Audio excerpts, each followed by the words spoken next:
7thefan.com.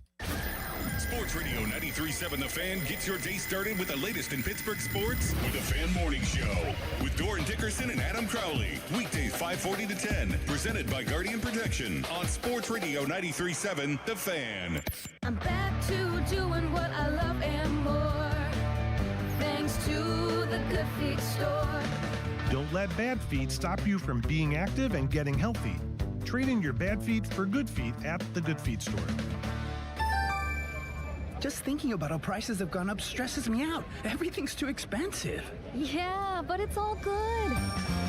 What's your deal? What's my deal? I saved at Metro by T-Mobile with no activation fees. And I got 4 lines for just $25 each. Wow. And 4 free new Samsung Galaxy A17 5G. And no ID required. Get that more for your money feeling. Only at Metro. Visit your store today. Just bring your numbers. Not available if you've been with Metro or T-Mobile in the past 180 days. If you dread dealing with your insurance company more than you dread being stuck in an elevator with a total stranger. Hey. Who's an oversharer. Oh, bean burrito for lunch. Then you might have Insuranoia. And if you have Insuranoia, then you should have NJM. They go to great lengths to do what's best for their policyholders. No jingles or mascots, just great insurance. NJM. Insurance underwritten by NJM Insurance Company and its subsidiaries. I'm Piera Palazzolo, VP of Digital Marketing for the American Management Association, a company focused on the management training skills needed to enhance the careers of business professionals. We did our research when it came to the best companies for website development and chose AmericanEagle.com. And we couldn't be happier. AmericanEagle.com worked closely with us to understand the front and back end requirements needed to launch an e-commerce website that could handle the complexities of running thousands of seminars nationwide. Our robust new website and improved SEO saw immediate increases in site traffic and web revenue. If you're in need of managerial effectiveness and success, visit our website at amanet.org. If you're in need of a website that provides an unparalleled consumer experience, I highly recommend AmericanEagle.com. Transform your business today. Dial 877-WEB-NOW-1 for a free digital consultation with AmericanEagle.com. SchultzFord.com. SchultzFord.com. SchultzFord.com. SchultzFord.com. Maybe you think you made a mistake and now it's too late. Maybe you think the insurance company talked you out of taking the next step. Maybe you think it's too late to hire a lawyer. Before you give up, I think you should call my law firm. This is attorney Edgar Snyder, and if you were hurt in an accident in Pennsylvania, I want you to know that you have 2 years to file a lawsuit. Don't miss out on the chance to improve your life by getting the settlement you deserve. Contact us now. We're here 24/7. And remember, there's never a fee unless we get money for you. At Bucko's Roofing, we're on top of it. Whether it's siding, roofing, windows, gutters, or insurance claims, you can count on Bucko's for quality customer service. Find us online and get a free quote today. It's Pittsburgh's #1 roofing company.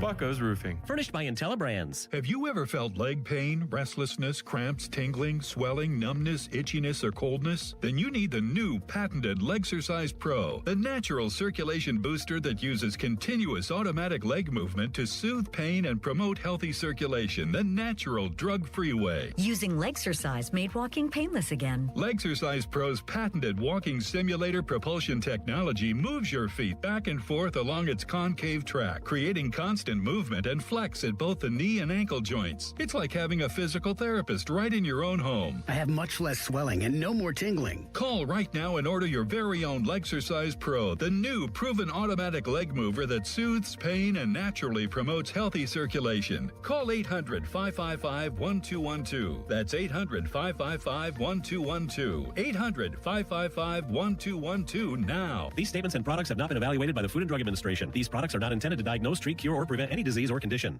John, what are you doing? Get in my car. So why are you walking to work? Thanks, man. It's these insanely high gas prices. They're draining my bank account. I can't afford to drive anymore. Dude, don't walk. Just do what I do, because I never pay full price for gas anymore. I use the free Upside app that pays you cash back for every gallon of gas you buy. Oh, wait. You're telling me you get paid cash when you buy gas with the Upside app? Yes, I get real cash back every time I buy gas. Does that actually add up to anything? anything? I'll make around $200. Wow, that's serious extra cash. I'm downloading the free Upside app now. Download the free Upside app now to earn real cash back every time you buy gas. Use promo code GOOD for an extra 25 cents a gallon bonus on your first tank. That's promo code GOOD. You can cash out anytime right to your bank account, to PayPal, or an e-gift card for Amazon and other brands. Just download the free Upside app and use promo code GOOD for a 25 cents a gallon bonus on your first tank. That's code GOOD.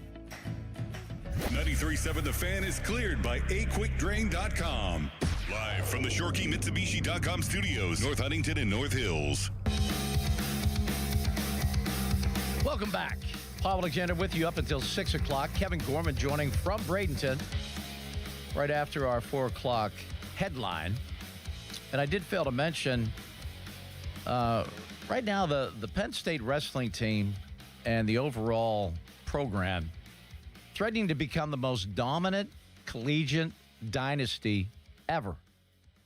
Taking on number 2 ranked, Penn State ranked number 1 and undefeated. Taking on number 2 ranked Ohio State this past weekend at the Jordan Center. They won 36-5. That's number 1 against number 2. And they've won 10 of the last 12 national titles. That's a dominant dynasty.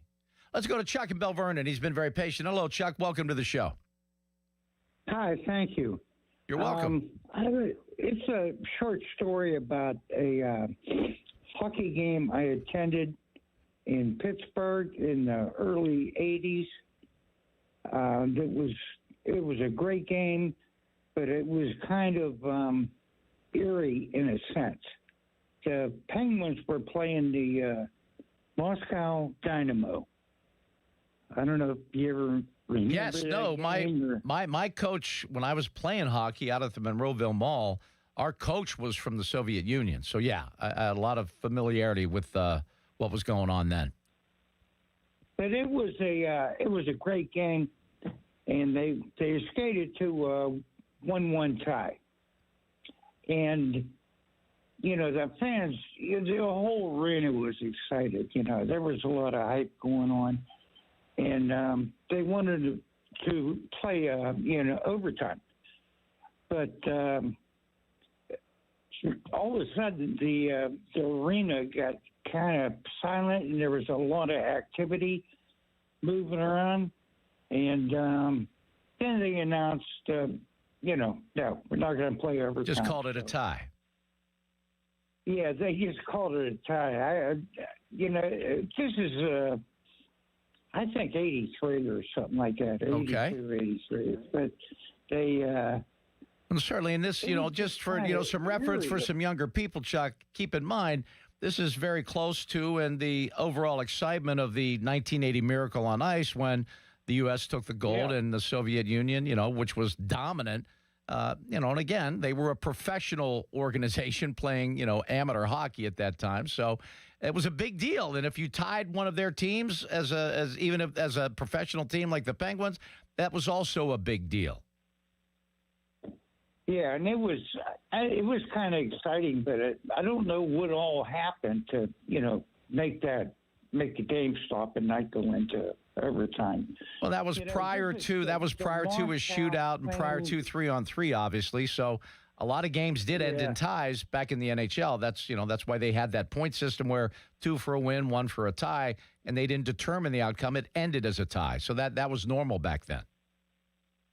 Well, I just wanted to throw that out. It was just... Well, Chuck, thanks. That gets us off on a really weird tangent, which I love, because there was really no, I guess the Olympics are going on now, and they don't even have the, Russian being, supported right now or represented, but Chuck wanted to share that, and that's fine. That's what we do here. Neil, he wants to check in. He's on the YouTube channel. So, you know what's nice about Sean reminding me, hey, you are on the stream today. So I said, I gotta behave while, even in commercial breaks, because people can see what I'm doing, which is kind of strange. I've done radio and TV my whole life, but I never really thought of being on TV while I was doing radio, if you know what I mean. Hey, Paul, it's good to talk to you. This is an honor to talk to you, my friend. I appreciate easy. all you've done. God bless you. Yeah, I've been listening since the station's inception when you were first on the original morning show. So this is great. So anyhow, I'd like to talk a little bit about the Steelers' new coaching staff. Okay. At first, when it was announced McCarthy was the head coach, I'm like everybody else for about a few days, like livid. Like we wanted to. Whoa, no, not everyone else. I'm in the Mike. Everybody. I've always been in the Mike McCarthy camp, so I was one of the guys that was very excited for him, and really just excited for a change. Right. We needed a change. I didn't. Absolutely. Even if they stink, it's a change because you know what? Groundhog Day is a good movie, but I don't want to watch it every day. Exactly. And I certainly don't want to live it as a Steeler follower because it was the exact same, and it was time for a change. Yep, I agree with you. And then I got to thinking about it. A few days after that, I got to thinking, you know what, this is good now. You've got an offensive mind who knows how to coach offense. We're not going to see a screen pass 3 yards behind the line of scrimmage when it's 3rd and 8. Exactly. I mean, I'll be, so I was like thinking I gave it a chance. And the new coaching staff now that he brought in, I'm excited for this season. I'm telling you, I think they're going to do something. And this draft's coming up, and, this is a whole new set of eyes and everything. It's hard to say what, they're going to, what they'll do. And I think he'll bring in pieces, and we got free agency, and we got good cap space. Yeah, I got 12 draft picks. The only thing is, I'm not overly excited about the roster. And, well, yeah. And here's a little secret I'll share with all you great football fans out there. A great coaching staff with a bad roster ain't going to win a lot of games. A bad coaching staff with a great roster may get away and win a few games.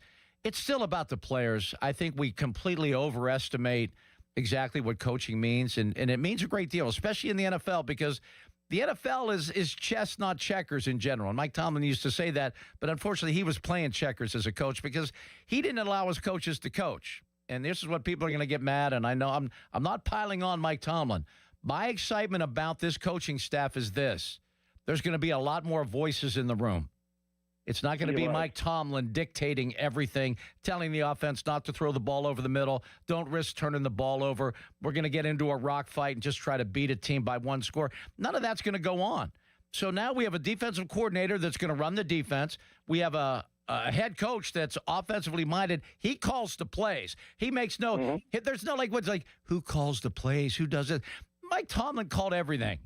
And his staff was completely subordinate to him. And I think Mike McCarthy is going to have a democratic situation over there where new ideas, new concepts, guys actually with strong personalities that want to, hey, we should be doing this. I think they're going to be heard. And that's what I'm excited about. But the thing I'm not excited about, unfortunately, Neil, I'm not excited about the roster because they're paying a lot of really old people that aren't producing anymore the majority of the money. That's not how you win in the NFL. T.J. Watt making $40 million a year ain't getting it done. 7 sacks last year. He is now a step slow. That happened to Troy Polamalu. You know what they did with Troy? They said, Troy, it's time. Because you know what? It was his burst that made him special. T.J.'s no longer special. He's good, yes. He's not going to be a special dominant player, in my opinion, anymore because he's a step slower. Amen. I agree with you. And one other thing to point out, too, hopefully he'll get the right personnel in the right positions. Keanu Benton is not a nose tackle. Please put him in the 3-tech. He will thrive. Yeah, let's see. I'm going to see what, there's going to be changes, and I'm going to be excited to see. It'll be a camp worth following, a camp worth watching. And I will be there. I mean, the preseason, I still don't think with 100 guys in camp, and then you have to get it down to 53. I don't know what 3 preseason games mean. They don't play anyone in the preseason. I don't know what you can learn from the preseason, but I know this roster needs an overhaul. It is not ready to compete for a Super Bowl as currently situated. Right. Well, I appreciate you taking my call. Well, Neil, thank you. You have a great day, man. Take care. All right. You take care. Bye-bye. And I really completely believe that my favorite part of Mike McCarthy being the head coach is he's a new head coach. Period. Fan Text Line brought to you by Edgar Snyder & Associates, a personal injury law firm where they always say, never a fee unless we get money for you. Fan Twitter brought to you by South Hills Kia in Peters Township. Visit them at southhillskia.net. How about joining Coach Dave Gray for Next Point Wins, a book signing at Play It Again Sports in Cranberry, Saturday, February 21st. That is next weekend. 1 to 4 o'clock, where you can support youth sports. 10% of sales support the Assisted Goals Foundation. This is a great organization. They provide scholarships to help keep kids in the game of hockey. And as someone that grew up playing hockey, I put a lot of strain on the finances in my home because hockey is expensive. Shop, meet Coach Dave, and help give back. Details at 937thefan.com. Let's go to Lou in Bentleyville. Hello, Lou. Hey, man. Hey, you're man. My favorite. You know that. You're my favorite. God bless you, Lou. Man. I'm glad you're on here right now. You know, we admire your courage for saying that, but we also question your judgment. What do you mean by that? With me being your favorite. I mean, where's that coming from, Lou? Well, I mean, like, you're the most respectful person on here, in my opinion. That's very kind. I like Joe Starkey. I like everybody. Don't get me wrong. Yeah, no, there's a lot of great guys here. We have a lot of fun on this station. I like your connection, your knowledge. You've been in the game for a while. You know everything about all sports, you know? Well, not everything. Respect for that. Well, I appreciate that. I still always love Paul Zeiss. I'm sad that he's gone. But, yeah, I got to see Paul. His daughter, Haley, is now the girls' coach at Pine Richland. I did their game last week or 2 weeks or so ago, so I got to see Paul, spend a little time with him. And I'll tell you what, his daughter's 25, and they just won. Well, they were co-section champs this year in her second year. She's going to be a heck of a coach for Pine Richland. Who was the best team in basketball this year, if you don't mind me asking, in high school? Chartiers is up there. Upper St. Clair right now. You know, they're the number one seed in the top. You know, the top classification in 6A. So we kind of have to give it to Upper St. Clair. They've won, I think, 3 in a row. I can answer on the girls' side definitively. Who do you got? South Fayette. No question? No question. Ooh, woo. Okay. I grew up, I went to Charleroi, so I played South Fayette in football. They got a nice stadium, man. That's like my favorite stadium I've ever played in. I'll tell you what, I did the game Friday night over on KDKA, and I was at the brand new Elizabeth Forward Gym. They've only had a couple games in there. Now, sadly, it was a result of a fire, but now they've turned it into a better situation. That's going to be a really nice venue going forward, and they turned it on, man. They had a second and third quarter that just were, I mean, unbelievable. It was a very tight game, back and forth, and then all of a sudden, Elizabeth Forward just took it to Avonworth in the final part of the game. But I just love high school sports. I love it. Yeah, I know. There's nothing like the whoop-you over here. There's nothing like Western PA sports, I'm telling you. It's all good, Lou. It's all good. So what's on your mind with the Buccos? My question about the Pirates was opening day when we play against the Mets, who do you think our third baseman is, our starting shortstop, and our fifth pitcher in our rotation? Well, I'm hoping that the third baseman isn't on the roster yet, meaning they would go add somebody in free agency or something along those lines. Probably going to be Jared Triolo at third. He's obviously a Gold Glove caliber defensive player, not much of a stick, but they've added some sticks, so they need some defense out there. And I'm hopeful that there's a left-handed pitcher to be picked up before that opening day. We should have got Quintana. He went to Colorado. I thought he was going to be, everyone had his name kind of as a, here's the guy that they need to add, and someone added him before the Pirates did. But there's other arms out there, and I'll give them credit. They have found good, fourth and fifth starters in that way, and they've found good bullpen arms as well. So I'm hopeful that the third baseman and the fifth starter aren't on the roster just yet. I think we can contend this year. I really do. This is the one time I think that if we keep it together, if we stay healthy, we can contend. We do need a third baseman, though. I agree. And here's what needs to happen. Not only the bats that they signed, which I think were great acquisitions, Reynolds and Cruz need to step up. Their excuse has been, they didn't have any pitches to hit because there was no protection in the lineup. They're going to have protection in the lineup now. They have to be big-time contributors this year. They were not good last year. Either guy was good. We have a 1 through 6 lineup now, in my opinion. Pretty legit. Pretty legit. Batters. If Henry Davis can get it together. We're going to talk to Kevin Gorman at 4 o'clock. Henry worked so hard.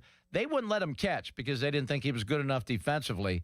So he concentrated almost, 100% on his defensive skills, and he's become a very strong defensive catcher. But when you're hitting a $180, I don't think you belong. You don't belong in the big leagues. I don't care how good you are as a catcher. If you're hitting a $180, you need to move on with your life's work. So hopefully he's concentrated. And Lou, thanks so much for the kind words and joining.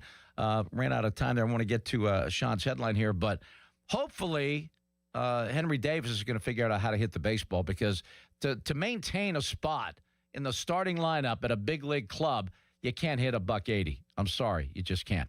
Sean has a headline. We have more of your calls. 412-928-9370. It's Paul Alexander on Sports Radio 93.7 The Fan. Now, Fan Headlines, powered by Bowser Chevrolet. Sean Myers bringing you Fan Headlines. Pitt men's basketball suffered another setback yesterday, 79-65 against the UNC Tar Heels, who are ranked 11th. UNC's now 8-4 in the ACC. The Panthers dropped to 2-11. Pitt welcomes Notre Dame next Saturday at 2. We'll have pregame coverage starting at 1:30. Fan Headlines are powered by Bowser Chevrolet. For more, you can check out 937thefan.com.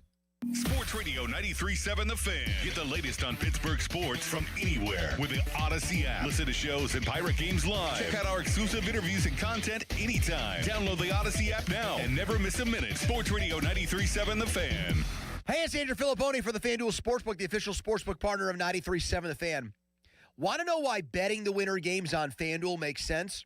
From game lines to medal counts to finding your angle on the events you care about most, FanDuel gives you more ways to stay connected to the action. The winter games are on, and there's no better way to follow them than with a bet on FanDuel. Curling matches, oh boy, that start slow and somehow get tense fast. Speed skating decided by inches. And then the hockey games, oh yes, the hockey. Canada, Sweden, USA.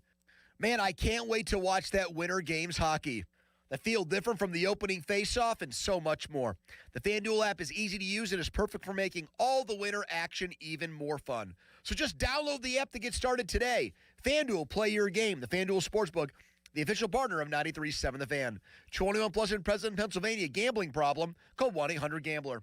That's 1-800-GAMBLER. Chris Muller here again for my friends at MHI Roofing. The Pennsylvania winter is especially hard on the roof of your home. The folks at MHI want to remind you to keep an eye out for signs of winter roofing problems. Icicles hanging from your gutters, uneven snowmelt on your roof, or even water stains on your ceiling. If you see any of these, don't wait. Call the roofing experts at MHI Roofing. You see, unlike a lot of roofers in the area, MHI doesn't shut down during the winter. They know your roof problems can't wait until spring. They can be at your home within 24 hours, do a free 21-point inspection on your roof, diagnose the issue, and recommend a solution. And if it is time for a new roof, their highly trained installation teams will install it perfectly the first time, clean up after themselves, and leave your home and yard nicer than how they found it. So, if you see signs of winter roofing problems, don't wait. Set up your free, no-obligation roof inspection and estimate today. 412-998-8864 or online at MHIRoof.com. You've got a big day, so you use Unstoppable Scent Boosters to give your laundry non-stop freshness. So no matter how long the day goes, you can't stop this power, this walk, this pose, this strut, this look, this talk. Your clothes will be so fresh you can confidently strut into that end of the day meeting like a bosses. Let's talk business in my office. Add new Unstoppable beads to your wash for 24-hour non-stop freshness so you can smell unstoppable. Text us on the Edgar Snyder and Associates text line at 412-928-9370. Edgar Snyder and Associates reminds you to text responsibly. Sports Radio 93.7 The Fan, built by Window Nation, home of the buy two, get two free offer. Did you know about 1 in 3 people with plaque psoriasis may also develop psoriatic arthritis, which causes joint pain, stiffness, and swelling? Does this sound like you? Listen to what it sounds like to be a million miles away. Tremfya guselkumab, taken by injection, is a prescription medicine for adults with moderate to severe plaque psoriasis who may benefit from taking injections or pills or phototherapy, and for adults with active psoriatic arthritis. Serious allergic reactions and increased risk of infections and liver problems may occur. Before treatment, your doctor should check you for infections and tuberculosis. Tell your doctor if you have an infection, flu-like symptoms, or if you need a vaccine. Imagine being a million miles away.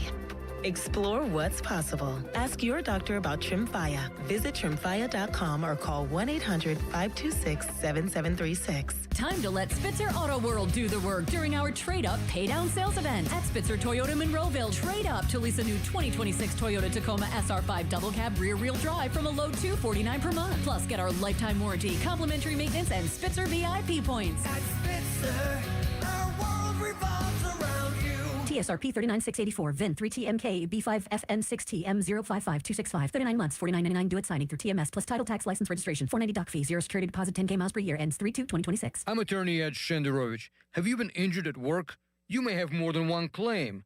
To find out if you do, call us at 888-98-TWINS for a free consultation. At Shenderovich, and Fishman, we've got your back, not your wallet. Attention Medicaid patients. If you're on Medicaid, how would you like if your caretaker was your daughter, your son, your grandchild, or your close friend? If you're on Medicaid, Freedom Care allows you to choose who provides your care, and that caregiver will get paid instantly after their shift. Yes, your caregiver will get paid instantly. This service is available based on Medicaid eligibility. Call 412-844-5623 and ask Freedom Care how to get started with care today. No more worrying about getting care from an aide at an agency. Freedom Care helps you choose who you want to take care of you, and that person gets paid. Call Freedom Care at 412-844-5623. That's 412-844-5623. To get started today, you get a caregiver you know and trust, and they get paid instantly after their shift, and it's free to you. Start now by calling 412-844-5623. That's 412-844-5623. Or go to freedomcare.com. Freedom Care, we're here for Live and local sports news on the weekends? Imagine that. Sports Radio 93.7 The Fan, Pittsburgh's hometown sports station.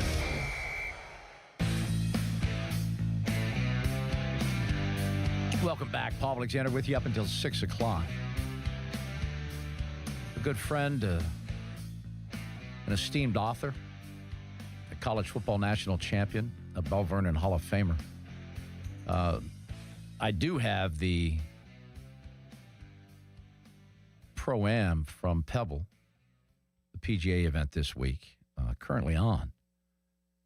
But when you do a show, it's hard to really stay on top of what's going on because you're doing a show.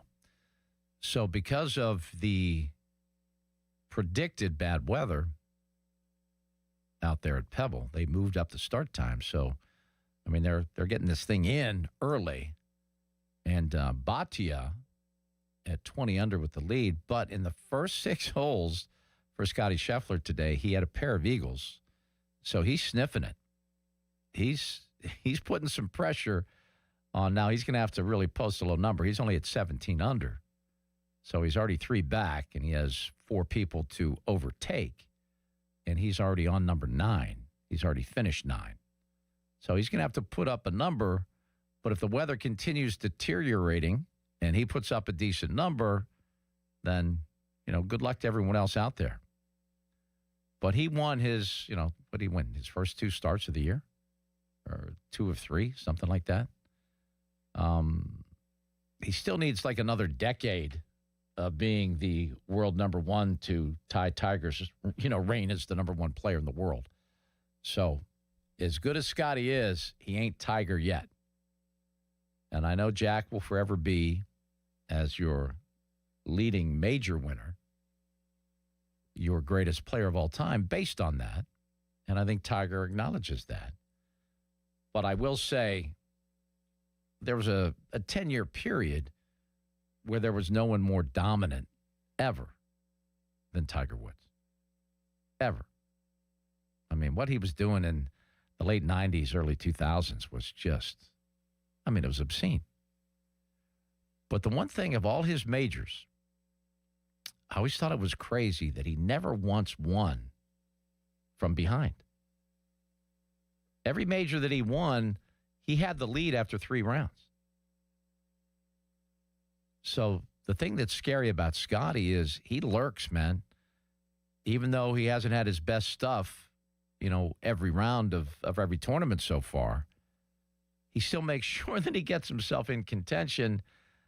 And there's just something about him that I think is very intimidating.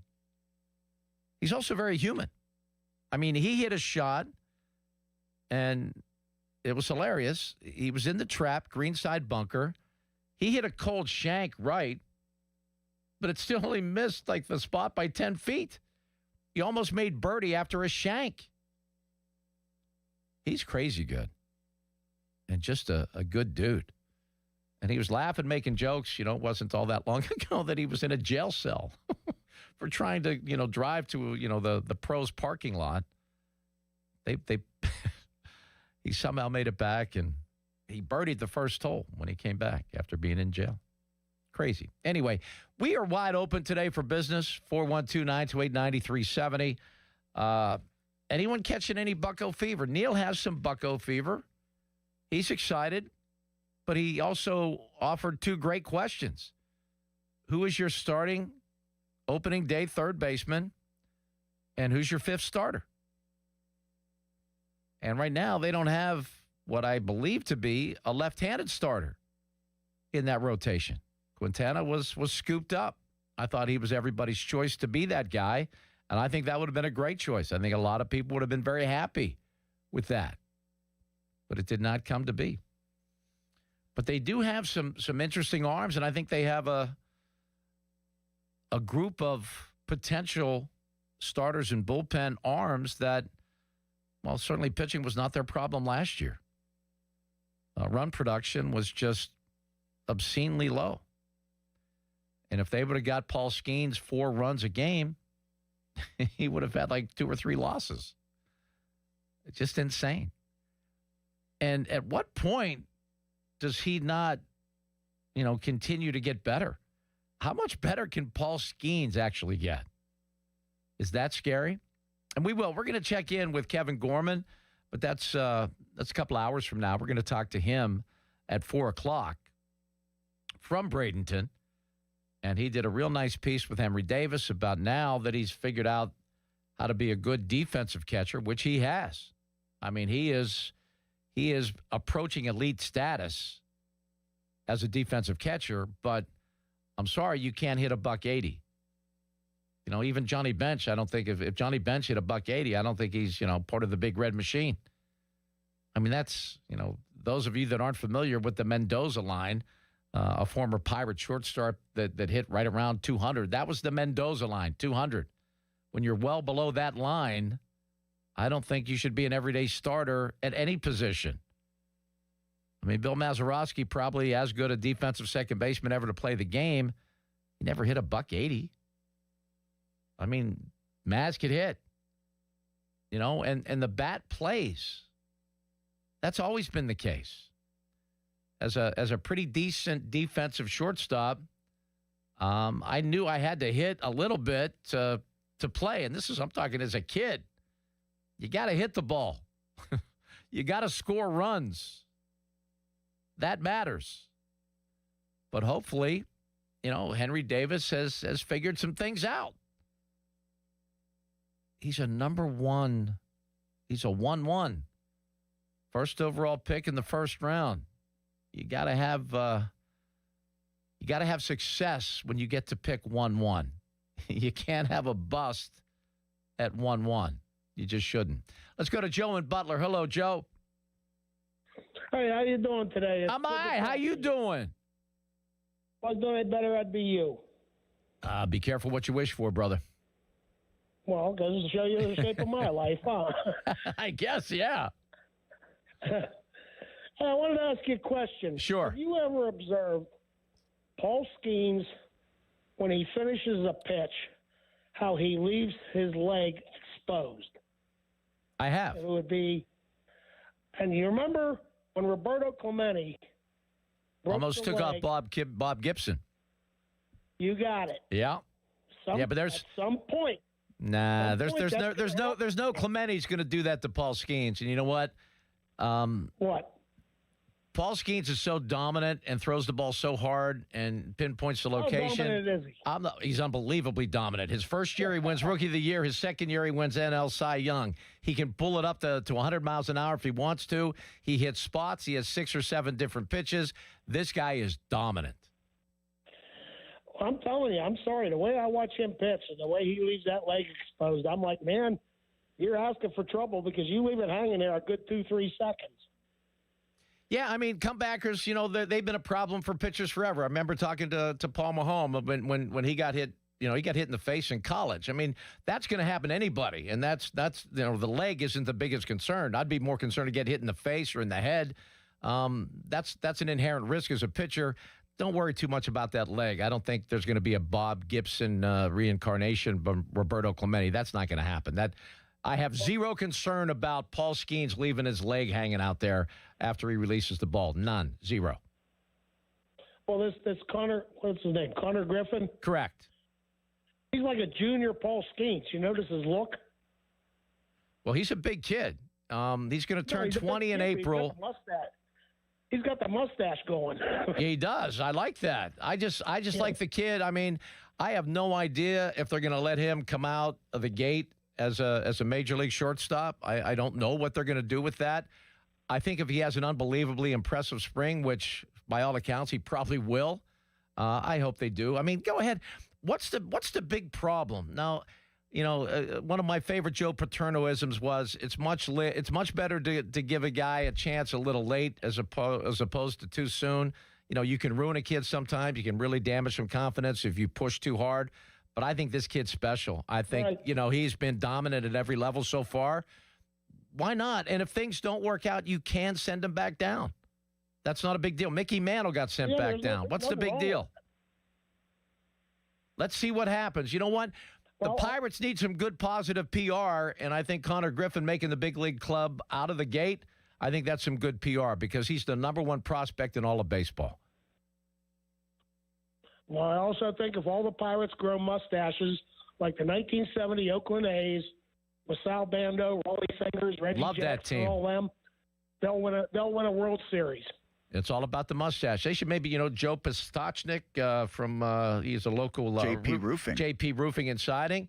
JP Roofing. Have you seen that mustache? Yep. That's a great one. Maybe he needs to get down there and tell him how to grow a mustache. Because that guy knows how to grow a mustache. There you go. All right, Joe. Thanks for the call, brother. Appreciate it. Let's go to Mark in Fort Lauderdale. Hey, Mark, what's going on? I'm driving back from Pirate City in Bradenton right now. I was there this morning and got a chance to see the Buccos. I respectfully, Paul, I think the world of you, but I respectfully disagree with you on Connor Griffin.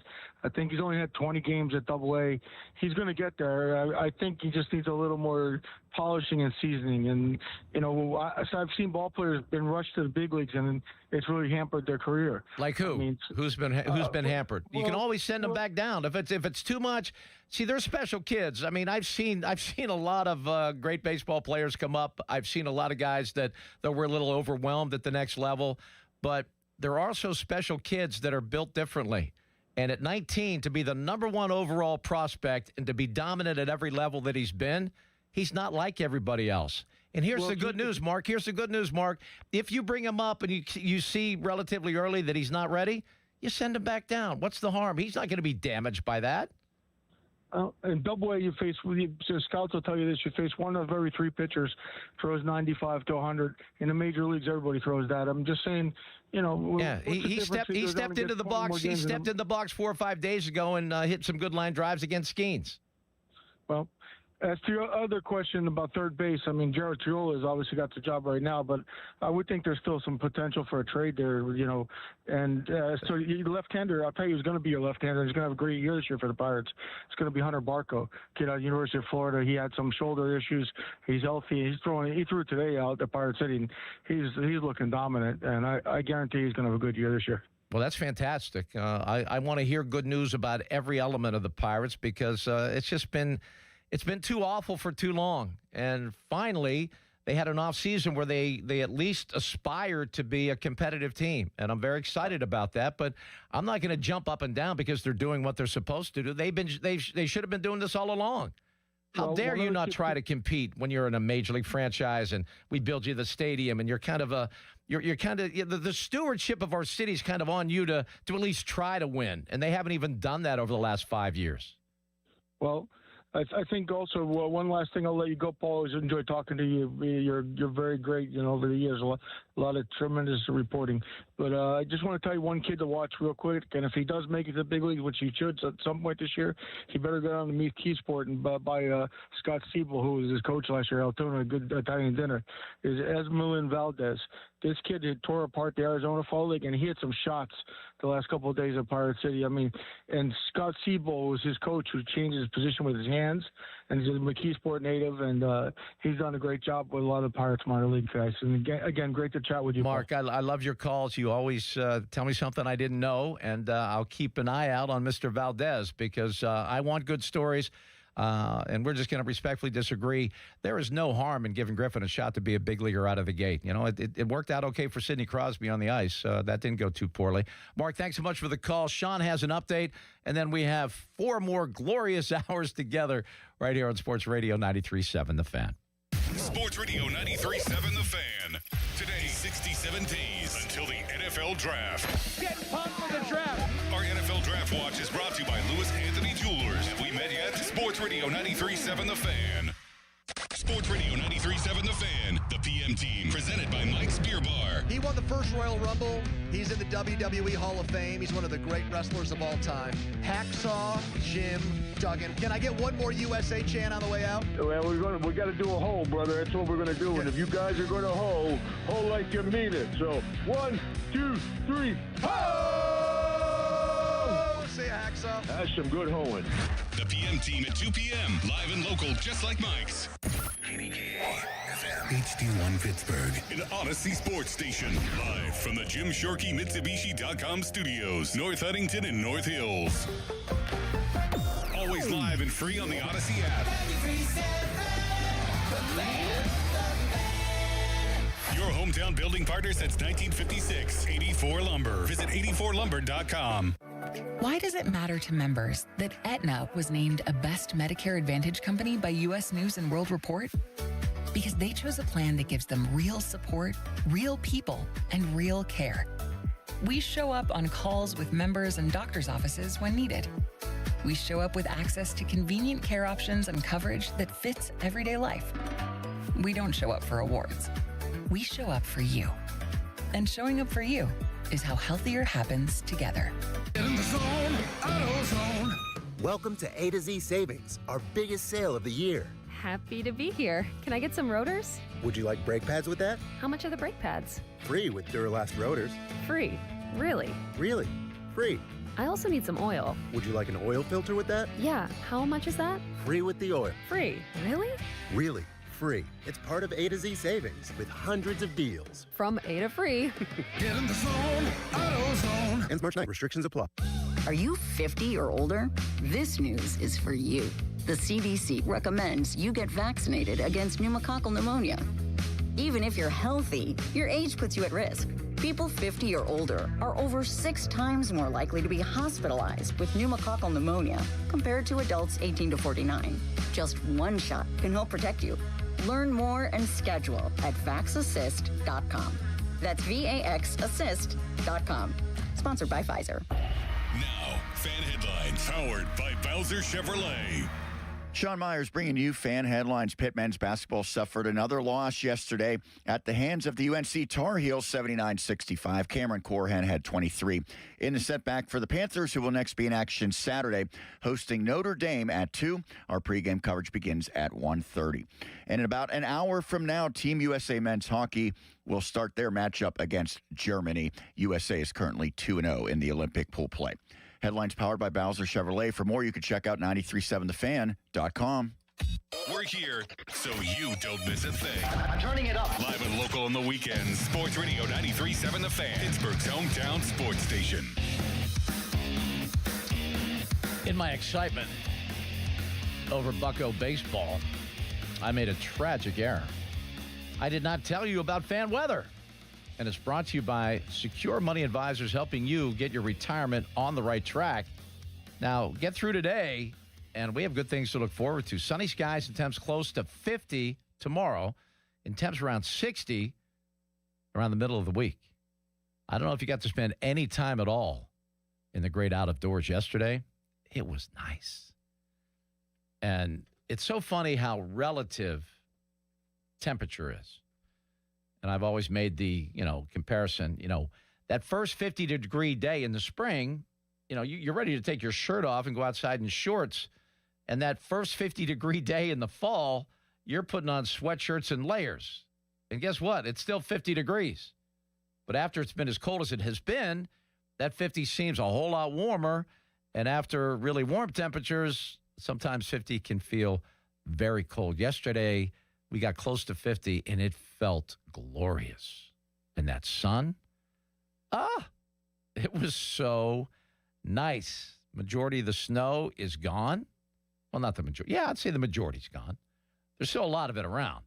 And a lot of it was piled high due to the shoveling and the plowing of snow. So we'll have some snow, certainly in parking lots, when they pile it up so high at the Giant Eagle or wherever, you like to go. There'll be some snow around for a while.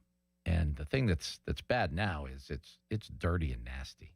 Speaking of parking lots, Paul, I don't know if you saw this when you got here. There was a bunch of turkeys in our parking lot today. I did not see that. It was, Austin Beck holding his buddies or what? No, actual. The Baldwin Wiffle Ball Club? Is that who you're calling a bunch of turkeys? He's a different type of turkey. I've never seen that before in my time here. Now, Joel told me he has seen the turkeys before. I have seen them. Must be a rare occasion. So I don't know if that's because maybe the weather's a little more favorable that they were happy to be out and about. I'm not really familiar with the habits of turkeys. But I'll never forget one day we were playing golf over at Diamond Run. And I could probably find the picture and show it to you. But, every time you try to find a picture, you can't. We were teeing off, and there were like a dozen turkeys right in front of us. And they were eyeballing us. And I remember Rob King in particular was very frightened, was very scared. I wasn't that scared. I had a club in my hand. I was not going to think that a turkey was going to do me harm. Yeah, they didn't seem ornery today, but they don't really, run away necessarily when you're right by them. They're they fearless. They just continued on their little path. Yeah. And they're kind of cool. They're not necessarily majestic, but they have a presence about them. They feel good about themselves, I think, in general. Maybe it's because they represent so much at Thanksgiving. I don't know. But they seem to have a bit of a solid self-esteem about them. I don't know. So are you tuned in to the games? Every time I come home in the evening, I get home around 8:30 in the evening, for my normal job. And I just automatically, I flip on the Olympics. And all I ever seem to see is, the reason I thought of it just now is it's always figure skating. And I remember back in the day, someone had determined that if you were going to have, there was a couple stations, couple networks that still ran sports during the height of the NFL season. And they said at that point, the only sports that you can counter NFL football with is figure skating. That's kind of the, that's the one sport that you will watch, to get away if you're not an NFL fan, which, it's rare that, it seems to me, certainly in this town, that 90% of sports fans are definitely NFL fans. And that's the funny thing that, yeah, we're definitely an all-sports station, but we have to be a little bit careful with what sports that we talk about. Meaning, if we talk about a niche sport and have guests on and just, pound a certain sport, we might actually lose our core audience. So even though we're 24/7 sports and we're 100% sports and life, we talk about life as well, but sports is a little piece of the pie. And then, that's even slivered further and further about what sports you actually want to watch. How about my man, Brent Stover? Do you remember Brent Stover? I used to work with him at FSN before it became whatever. And he's doing this Nutrafol commercial for a full head of hair. Good for him. That's a national ad I just saw in the coverage of the Pebble Beach Pro-Am. Let's go to Jim. He's checking in from Omaha, the site of the Baseball World Series in college. Hello, Jim. Hi, good afternoon. How are you? You know what, Jim? I'm hanging in there. You doing all right? Yeah, I'm born and raised in Johnstown. Now, years of alcohol may have altered my brain, but did you start off at TAJ in Altoona, or I'm totally off on that? No, I started there in 84, and I was there until 98. So, yeah, I spent a chunk of time at Channel 10 in Altoona. Okay, well, that's again. I've been away for 20 years. I've been living in the Midwest since, but I thought that's what you're. But you were probably a big Bill Wilson fan, weren't you, on Channel 6 or Tim Rigby? Oh yeah, Rigby. I mean, he's a good guy. Yeah, he's a good guy. I've met him. Very nice guy. Yeah, Tim's one of the best. Just one of your thoughts on why Nutting is putting money into the payroll now compared to the past. I really think it's the Paul Skenes effect, because the Pirates have been so, I don't know, irrelevant in Major League Baseball, since 15, basically. With Paul Skenes winning the Rookie of the Year, and then this past year, the National League Cy Young, and the beauty of Paul Skenes is he doesn't hesitate by saying things, we need to have a much better offseason than we had last year. And he's saying that publicly on the national stage, where he has the opportunity to speak to the baseball media and say, yeah, we need to get some bats. We need to do this. We need to do that. And I think, Bob Nutting has enough baseball people around him saying, you have Paul Skenes for maybe another 3 or 4 years, and there's enough pitching now to be competitive. If you add some bats, this might be an opportunity to, catch lightning in a bottle. You have good enough pitching to be competitive, but you have no bats. Go get some. And I think he's finally given in to some of that pressure. And I really believe a lot of it is that the national pressure brought on by Paul Skenes basically calling out the franchise for not trying hard enough, not doing enough. That would be my best guess. Do you think it has anything to do with the negotiations pending next year? No, because you know what? No. He complains, small market this, and then he votes for the CBA every year. So if you really care about a salary cap, or you care about a ceiling, you care about any of that, you vote against the CBA that all the, the Dodgers and everyone else ratify. But there will be a stoppage now because you know what? The Dodgers have basically gone rogue. They're outspending everybody by so much. Even the big spenders are upset about it. Sir, well stated. I appreciate it. Have a good afternoon. Take care. Jim, thank you. Take care. Yeah, I will say this about my time in Altoona. That's a great sports market, and they really care.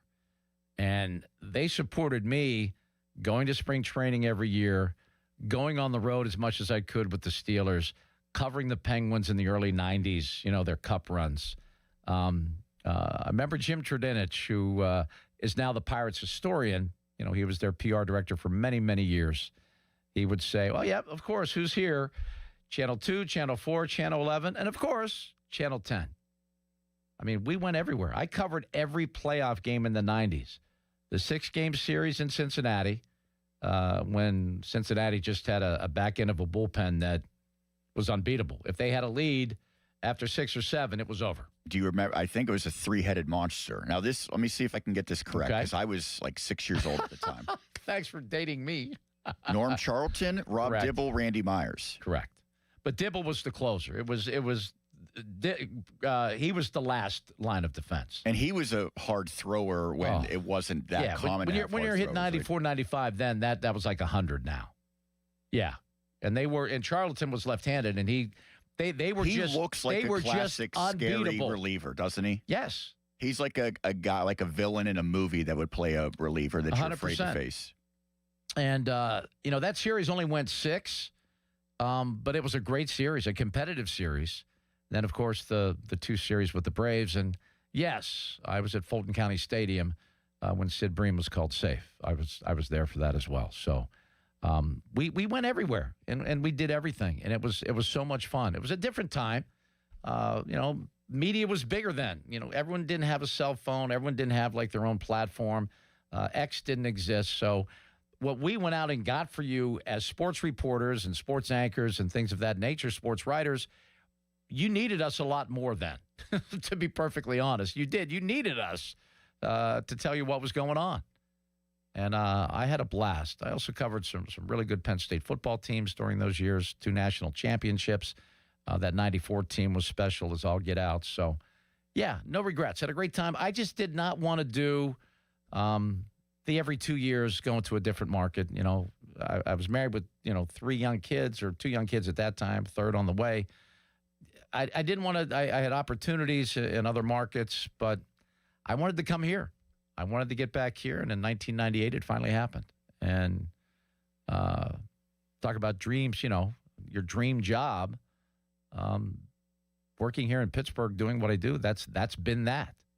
And it's as good as it gets. And I can't believe that it's been that long. I've been here since 98. And I've been doing this since 83. Yeah, I'm old. And that's okay. Because you know what? I feel good. And that's important. I don't think how I'm supposed to feel at this age, if that makes any sense. I don't know. 412-928-9370. Are you thinking about how you're going to celebrate the draft here? I just don't know. I mean, I don't know what my, my assignment may be. I may be assigned to be downtown, either on KDK AM or maybe even here on the Fan. I don't know what the plans are yet, 100%. But one of my favorite experiences. Let's see, what year would this would have been? This would have been the draft of '87. It was at the Marriott Marquis in New York City. So I went and covered that and had an absolute blast. That was all 12 rounds in one day. I mean, it was a whole different world. That was Chris Berman, and it was. I'll never forget in that particular draft. So obviously the Jets and Giants fans were prevalent. They were up in the rafters up above. I was down on the floor. It was about the Jets drafted Roger Vick in the first round, and I have never in my life heard more intense, angry, mob-like booing in my life. I'm just worried about what kind of pick could the Steelers make in their hometown coming up, what is it, April 27th, 28th, right around there. I know I'm close with the date. I think the 28th will be the first round, or maybe the 27th. Anyway, right there toward the end of April. What pick could the Steelers make that would make people lose their minds with some just like insane booing? I don't know. I mean, supposedly none of these quarterbacks are worth a first-round pick. The kid from Alabama, I guess, is going to the Steelers in a lot of mock drafts. He's had 1 year as a starter, and he was pathetic. I mean, bad against Georgia. I mean, he was bad in big games. But I think if he has all the physical, and one of the reports I read, and everything I believe about the position in the NFL is he can fit the ball into unbelievably tight windows. He has great accuracy and a pretty good arm, Simpson. So with just 1 year as a starter, maybe he could be a project. I don't think that would be a good first-round pick. But if he falls, like so many guys have, if he falls down and Rodgers comes back, maybe he's a perfect pick. Because, back in the day, you allowed quarterbacks, even in the first round, a couple of years to figure out the position at the NFL level. Now, we certainly don't have the patience for that. And, oh, by the way, we talk about why you have to, coach and manage the way you do in the NFL. Here's Exhibit A. So the Minnesota Vikings 2 years ago had Sam Darnold as their quarterback. And he had a really good year for the Vikings. And you know what they did? They let him go. And then when he shows up in the Super Bowl the next year, what happens to the GM of the Vikings? Even though he had just signed a contract extension, you know what they did? They canned him. Gone. So here's the point about that. When you're the GM of an NFL franchise, whoever you draft in the first round, you are going to go above and beyond, and you are going to push the narrative that he's good enough to play at this level. Even if he clearly shows early in camp, early in the preseason, early in the regular season, the kid's a bust. The guy can't play at this level. The GMs and the staff and the scouts, they have to keep pushing hard to have that first-round draft pick turn into a player, or guess what? They're probably going to lose their job because they put all that stock, all of that draft capital into that guy. And I thought it was pretty good that, the Steelers saw pretty early on Kenny Pickett was not the guy. And they didn't stay with him for 4 or 5 years. I mean, they stayed with him for a while, but I think the better NFL franchises have coaches and GMs that are feeling good enough about themselves that they can make a few mistakes. And like Jim Rutherford did as the Penguins GM. When he made a bad trade, he didn't linger. He moved on. He fixed it. He changed it. And I really love the fact that our man Dubas, the trade he made with Jari is still legendary to me. How he got rid of that contract and got a comparable, goaltender in his place, that was such a win. It was unbelievable. Okay, we're going to have Sean give us a headline, and then we're going to reopen some of the lines of communication at 412-928-9370. What's on your mind? What's the one pick if the Steelers make? If you're down outside of Acrisure Stadium, you're booing your head off. Let me know. 412-928-9370. It's the Paul Alexander Show on Sports Radio 93.7 The Fan. Now, Fan Headlines, powered by Bowser Chevrolet. This is Sean Myers with your Fan Headlines. It's the NBA All-Star Game tonight. Format is a different one, USA versus the world, tipping off at 5 p.m. Speaking of USA, Team USA Hockey will be getting underway less than an hour from now against Germany, 3:10. The puck drop. USA is currently 2-0 in pool play. Headlines powered by Bowser Chevrolet. For more, you can check out 937thefan.com. Sports Radio 93.7 The Fan. Get the latest on Pittsburgh sports from anywhere with the Odyssey app. Listen to shows and Pirate Games live. Check out our exclusive interviews and content anytime. Download the Odyssey app now and never miss a minute. Sports Radio 93.7 The Fan. Heart disease is the leading cause of death in the United States. So when it comes to your heart, there's no room for compromise. At UPMC Heart and Vascular Institute, innovation, technology, and world-class expertise come together to treat the most complex heart cases, redefining what's possible for patients who need it most. Getting your heart checked can save your life. Schedule your appointment with the region's leader at upmc.com/heart. Are you sports betting again? No, I just got outbid on some sweet headphones on Mac.bid. So how much money did you lose? None. I'm just not winning. So you can't lose money? Nope. In fact, if I win, I could save up to 80% off retail prices. So you don't lose money, but if you win, you save money? Exactly. Well, is it over? No. We'll get back in there and win those thingies. Headphones. Yeah, whatever. Save up to 80% off retail at Mac.bid and on the free app. Hey, I won. Attaboy. Mike Rowe here with another random fact. Those cracks on your walls aren't just cosmetic. They could mean your home is sinking. Whether it's drywall cracks, exterior cracks, or sticking doors or windows, do yourself a favor. Call Groundworks. I spent some time working with these guys, and they're the real deal. Their people are trained and certified to stabilize your foundation. Baker's Waterproofing is now Groundworks. Schedule a free inspection. Licensed in all states where work is performed. See website for details. This is the story of the one. As the purchasing manager at a manufacturing plant, she knows the only thing more important than having the right safety gear is having it there when you need it. That's why she partners with Grainger for auto reordering, so her team members can count on her to have cut-resistant gloves on hand, and each shift can run safely and efficiently. Call 1-800-GRAINGER, click Grainger.com, or just stop by.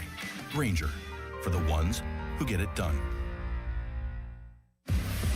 What's up, everybody? I'm Nick Costos, and watching sports isn't a hobby, it's a lifestyle. And my show is not a job, it's a passion. From the NFL playoffs to the NBA and everything in between, celebrate sports with me every day on You Better You Bet from 9 a.m. to noon Eastern. Download the Odyssey app now and listen to Westwood One Sports from anywhere.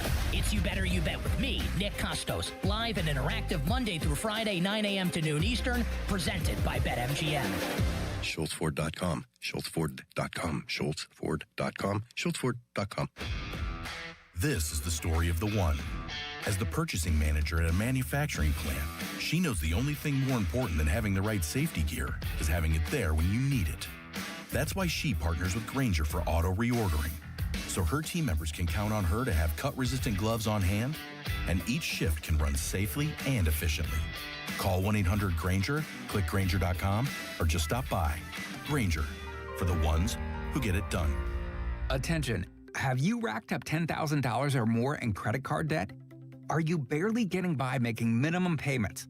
With credit card debt reaching all-time highs, National Debt Relief is notifying consumers about significant debt relief options currently being made available to help those with overwhelming credit card debt.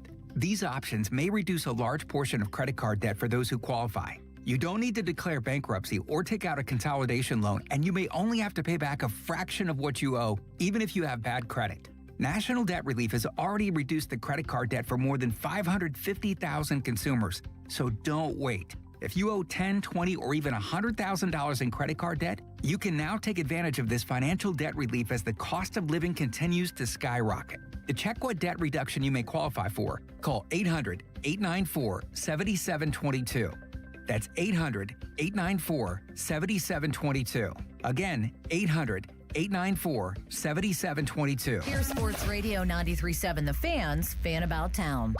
This winter has seen unprecedented temperatures and weather. Help keep your neighbors warm with Dollar Energy Fund as they support families across Western Pennsylvania who need help with their utility bills. For nearly 20 years, Warmathon has raised funds to keep homes safe and warm. Give today at warmathon.com. Jurgles and Tresky Entertainment is putting the next big thing on stage. Check the calendar for the next Lodo show. Tickets for these are only $1 to see live and rising local talent on stage. Get your tickets now at jurgles.com. Schley Deck and Fence Company. Call today for an estimate on your rotten, rusted, paint chipping railings. Get your railings safe again by spring. Call 412-515-6575. Schley Deck and Fence. SchleyDeckCompany.com. For more information, visit 937thefan.com. 84 Lumber is your one-stop destination for top quality materials and personalized service. Whether you're a seasoned contractor or a first-time do-it-yourselfer, 84 Lumber is open to the public and ready to help you with your project from estimate to build. Their 14 Pittsburgh area locations are open on Saturdays for your convenience. Don't wait. Visit your local 84 Lumber to stock up on supplies this weekend. And let's get building together. 93.7 The Fan is cleared by aquickdrain.com. Live from the Shorkey Mitsubishi.com studios, North Huntington and North Hills. Welcome back. Paul Alexander with you up until 6. Fan text line brought to you by Edgar Snyder and Associates, a personal injury law firm where they always say, never fee unless we get money for you. Fan Twitter brought to you by South Hills Kia in Peters Township. Visit them at southhillskia.net. Big thank you to Pittsburgh. Your generosity is amazing. We can't thank you enough for your support during the 2026 NRG KDK Radio Warmathon presented by MediConnect. It was a huge hit, able to raise over $345,000 to benefit Dollar Energy Fund, support over 950 local families, powered by Dynegy, and brought to you by Junk Luggers of Pittsburgh, Impact HVAC, Phillips Heating and Air Conditioning, Allegiant Community Federal Credit Union, and Nest Expressions Window Fashions. And that is good stuff, folks. Everybody steps up in Pittsburgh. That's what makes this such a great city, such a great community. And that's why people love to live here. Let's go to Lee. He wants to talk a little Steelers draft. What's up, Lee? Hi. Hello? Yeah, I just think they should take the most available. Hello? Mm-hmm. I think they should just take the most available person in the draft. Go back Chuck Noll style. Best available player. Yeah. I'll tell you what, you really can't go wrong there. My theory on the draft, Lee, has always been the same. If you go out and get dominant offensive and defensive linemen, it's amazing how good your skill players become. If you draft really good skill players and you don't have good stuff going on the offensive line, it's not going to really matter much. I would stockpile linemen on both sides of the ball, and I've always believed in that. On defense, they definitely get younger. I mean, Cam is still playing at a very high level, but at some point that ends. Father Time is undefeated, and I know he was great last year. But I don't know if you can depend on that at 37, 38 years of age. That just goes away all of a sudden, and that's dangerous to have all that money and all that investment tied up into your older players. And they need to get younger. They absolutely need to get a youth movement going here on this Steeler roster. Right. I got one more question. Is there a play if they got a quarterback play if they don't get Rodgers? What about they about Malik Willis or anybody else? I mean, they have Mason Rudolph for another year. I mean, he's on the roster, and they have Will Howard on the roster. I would just run that out. I would like to see what those guys could do. I have no idea if Will Howard's an NFL quarterback or not, but I know Mason, he didn't look good in his opportunities last year, which kind of disappointed me because I've always been a huge fan that thought he didn't get a fair shake. He didn't get a great opportunity. I would not have a problem with them starting the year with Mason Rudolph as their starter. I really wouldn't. Yeah. I know a lot of people would think that's some sort of defeatist attitude, but that doesn't bother me because there's a lot of needs. This team right now is not a quarterback away from being a Super Bowl contending team. They're just not. So let's build up. They got those 12 picks this year. I don't know how they want to bundle that. I don't know how they want to. They're not going to use all 12 picks. I can't imagine. But they need help. They need help in a lot of places. Right. And I think that if you build a roster that then becomes, the goal for me would be make the roster good enough to be a quarterback away from being a contending team, then go get that quarterback. I actually think the offensive line played pretty good this year. Yeah, not bad. And I think they have an opportunity to be even better. I mean, right now there's a battle at left tackle because you have a first-round draft pick that basically lost his job last year. Now, that was due to injury. But Broderick Jones does not look like a can't-miss left tackle. They have competition at that position, no question. Yes. Thank you. Lee, thank you. Appreciate the call. Let's go to my good buddy Lou in Staten Island. Hey, Lou, what's up? Paul, long time no talk. It's been a minute. Good. How are you? I'm pretty good. Glad to hear you on the air, man. As soon as I put the radio on, I heard you. I wanted to call because I haven't talked to you. Well, since, I appreciate that. It's fun. Year, it's right? a good time. Yeah, it's been a long time. Paul, I'm dying to know. Where were you when you hear the news about Tomlin? What was your first reaction? And then I'm going to tell you what mine was. Well, I was right here at the radio station working. I work on the AM side doing news during the week. So that became a news story for me, obviously. It's a big deal in Pittsburgh when they change head coaches, which is, 3 times in, 60, 70 years, whatever the heck they do it. It's a big deal. To me, it was a sense of relief for everybody involved because it was starting to make Art look really bad. God bless Mike. He's a good guy, but it was not going to change. Nothing was going to get different. And this whole nonsense, the apologists need to go away. They need to let it go. It was been, nearly a decade without a playoff win. They weren't competitive yet again in a playoff game. It was time to move on. And all of those, and Lou, here's the point that I need to stress is that the reason that, why are you putting this all on Tomlin? Because he put it all on him. He took over. He was a dictator. There were no other voices in that room. There were no other voices on draft day. There were no other voices anywhere. Even the ownership was, trumped by Mike Tomlin. Mike Tomlin ran the show. And if that was all he could get done as the man in charge of everything that got everything he wanted, how he wanted, well, then it was time to move on. And thankfully, they finally did. And to Mike's credit, I think he saw that this was as far as it was going to go because it was his call. I mean, Art Rooney said, I'd run it back with Mike one more year. Yeah, and me and you have been saying these things for a decade. Yeah, it's been 6, 7 years for me. I'm over it. I mean, I've been over it for a long time. Me too. And I don't think you could have said any better. But, what's alarming, though, is the last thing you said is that the owner was willing to do it again. And I've been sitting here and I've been thinking about it, right? This man is, okay. If I'm wrong, feel free, Paul. We've spoken. You tell me your side, and I tell you my side. Usually we agree, but sometimes we don't.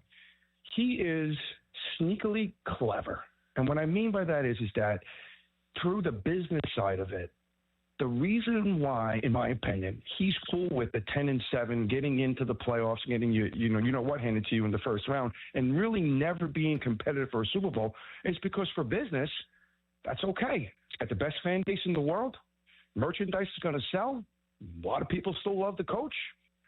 It was a good scenario for him. It's a gutless scenario. I was going to say, for him on the business side, it's a good scenario, right?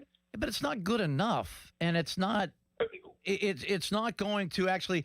And they finally hosted a playoff game, which they hadn't done in forever, and that's big revenue. When you get that extra. I mean, I know on the hockey side, always I did a ton with the Penguins. they needed to host a playoff series to get those home games. That's actually how they make their profit. Now, the NFL's so profitable, they don't need, the Rooneys don't need a home playoff game to, make ends meet by any means. But, I mean, that's ridiculous to even go there. But if you want to have great success, I mean, how dare him be okay with mediocrity? How dare that happen as the owner of the Pittsburgh Steelers? And that to me is unforgivable.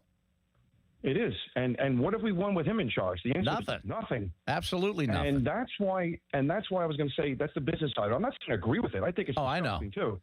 Yeah, I mean, it's safe. I mean, if you don't want to take any risk, and there's no repercussions if you take zero risk. And the fan base, I think, the hardcore Steeler fans are exactly like you and I in terms of how we feel. It ain't okay. Yeah.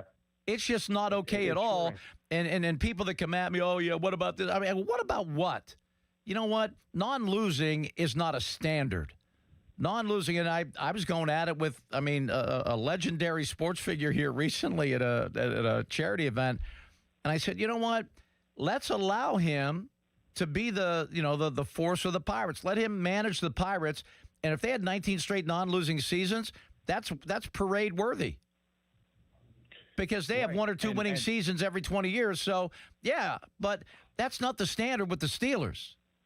They need to contend. They need to win playoff games. They need to be a team that at the beginning of the year, it used to be, keep an eye on the Steelers in the AFC, man. They're loaded, man. They're going to be a team to look out for. When's the last time anyone's ever said that? Well, that's exactly. And at least the people who know football and the hardcore Steelers fans, like you said, like myself, it's just a mirage. But at the end of the day, right, Paul, his football knowledge, in my opinion, is perfect to make the dictator. He is minimal on the football side of it. Yeah. So he put all the power into Tomlin's hand. And every single year, he looked at it as a success. As much as that's disgusting, that's what he did. Non-losing. And those apologists, right, Paul, those apologists for Tomlin, they have the same mindset. They just couldn't see, or they refused to see or admit his faults, and there were many. Oh my gosh! Okay, including the draft picks and other things that people didn't realize. Okay, and Lou, what it was is, and it was 2 years ago, we all gathered around for his season-ending press conference, and I said, "Here's what's going to happen, guys. He's going to be so amazing at that podium that you're going to buy into the fact that they weren't that far away. A couple of tweaks here, a couple of tweaks there, and we are going to be right back where we need to be."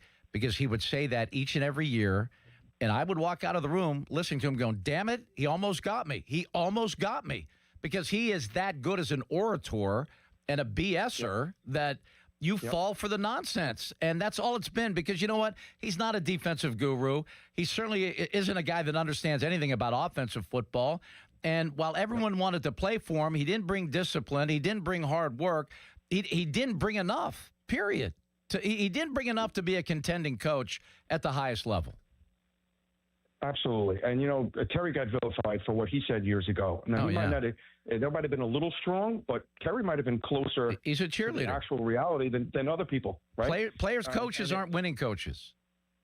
Let's move forward, Paul, if you don't mind. Sure. With McCarthy, right? So I went from throwing an individual party for a week, probably intoxicated for a week straight when they fired Tomlin, because I've been waiting 7 years for it.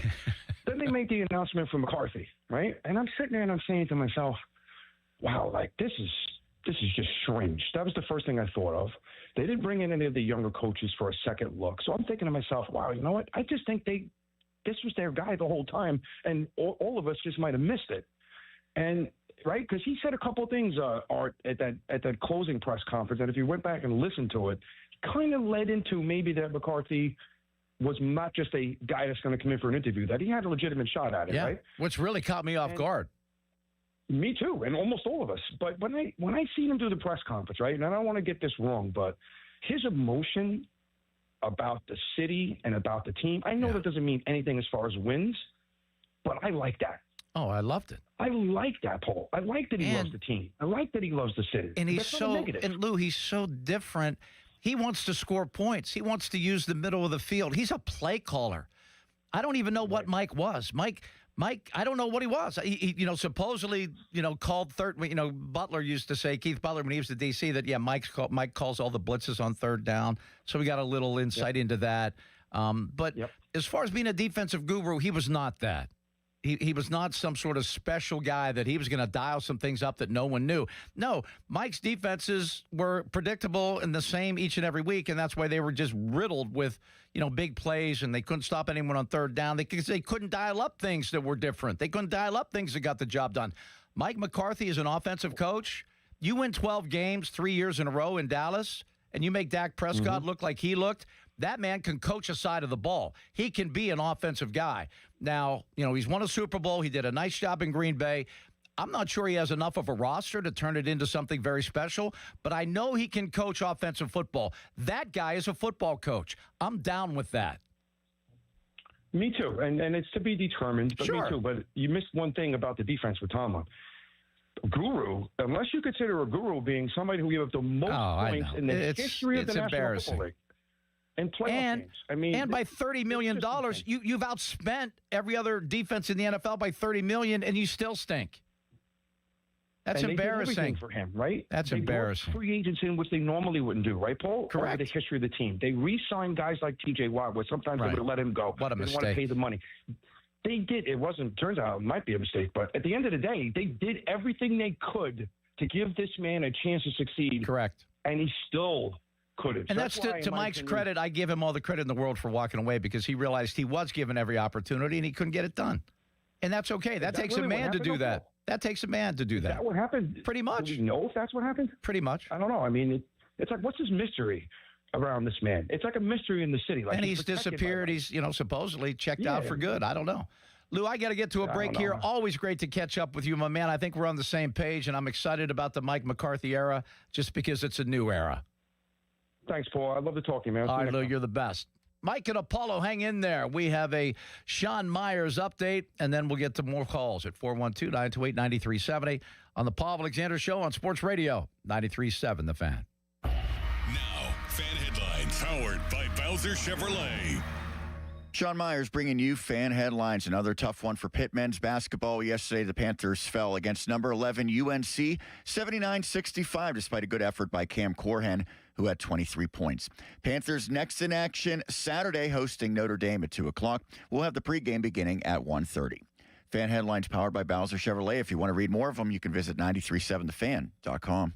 Sports Radio 93.7 The Fan brings you the Fan Bet Rivers Sportsbook Show with Pony and Muller every Thursday at 4 p.m. Get the insight you need to win big. The Fan Bet Rivers Sportsbook Show. Gambling problem? Call 1-800-GAMBLER. On Sports Radio 93.7 The Fan. Hey, it's Austin Bechtold. Voss TV and Appliance is pure Pittsburgh in every way. Family owned since 1960. Real people like Megan and Tracy who answer the phones or personally walk you through the showroom. Reliable delivery and installation by the Voss team. No third-party shenanigans. Voss provides advice that fits your lifestyle with a huge selection of quality brands, and my family has trusted them for over 30 years. Visit Voss's Southdale showroom today. Call 412-650-VOSS or go to VossTV.com. Voss TV and Appliance, the lowest prices guaranteed.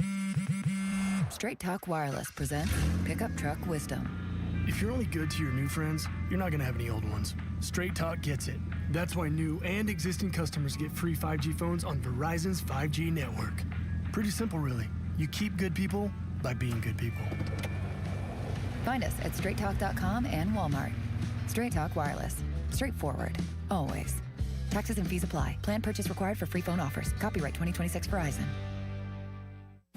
My ride smells just right, just right, just right, just right. Y'all gotta try that Febreze car. Just right, just right, just right. Yeah. La la la la la. With up to 40 days of consistency, all low Febreze car clips right on your vent. Yeah. You know my car's my happy place. Keep that smile on my face when it smells just right, just right, just right. Yeah. Breathe happy Febreze. La la la la. Text us on the Edgar Snyder and Associates text line at 412-928-9370. Edgar Snyder and Associates reminds you to text responsibly. Sports Radio 93.7 The Fan, built by Window Nation, home of the buy two, get two free offer. At Bucko's Roofing, we're on top of it. Whether it's siding, roofing, windows, gutters, or insurance claims, you can count on Bucko's for quality customer service. Find us online and get a free quote today. It's Pittsburgh's #1 roofing company. Bucco's Roofing. Can I take your coat? Oh, you noticed. Yeah, I found it on eBay from a seller in Vegas. Pre-loved and perfect. She listed it and jackpot. Italian leather, classic trench silhouette. And did you see the braided buckle? Hang on to your claim ticket. Oh, I'll hang on to this forever. Have you been on eBay? There's so many finds. And I bet that diving watch would sell fast. Just saying. Find what you love, sell what you don't. eBay. Things people love. This is Around the League, powered by Factor. As the pro basketball season moves deeper into the second half, the pressure is on. Contenders are separating. The trade deadline is come and gone, and all-star storylines are heating up. This is the stretch where preparation matters. Factor meals deliver pro-level nutrition with chef-crafted flavors that make it easy to feed your performance. Factor, eat like a pro. Chris Muller here to set the story straight. I didn't get talked into Awaken 180. Nobody chased me down. Nobody twisted my arm. I wanted to do it. It was time. Time to stop feeling sluggish. Time to stop carrying extra weight around like it was part of the uniform. Time to stop saying I'd handle it later. Later wasn't working. And what sold me wasn't hype. It was structure. Awaken 180 gave me a plan that didn't leave room for excuses or second guessing. No winging it. No trying to be smarter than the system. Just follow the playbook and let it work. And it worked. The weight started coming off every week without feeling miserable or deprived. That's the part people don't believe until it happens.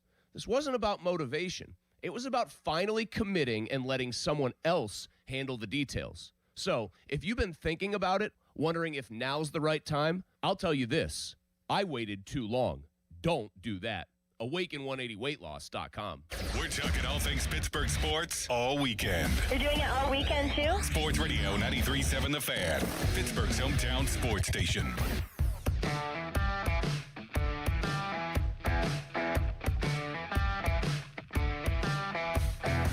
Welcome back.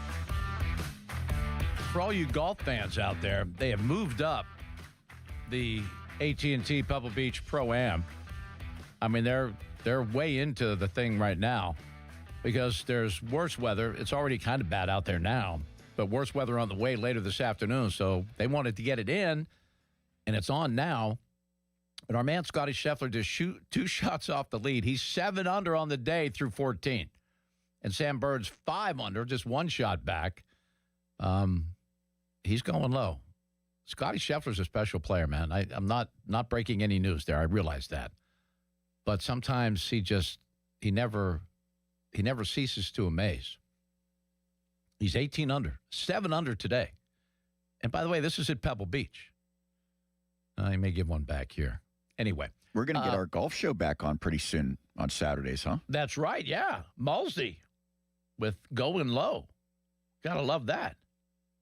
Mulsey won his first major last year. I forget what the actual event was, but at Chartiers, he shot a 76 or 77 in a legit tournament, and he won. And the thing that was cool, he was here doing his show. He got the first tee time, and he was here doing his show, and there were like 5 players, and they have that real-time scoring.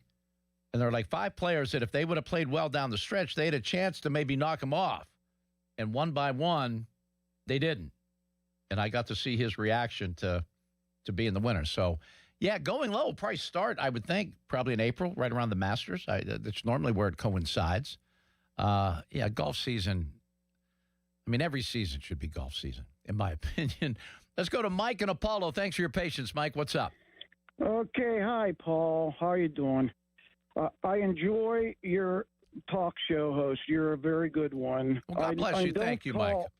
Sure. I don't call very often. I'm not much of a talker, but there's a couple of things I wanted to say.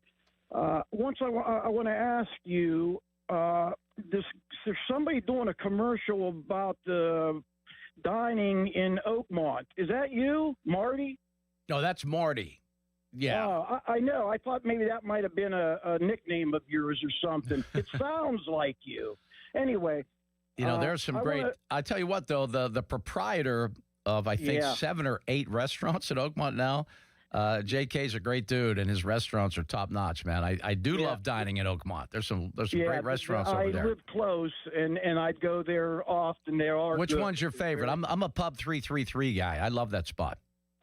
I like the carnivores. Yeah, the original. That's the original. Yeah, the original. Right. That's their wings. Their wings are outstanding. Yeah. Hey, I was 2 years old when the Pirates won the World Series at 1960. So I'm an old man. I listen to you guys all the time. But about the Steelers, I just have a couple of things.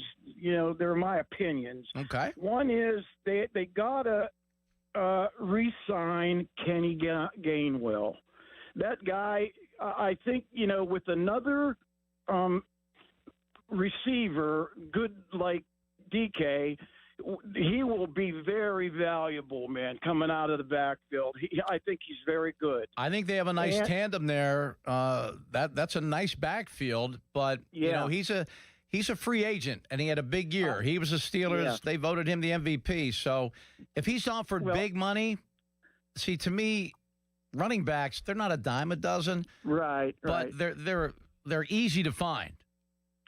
But if you could get rid of some of that capital that these old guys are using up, get rid of somebody and get a little bit more for him. I think it would make a difference. I really would. I think it would gain a win or two for us. Also, about the Will Howard thing, I think they ought to bring back Aaron Rodgers or some veteran. Have Howard start the first couple preseason games, see what's going on, have the veteran teach him during the year a little bit, see if he can be our first string, franchise quarterback. Just test it out with give him a chance. I know last year he was hurt during preseason, but this year I think that's a good idea. And Mike, one more thing. Mike, I just want to respond to that. Sure. Why does a 6th-round pick deserve that kind of opportunity? What's that based on? What's that? What's that based on? I don't understand why everyone is already buying into Will Howard. I don't get that. I'm not against him at all. Seems like a great kid, won a national championship in college, but I could start listing really good college quarterbacks that were horrible NFL quarterbacks from now until 6 o'clock when I'm done. Yeah. Well, all I'm saying is give him a chance. That's all. He's tall. I like that about him. He's a big guy. And why do we want? Mike? Why do you want 43-year-old Aaron Rodgers back? He's not mobile. Still has the arm. Still thinks well. Yeah. But here's what happens: every time he's under pressure, he's done on the play. And you know what? He doesn't want to take a hit. And if Will Howard, the thing I would like about him, the same thing I like about Mason. He's tall. And Mason steps up into the pocket and takes a hit to make a throw. Aaron's done doing that. I'm sure he did that in the peak of his career. He's not going to take a hit to complete a pass. He's done doing that. No. If you don't give him time, it's a bad play. It's a busted play. I understand. And just one more thing before I leave. I don't want to. You're fine. About the Pirates. Oh, geez, I've lost my train of thought. Well, it happens at our age, Mike. I get it. It happens to me a lot. I walk into rooms and wonder why sometimes. All right, Mike, have a great day. Thanks so much for the kind words. I'm glad you called in. But, yeah, losing your train of thought, that happens. Believe me. It happens a lot. And you just kind of got to regroup and hope that it comes back. One thing that I put into my daily routine that was hard at first, but now – I'm used to it. I finish my shower every day with ice cold water. And boy, this time of the year, that shower gets cold. When you put it on, it's cold max. Woo, woo. So I do that for about 3 or 4 minutes. And it takes away a lot of your brain fog. It really, there's a lot of positive things. It's like the cold plunge. I just do it in the shower. I don't have one of the cold plunge things. I probably won't get one either, I don't think. So I think the shower works just fine. My opinion. Let's go to Leslie before the top of the hour here. We'll get her in real quick here. Hello, Leslie. What's happening? Hi, Paul. How you doing? I've never been better. How are you?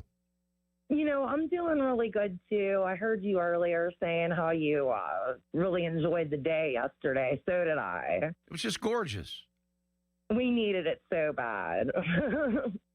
Yeah, I think this time of the year, you get a little sunshine, a little warmer temperatures. It does the body good.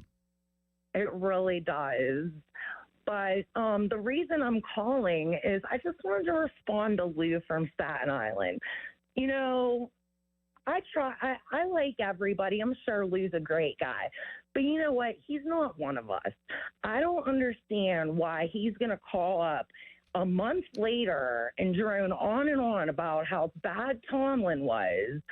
I mean, because Leslie, like me, we were ready for that move to be made 6 or 7 years ago when it was obvious they had reached the point. When he didn't have a quarterback.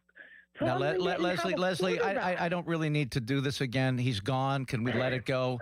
Guess what, Leslie? Here's the fact, and here's the part that really makes me crazy about that comment that you just made. He went out. Mike Tomlin, he was the only voice in that office for the last 10 years.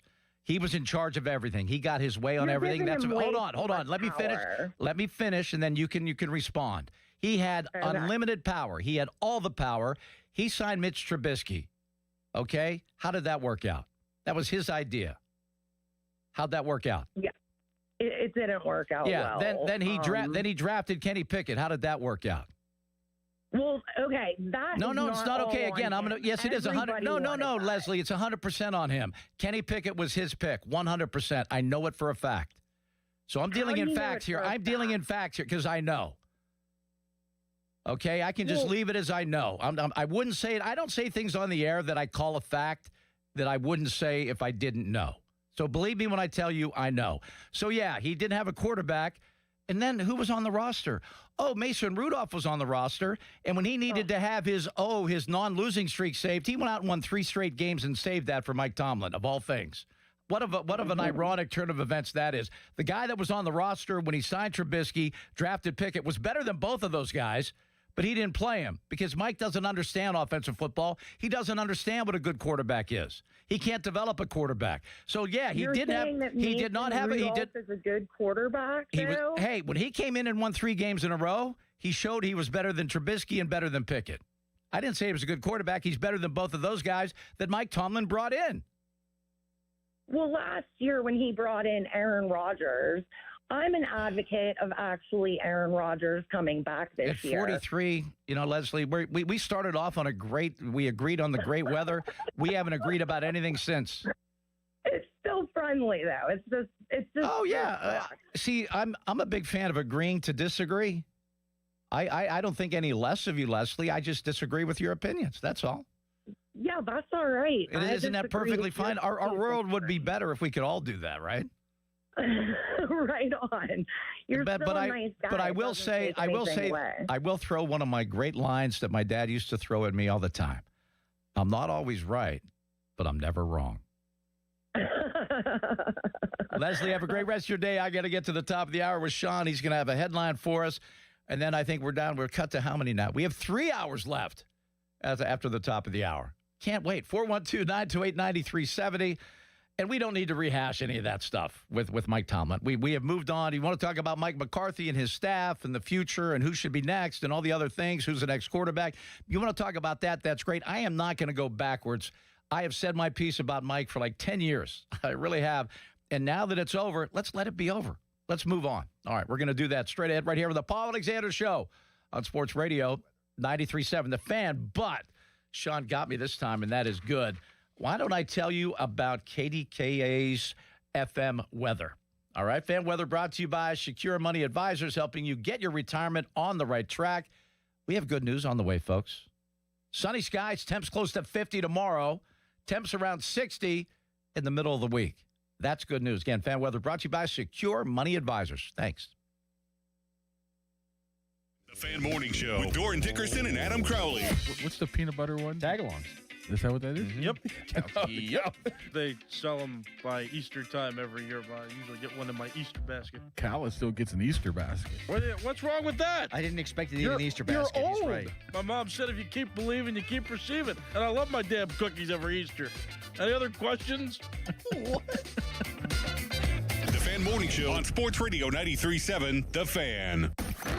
Sports Radio 93.7 The Fan. Boney and Muller think they know football until they talk to Aditi Kikabwala every Wednesday at 4:15. You see Aditi each week reporting on the sidelines. Tune in as she tells us what she saw and talks about everything going on across the league. Aditi is brought to you by Tri-State Office Furniture, Cedarbrook Golf Course, Hampton Beer Outlet, and Window Nation.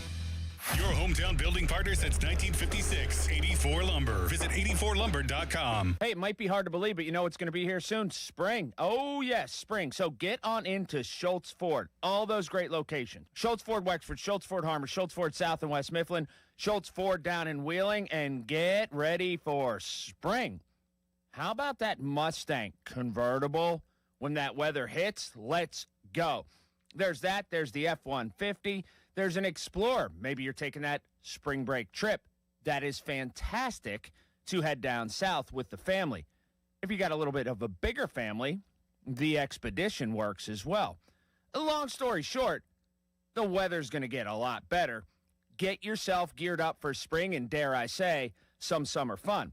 The people who work at Schultz cannot be beaten. They are fantastic. They will work with you.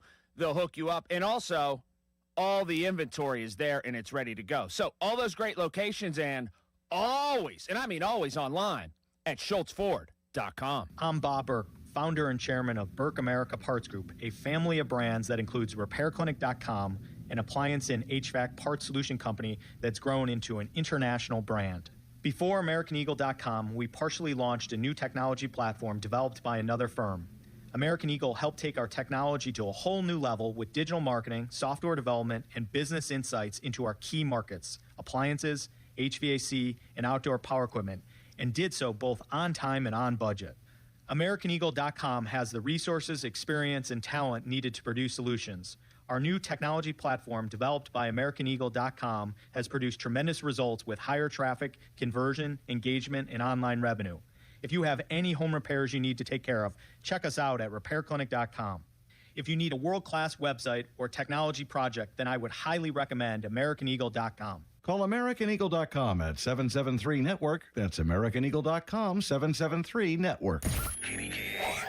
HD1 Pittsburgh, an Odyssey sports station. Live from the Jim Shorkey Mitsubishi.com studios, North Huntington and North Hills. Always live and free on the Odyssey app. Sports Radio 93.7 The Fan. Tune in every Tuesday morning at 9 as the Pittsburgh kid Neil Walker joins the Fan Morning Show. Tune in or listen on the Odyssey app as Neil gives you the latest on our Pirates. The Neil Walker Show brought to you by Mike Camlin Hyundai, Goodrich & Guys, Pittsburgh's personal injury attorneys, and Bet365 on Sports Radio 93.7 The Fan. Now, Fan Headlines, powered by Bowser Chevrolet. This is Sean Myers bringing you Fan Headlines. Pitt men's basketball suffered a 79-65 loss on Saturday against North Carolina. The Tar Heels now 8-4 in the conference. The Panthers are 2-11.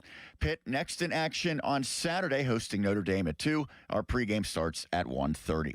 And in just a matter of minutes, Team USA men's hockey will be getting underway against Germany, a 3:10 puck drop. USA is 2-0 in pool play. Headlines powered by Bowser Chevrolet. For more, visit 937thefan.com. Live and local, even on the weekends. Let's go! Sports Radio 93.7 The Fan, Pittsburgh's hometown sports station.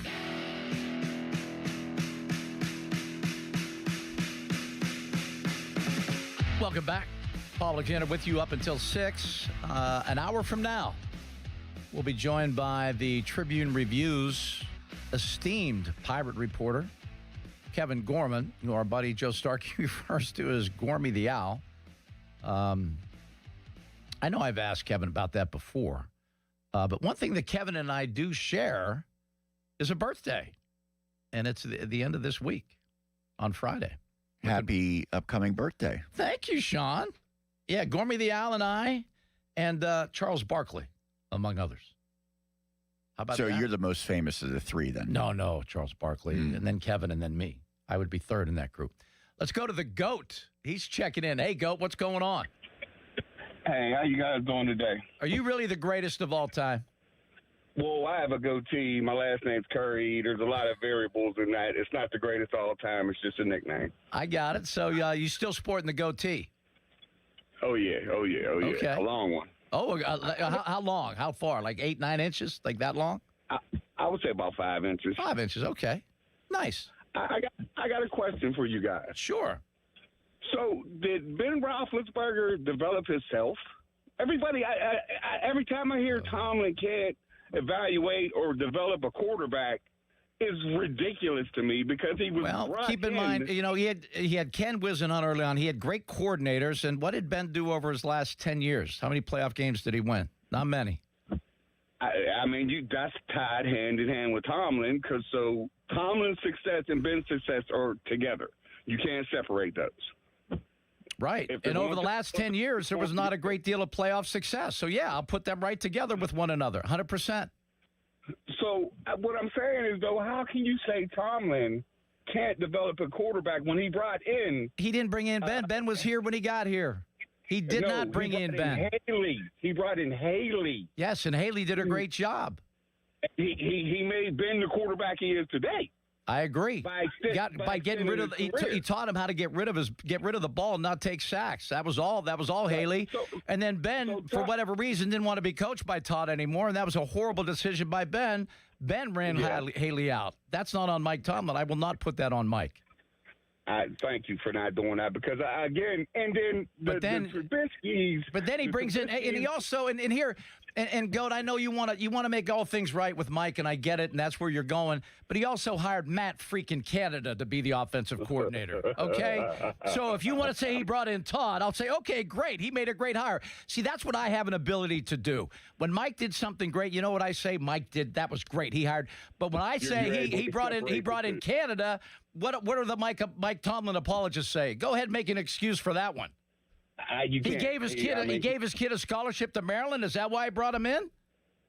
I know. I mean, I get what you're saying on that. And also, look at these key players. People always say, "Oh, TJ." TJ don't show up in the big game, man. And here's another thing: when you have a legitimate coach and you want to move TJ around, TJ moves around. But you know what happened with this coach? TJ said, I don't want to move around. And you know what the coach says? Okay. Yeah, I mean. That ain't coaching. That's why everyone says, oh, I want to play for Mike T. I want to play for Mike T. Yeah, because if you don't want to do something, you don't want to practice today. You don't want to do this tomorrow. You don't want to move to the right side of the defense. Mike T says, okay. I agree with that. That ain't coaching, man. That is not coaching. I thought it was time for Mike Tomlin to leave. Okay. I mean, he was definitely getting stale in his situation. But for people to say, oh, he doesn't have a coaching tree, so that he's not a Hall of Famer. He did what he did. And what he's done in itself but you know what? I mean, paper. No, I want to revisit that, Goat. I do, because you know what? It's embarrassing to me that 19 years as a head coach in the NFL, and there's not one guy that went from a position coach under your tutelage to be a coordinator somewhere else, and not one guy ever became a head coach after being a coordinator for you. He hired horrible coaches. Yeah. I mean, and again, like you say, the insider, so he must have had more control than I thought he had because he had total control. So all of that is just on him, and he made bad decisions as far as who he put around him. He did. And I don't know. And you know what? And I'll say this about that. He also had a limited budget. A lot of NFL teams have a much bigger coaching budget. So Mike might have been limited in who he could hire because they weren't paying enough. Might have been. I see teams like San Francisco, they have like 12 coordinators out there. Well, you know what? Now Mike McCarthy right now is probably making half of what Mike made. Mike made about 18 to 20 million. Mike's probably making like 10, which isn't bad. But now they have money to go get other coaches. So I don't want to hold that against Mike either, because maybe his budget for coaches was so low he couldn't get good ones. I don't know. That part I don't know. See, that's what I'm able to do. I'm able to say what I do know and what I don't know. That part I don't know. Time will definitely tell whether or not we made bad decisions, or we can see. Like, to me, Pickens was the biggest. Oh my God, I'm disgusted about that decision because you had him under contract. Said hold you back for 5 years. If you miss on your number one pick and it's a quarterback, that's going to hurt you for 4 or 5 years. The fact that they didn't get out of that DK Metcalf contract when they had an opportunity. I know. to me, it was like, what are you doing, man? Why wouldn't you get out that contract? I don't care. And why did you pay? Why did you pay in this today's NFL? Why are you paying that kind of money for old defensive players? Ramsey and people like that. Yes, Schley. I mean, what are we doing? Even TJ, what are we doing? You don't pay people for what they've done. You pay them for what they're going to do. And what's he going to do? He had 7 sacks this year. He didn't do squat. In my world, T.J. Watt would be gone, and it wouldn't be dependent on who wanted his contract. See, we agree on a lot of things, my friend. A lot of things. I hope you have a great day. Thank you for your time, sir. I appreciate your time job as well. You take care. All right, that's the GOAT checking in. And he's known for his goatee. A nice 5-inch goatee for the GOAT. All right, let's go to Dylan in Cranberry. Hey, Dylan, what's up? Hey, how are you? Yeah, this Mike McDonald coming from Baltimore and winning a Super Bowl in his first year just glorifies everything. Mike Tomlin is a good man. Yes. He's an average coach. Yes. But by golly, was that guy absolutely terrible about hiring personnel. If you look at Baltimore's last 10 to 15 years, the amount of coordinators who have left that organization and gone on to prominent roles, it is incredible. It is incredible. And Mike Tomlin doesn't have a single coordinator under his 19-year tenure to do anything. Or a position coach become a coordinator. How about that? Exactly. This is a star-driven league. Now, Sam Darnold, in my eyes, might not be a superstar. He's an elite game manager. But until Pittsburgh really wants to spend some money and get 2 quality wideouts with a quality tight end whose name is not Pat Freiermuth, a decent running back, and a quality defense, it's going to be a 7 to 10 win team. And this Mike McCarthy rental is just more of the same BS. Let's look at Baltimore. Jesse Minter is going to be a fantastic football coach for them. They're going to turn it around. And if Lamar Jackson doesn't make it to a Super Bowl in the next 2 to 4 years, the only person more disappointing than him at that position is Jim frickin' Kelly. So Pittsburgh just needs to wake up. It is not 1968 anymore. It is a star-driven league. T.J. Watt, I'm not such a fan of that contract. But no, that's a horrible contract. Until somebody can get in good old Acrisure Stadium, let's just call it Heinz Field for God's sakes. But until somebody can get in there with some new energy and a modern thinking, here's what I don't want you to underestimate about Mike McCarthy. He has a great offensive mind.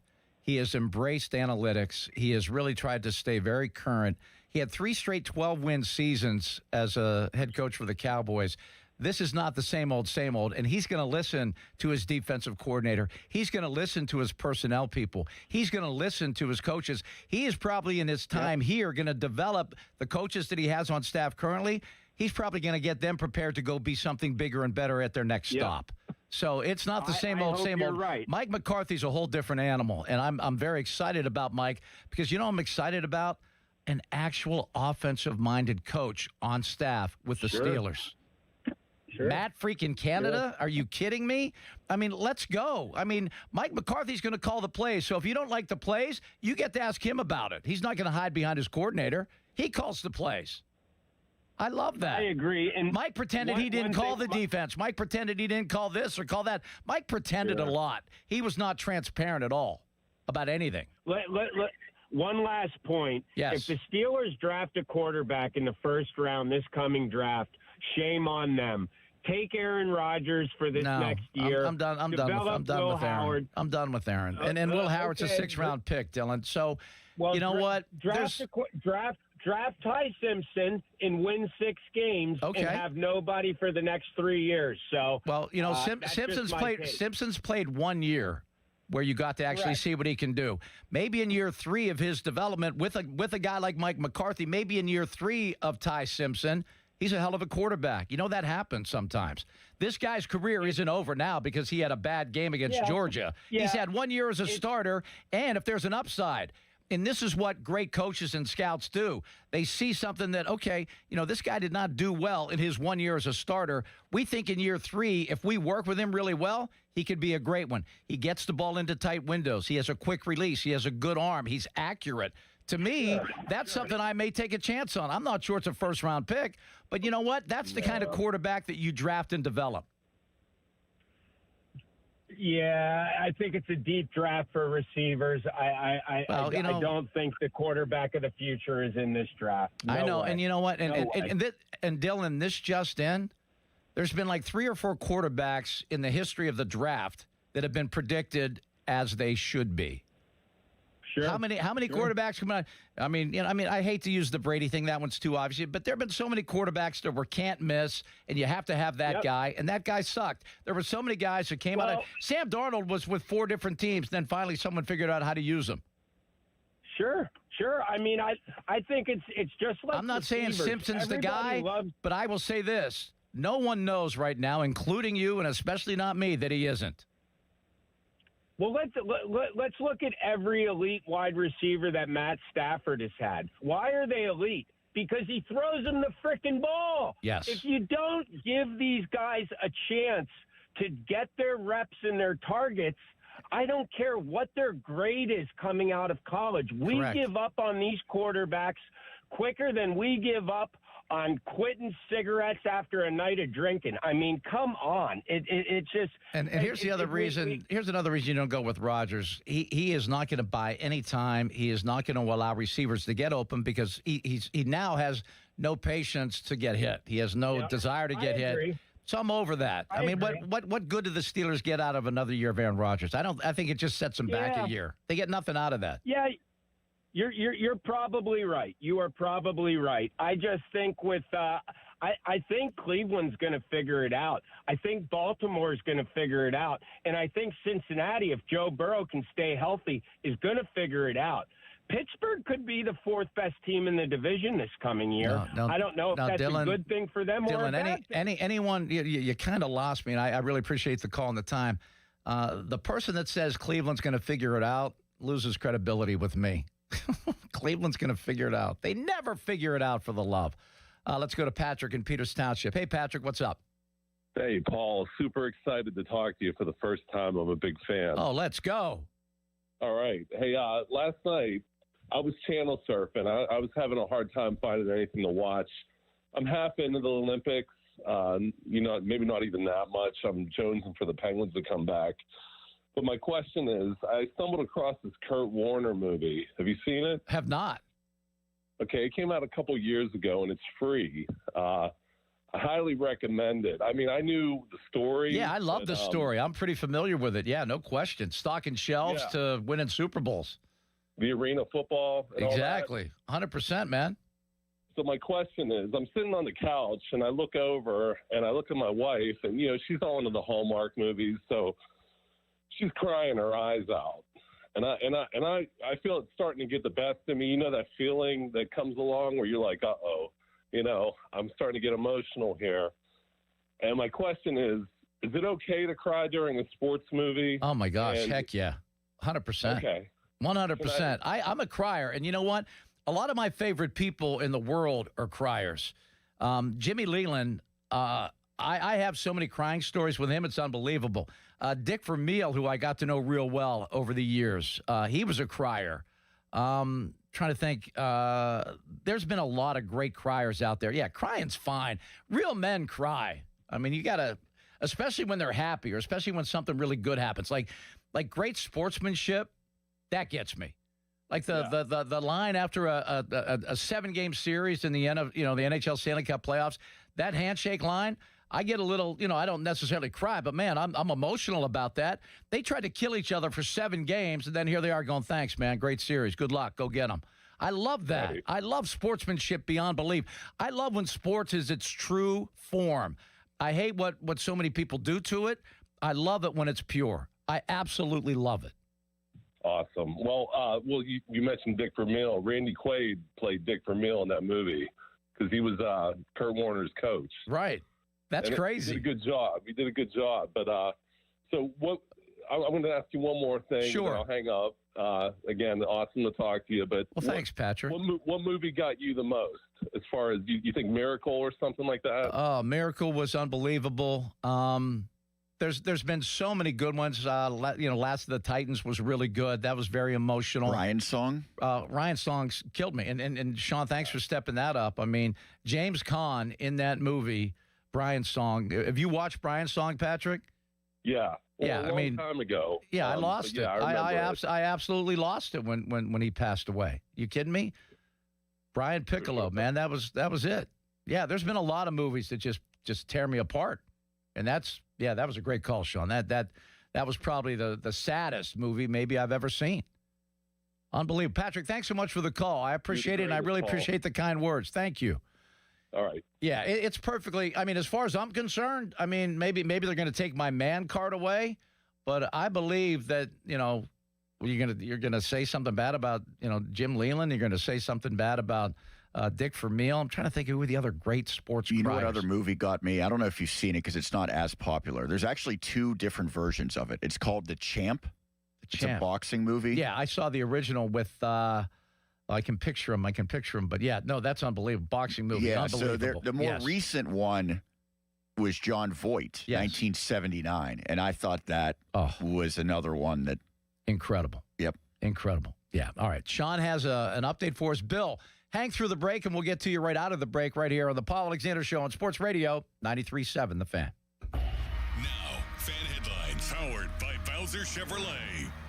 This is Sean Myers bringing you Fan Headlines. Pitt men's basketball lost 79-65 on Saturday, playing at 11th-ranked UNC. The Tar Heels now 8-4 in the conference. The Panthers tumbled to 2-11, despite 23 points from Cameron Corhen.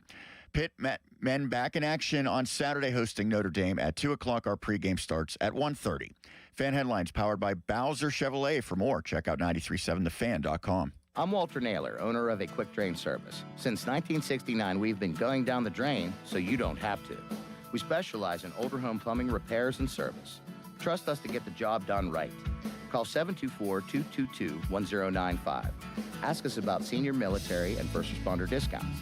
License number PA074216. We serve the tri-state area with DOT-certified gas, water, and sewer line installations while offering a lifetime guarantee. aquickdrain.com. Looking to turn your firearms into cash? Keystone Shooting Center is here with top dollar offers. From a single piece to an entire collection, they make it easy. Stop by Keystone Shooting Center today for a free, no-obligation appraisal and walk out with a great deal. Your unused gear is their business. Visit Keystone Shooting Center at 925 Sheridan Drive in Mars. They buy used guns and they pay top dollar. Keystone Shooting Center. John, what are you doing? Get in my car. So why are you walking to work? Thanks, man. It's these insanely high gas prices. They're draining my bank account. I can't afford to drive anymore. Dude, don't walk. Just do what I do, because I never pay full price for gas anymore. I use the free Upside app that pays you cash back for every gallon of gas you buy. Oh, wait. You're telling me you get paid cash when you buy gas with the Upside app? Yes, I get real cash back every time I buy gas. Does that actually add up to anything? I'll make around $200. Wow, that's serious extra cash. I'm downloading the free Upside app now. Download the free Upside app now to earn real cash back every time you buy gas. Use promo code GOOD for an extra 25 cents a gallon bonus on your first tank. That's promo code GOOD. You can cash out anytime right to your bank account, to PayPal, or an e-gift card for Amazon and other brands. Just download the free Upside app and use promo code GOOD for a 25 cents a gallon bonus on your first tank. That's code GOOD. Shopping with your parents can be embarrassing. Why would they sell jeans with holes in them? I'm going to speak to the manager. Mom! That hoodie is giving. You should get it. YOLO. Thanks to the Chase mobile app, your kid can shop independently while you keep an eye on their spending. So you can go from... We can be twinsies. ...to... How was shopping? Saw you stayed on budget. Thanks, Mom. Freedom for kids, control for parents. That's family banking from Chase. Account subject to approval. Chase mobile app is available for select mobile devices. Message and data rates may apply. JP Morgan Chase Bank N.A. member FDIC. Hi, I'm Michael from the War and Treaty. You know the jingle. Now discover the facts about Ozempic, a GLP-1. Only Novo Nordisk makes FDA-approved Ozempic. Learn about the real thing. Talk to your healthcare professional today. Call 1-833-OZEMPIC or visit Ozempic.com to view the medication guide and to learn more about Ozempic. Semaglutide injection 0.5 milligram, 1 milligram, and 2 milligrams.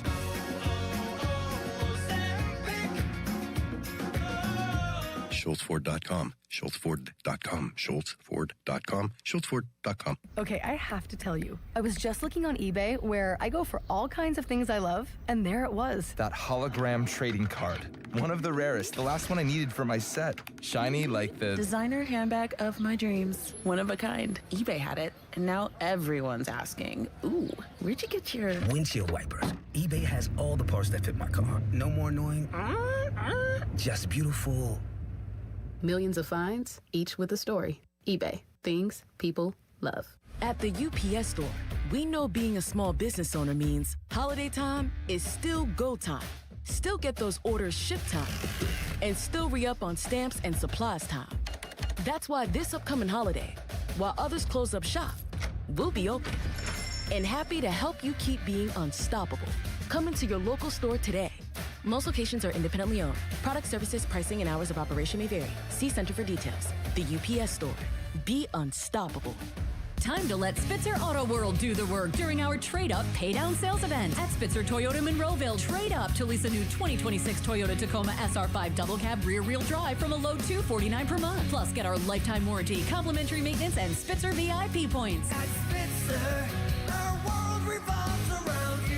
TSRP 39684, VIN 3TMK B5FN6TM055265. 39 months, $49.99 due at signing through TMS plus title tax license registration. $490 doc fee, 0 security deposit, 10K miles per year, ends 3/2/2026. Everyone, it's Bob Pompiani. You want to make some extra money? This is the time to do it because the new year is here, and so are stellar rewards from DraftKings Casino. Blast off for a free chance at $5,000 in credits with Daily Rewards Rocket. Log on to DraftKings Casino and launch your rocket 3 times for a chance to collect credits, spins, and much more. Come back every day to launch more rockets and get more rewards. Then enjoy all of your favorite slots, live dealer experiences, and classic table games. The crown is yours in partnership with DraftKings Casino. Gambling problem? Call 1-800-GAMBLER. Must be 21 or older. Physically present in Pennsylvania only. Eligibility restrictions apply.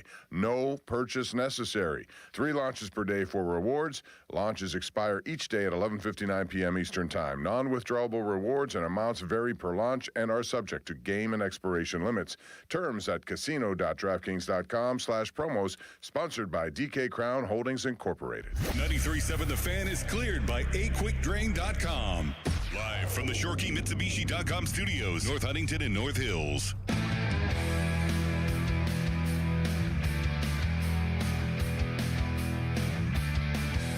Welcome back.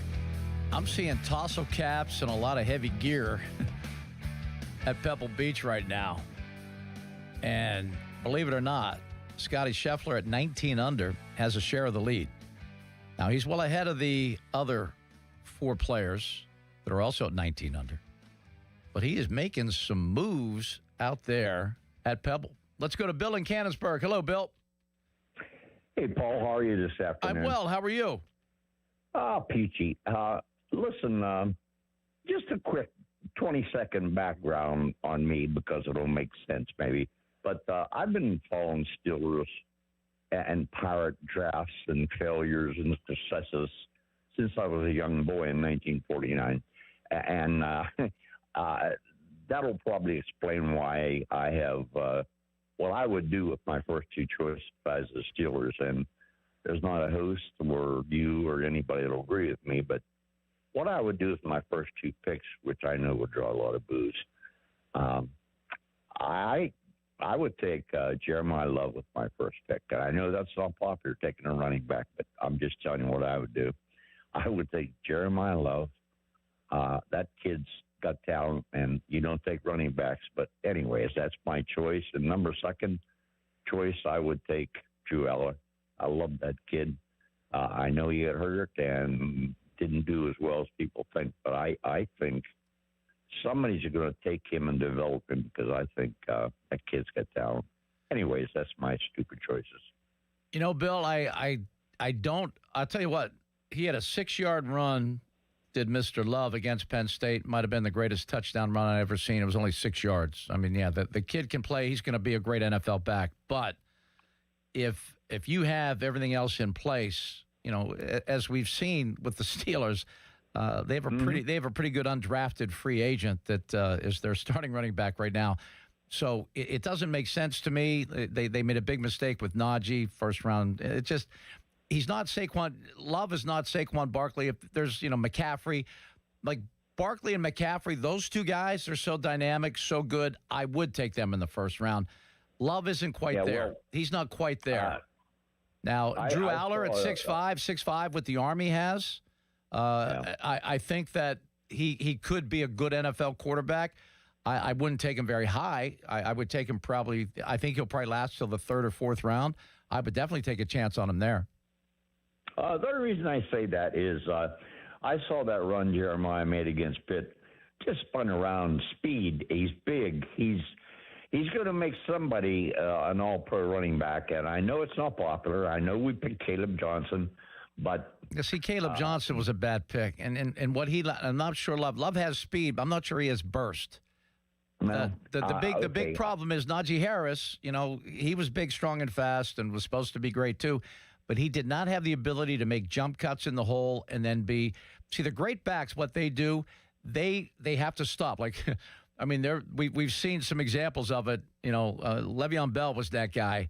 It was his ability to stop and accelerate at an unbelievable amount of speed, and it was just crazy.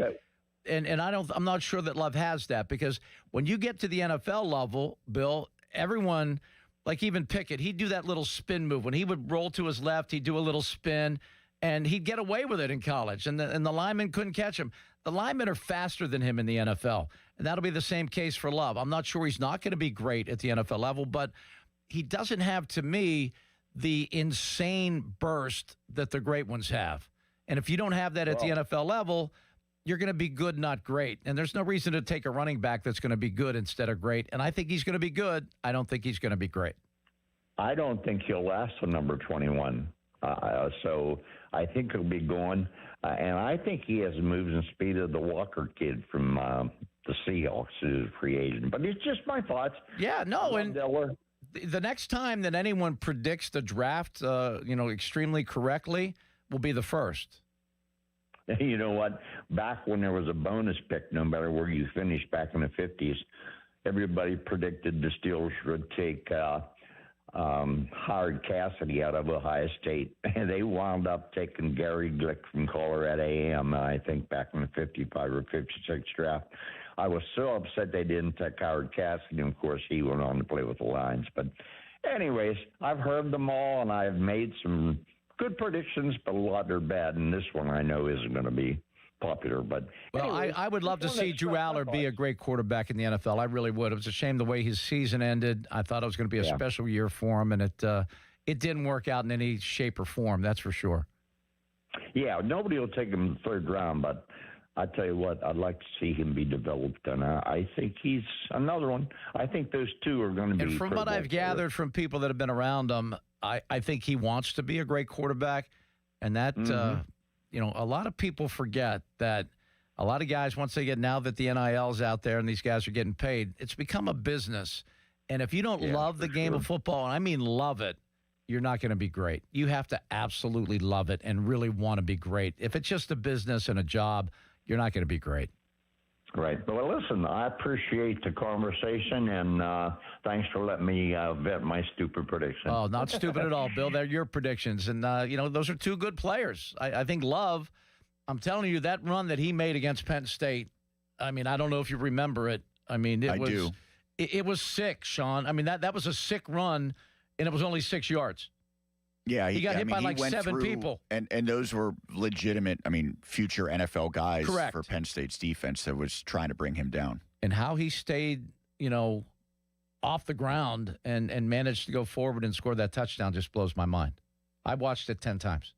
I have way less faith that Drew Aller will be a good NFL quarterback, though. And the thing is, everyone always speaks of his potential, his measurables, his arm strength, all that, which is true.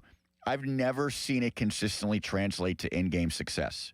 That's the problem. And he's had plenty of opportunities. So I think he was poorly coached. You love the foundation that you can start with on a guy like that because you can say, well, he's going to check this box, this box. I think there's too many issues with his accuracy and his reading of defense for him to suddenly, maybe it does click, but it doesn't often he's a work project. like that. He's a project, Yes. and that's I like people that have the size, strength, and arm, and if I can get him in a lower round, and I believe I have someone that can work with him and help him, I think it's worth a shot because he has things you can't teach. That 6'5" frame and that arm in the third round? Nah, probably fourth. I think fourth round. Yeah, I would sort of agree with that. I don't think I'd touch him in the third, but if he's still there in the fourth, I'd go, let's go. It's Why not? it's more of a lottery ticket than anything with him. Yeah. And there's a chance that he doesn't even maybe stick as a viable backup for, a decade or so. I could see a boom bust, but I could also think of like Christian Hackenberg and how he never, ever, I don't think he ever threw an NFL pass, right? No, and he's a guy that if he would have been able to come out after his freshman year, he would have been number 1 overall. Yep, no doubt. That's the strangest thing to see is a guy regress each and every year. And it happens sometimes. And I do think that James Franklin was to blame for a lot of that with Hackenberg because 100%. his first year he played under Bill O'Brien. And he flourished in a big way. And then it was a square peg, round hole situation with Franklin when he came in. And again, he's not a coach. I mean, he's a decent leader of a program, but he's not a coach. You wouldn't sit in a room with him at a coaching clinic and go, man, this guy's going to teach me something about offense or defense or no, none of the above. He's going to teach, here's how we raise money. Here's how we get the fans to sit here instead of there. He was that guy. And he was good to his players. Every one of those players that, after he was fired were like, I wish him the best. He's a good guy, took care of me. Same thing with Mike Tomlin. Great guy. Everyone that played for him loved him. I mean, Mason Rudolph, who I thought if anyone would have like a bone to pick with Mike Tomlin, it might be Mason Rudolph. He said he loved every second of playing with Mike Tomlin. So I admire that. I think if you're well-liked by your players, you did a lot of things right. But it doesn't mean you're a coach. I want a guy that's going to sit in a room and go, we can get an absolute mismatch right here on the backside because they don't cover this, they don't cover that, and this kid can't cover, period. I like coaches that coach and not run a program or run a franchise or whatever. I want a coach. And I think Mike McCarthy is an offensive coach. I think that he understands the game in a huge way, and that's why his other coaches go on to become head coaches and the like, okay? That's my whole take on all that. All right, let me tell you about Fan Text Line, brought to you by Edgar Snyder & Associates, a personal injury law firm where they always say, never a fee unless we get money for you. Fan Twitter is brought to you by South Hills Kia in Peters Township. Visit them at southhillskia.net. Join Coach Dave Gray for a Next Point Wins Point book signing at Play It Again Sports in Cranberry on Saturday, February the 21st, 1 to 4 p.m., where you can support youth sports. 10% of the sales will support the Assisted Goals Foundation, an organization that provides scholarships to help keep kids in the game of hockey. Shop, meet Coach Dave, and also give back. Details at 937thefan.com. Sean in the car. I'm going to take a quick break because Sean, not in the car, has to give us an update, and then you'll be up next right here on the Paul Alexander Show on Sports Radio 93.7 The Fan. Now, Fan Headlines, powered by Bowser Chevrolet. Sean Myers bringing you Fan Headlines. Pitt men's basketball dropped another one in ACC action yesterday, falling to UNC by the score of 79-65. Cam Corhan had 23 points in the loss. Pitt off until next Saturday, and the Panthers will then host Notre Dame at 2. We will have pregame beginning at 1:30. And in about an hour and a half's time, the NBA All-Star Game will get underway. This year's format, USA versus the world. Fan Headlines powered by Bowser Chevrolet. For more headlines, you can check out 937thefan.com. Sports Radio 93.7 The Fan. Get the latest on Pittsburgh sports from anywhere with the Odyssey app. Listen to shows and Pirate Games live. Check out our exclusive interviews and content anytime. Download the Odyssey app now and never miss a minute. Sports Radio 93.7 The Fan. Why does it matter to members that Aetna was named a Best Medicare Advantage company by U.S. News & World Report? Because they chose a plan that gives them real support, real people, and real care.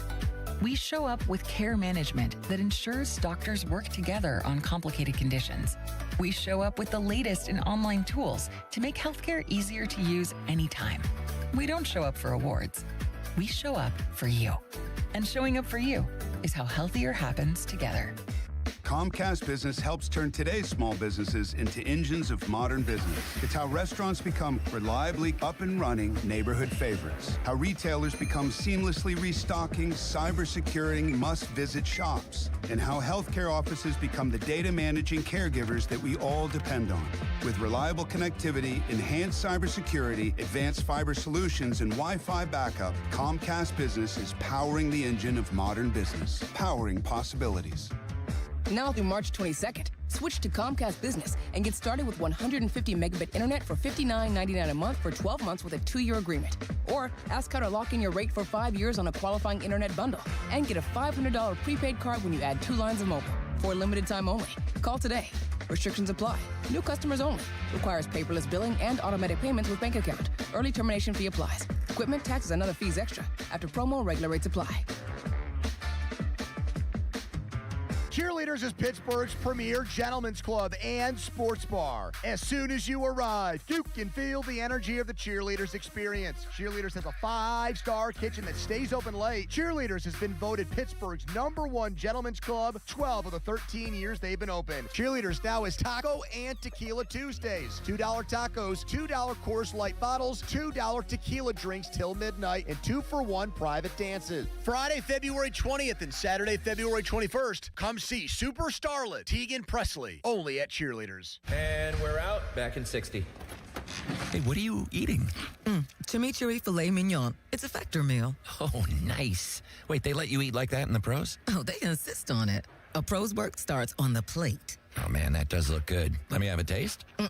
Get your own. All right. Where do I find this? Is it factormeals.com? Yep, and they've got a deal going on. Oh, love a deal. I am so in. Smart move. Pro move. All right. Factor. Eat like a pro. Text us on the Edgar Snyder and Associates text line at 412-928-9370. Edgar Snyder and Associates reminds you to text responsibly. Sports Radio 93.7 The Fan, built by Window Nation. Home of the buy two, get two free offer. Hi, I'm Neil Walker. One of my favorite places to go in the North Shore is the North Shore Tavern. If you love the Pittsburgh Pirates, then you'll love the North Shore Tavern. My home and Pittsburgh's home for Steak on the Stone. Just a stone's throw away from PNC Park on the North Shore. A trial is 99% preparation, and nobody prepares better than us. Get the good guys, Goodrich and Geist. Get the good guys, Goodrich and Geist. If it matters in Pittsburgh sports, we're talking about it. Even on the weekend. That's cool. Sports Radio 93.7 The Fan, Pittsburgh's hometown sports station. Welcome back. Top of the hour, we take a little trip to Bradenton, check in with Kevin Gorman.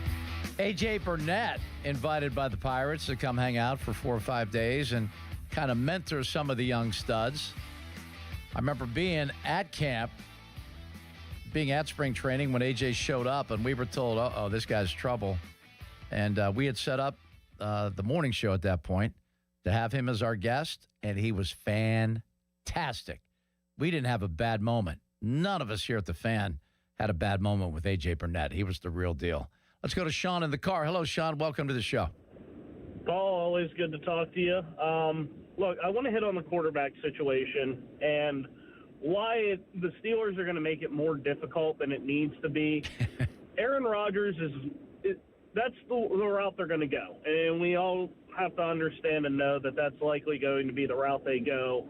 But really what they should do is just utilize Mason Rudolph and, if they have to throw in Will Howard, if he gets time, whatever, later on, that should be the route they go and save up on what you're going to give Aaron Rodgers money-wise, $15, $16 million, and just sign, a cheaper veteran guy like a Jimmy Garoppolo who's on the market, just to have in the back pocket, and really focus on the quarterback class of 2027 in college, because when you came into this 2026 year, it was all about, Arch Manning and Garrett Nussmeier, Drew Aller, Lenoris Sellers. Well, they really tampered off to the point where I don't even see I have a hesitancy even taking a flyer on any of these guys in the draft, let alone these mocks with Ty Simpson just baffles my mind at a guy that couldn't even beat out Jalen Milroe at the quarterback position.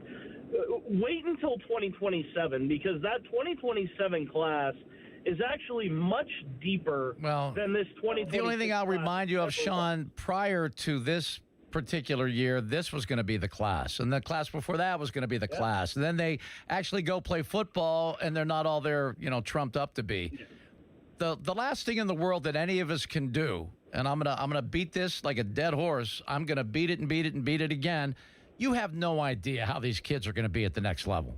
You just don't. Oh no, you have no clue. You're never going to. But so to just build everything around. Let's get this pick and let's do that. Let's do that, and we'll put all our eggs in this basket. And then it's like, then what do? Why did we make that much effort in getting that guy? And the only way you're going to get a shot at one of those guys is by having a really bad season. Keep in mind, Ben Roethlisberger fell to the Steelers because they went 6-10. And they refused to do that. Well, who knows? I mean, if I had a crystal ball, man, I would bet my butt off. And, man, I would have so much fun doing it. But you know what? In Simpson, the Simpson kid did not look good in a couple of big games. But there's a couple of things that he has that he's only had 1 year as a starter at the major college level. I'm not saying that he's the guy to go get, but I'm saying if you think that there's no chance he's going to be a good NFL quarterback, you haven't been paying attention. These guys come out of nowhere, and the guys that can't miss all the time. Yeah, and it's, it is hard to say. And, we've seen over the years, and one of my holdbacks with a guy like Ty Simpson is, when have we really seen an Alabama quarterback come out of college and take the league by any form of storm? Tua was supposed to be that guy, that, next big thing, but he's had nothing but struggles throughout his NFL career. But I'm not going to associate a school with a quarterback. Ohio State the same way. I mean, there's been, but if I would say one thing: if there's an Ohio State receiver available, you take him. You don't even think twice about that. You jump on it. Penn State linebackers are usually a pretty good idea. So there are some of that, but I'm not going to say Simpson can't be a good quarterback because he went to Alabama. Yeah, well, a wide receiver has to be, I think, no-brainer what you have to target in the first round. And you know what? Using Mason and Will Howard for a year, I don't think hurts, because you know what? Maybe you do have that 6-11 season or that 7-10 season. There comes a time where you eventually have to get yourself up the draft board without having to give away draft capital like they did for Broderick Jones. I mean, look at the Chiefs, for example. They have arguably the best quarterback in this, decade already in Mahomes, and they're going to have, even with him playing the majority of the year, they're still even going to have a top 15 draft pick. So there comes a time where you have and what to we've seen, what we've seen with the Chiefs, once you do find your quarterback, and they did, and they won Super Bowls with him, but then you start paying them. You really have to, you have to go on the cheap for the rest of your roster. So that's why Kansas City wasn't who they have been, and they're not going to be who they've been. That's how the NFL is designed. That's how they keep the parity. That's once you start paying your quarterback, which we need, everybody. You're not going to win. You're not going to win a Super Bowl without the franchise quarterback. That's a simple fact. All right, Trent Dilfer aside, there are always anomalies. But once you do get that quarterback and that quarterback starts getting paid, good luck keeping that going. And I'm with you on the TJ Watt train. I was hesitant for a little while, but you know what? The whole Steeler, we got to keep them one helmet guy. Why? And here's a guy that's he's unwilling to move around defensively. He hates to go back in coverage, which every once in a while they have their outside linebackers do, and he refuses to do that. He's not really coachable. And you know what? He's not now productive, and he's overpaid. Aside from that, he's great. Yeah, but there comes a time when you can't waste $40 million on a guy who wants to be a one-trick pony. Correct. You need to put those assets. You can't have the inmates running the asylum. You tell TJ, if you're paying a guy $41 million, you tell him exactly what you want him to do, and he does it, period. And I hope Mike McCarthy and this new regime changes the way that this organization has been run over the last 6 or 7 years. Oh, that would be music to the ears. Sean, thanks so much for the call. Appreciate it. Let's go to Bob in Natrona Heights. Hello, Bob. Hey, Paul. How you doing? Never better. You? Okay. Hey, thanks for being honest about Mason Rudolph over the years and not being a revisionist history like all those radio guys on your station Monday through Friday all day long. They're brainwashing a lot of these fans about Will Howard. Well, what McCarthy brings is honesty. The best quarterback out of camp will start. That's all I want.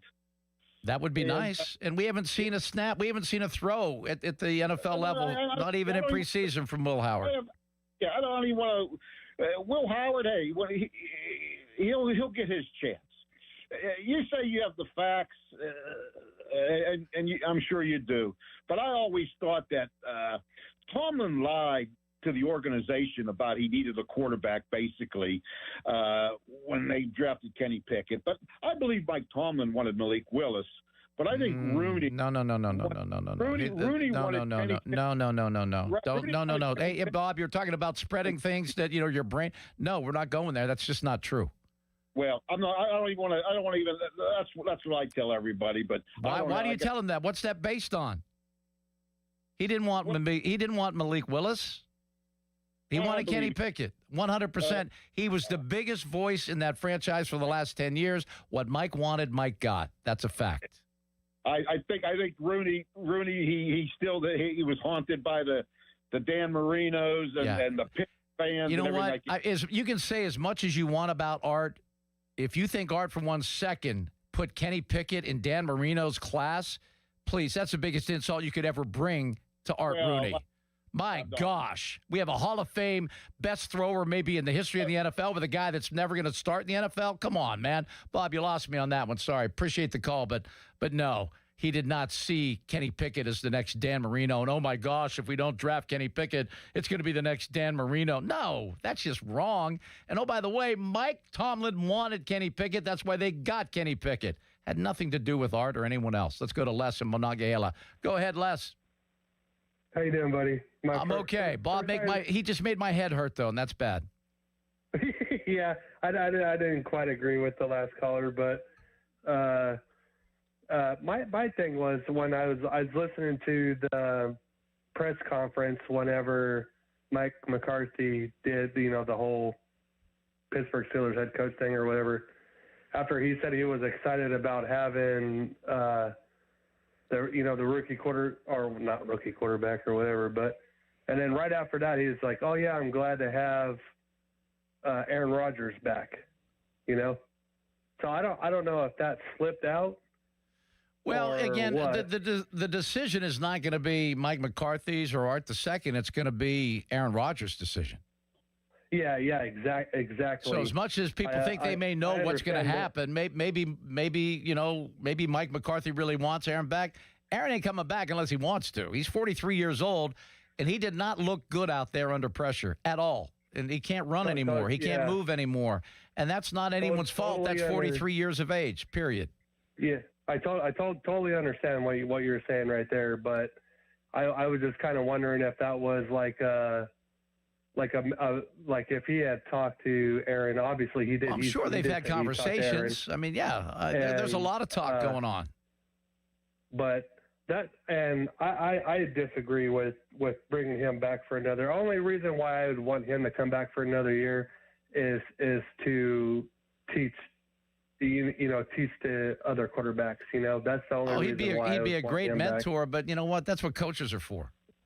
Yeah, exactly. And with this new regime coming in, who knows if they want him back? You know what I mean? Like that's my only thing.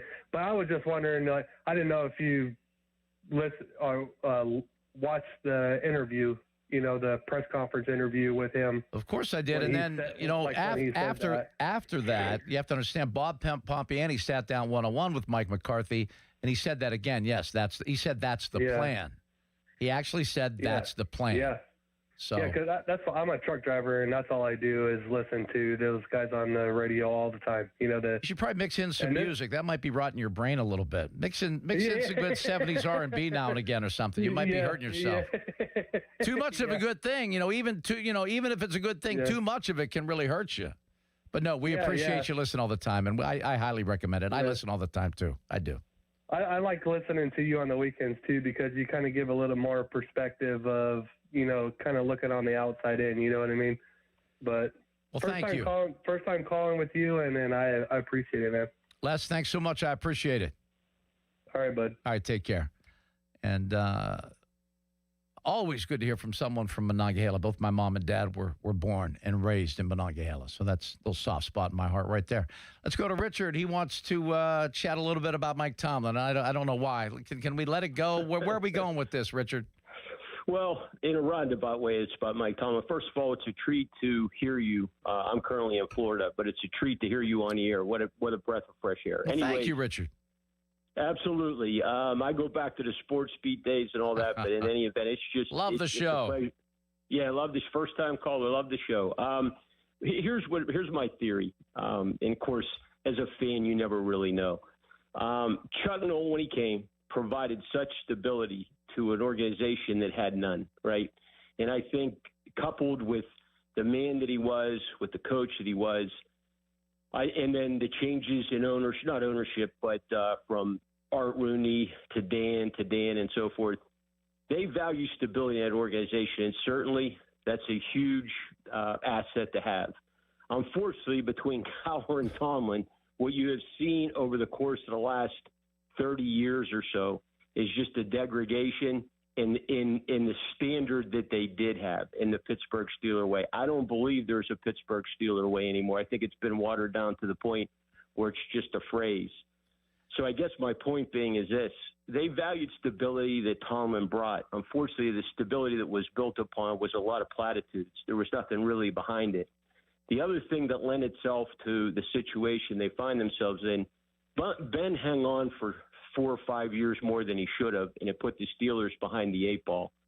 I'm with you. I don't think he effectively not only developed any quarterbacks, Mike Tomlin, I don't know that you can say that there's one player that he had that got better spending time with him. Maybe AB. I mean, that's such a crapshoot because of the way he is. But yeah, I think they value stability alone. Unfortunately, what you build stability on makes a difference. It has to be a substance. Well, what the difference when Bill Cowher left, Bill Cowher allowed his coordinators to coordinate, and he had good ones. I mean, he had special ones.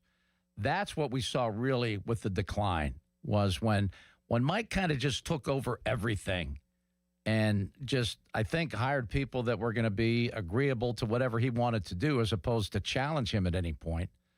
And I think that's where the staleness came in. It just became, this horrifically backwards offensive philosophy. Offensive philosophy had we're not going to throw the ball over the middle. The only goal was to not turn the ball over. Mike Tomlin believed wholeheartedly, if you win the turnover battle, you win the game.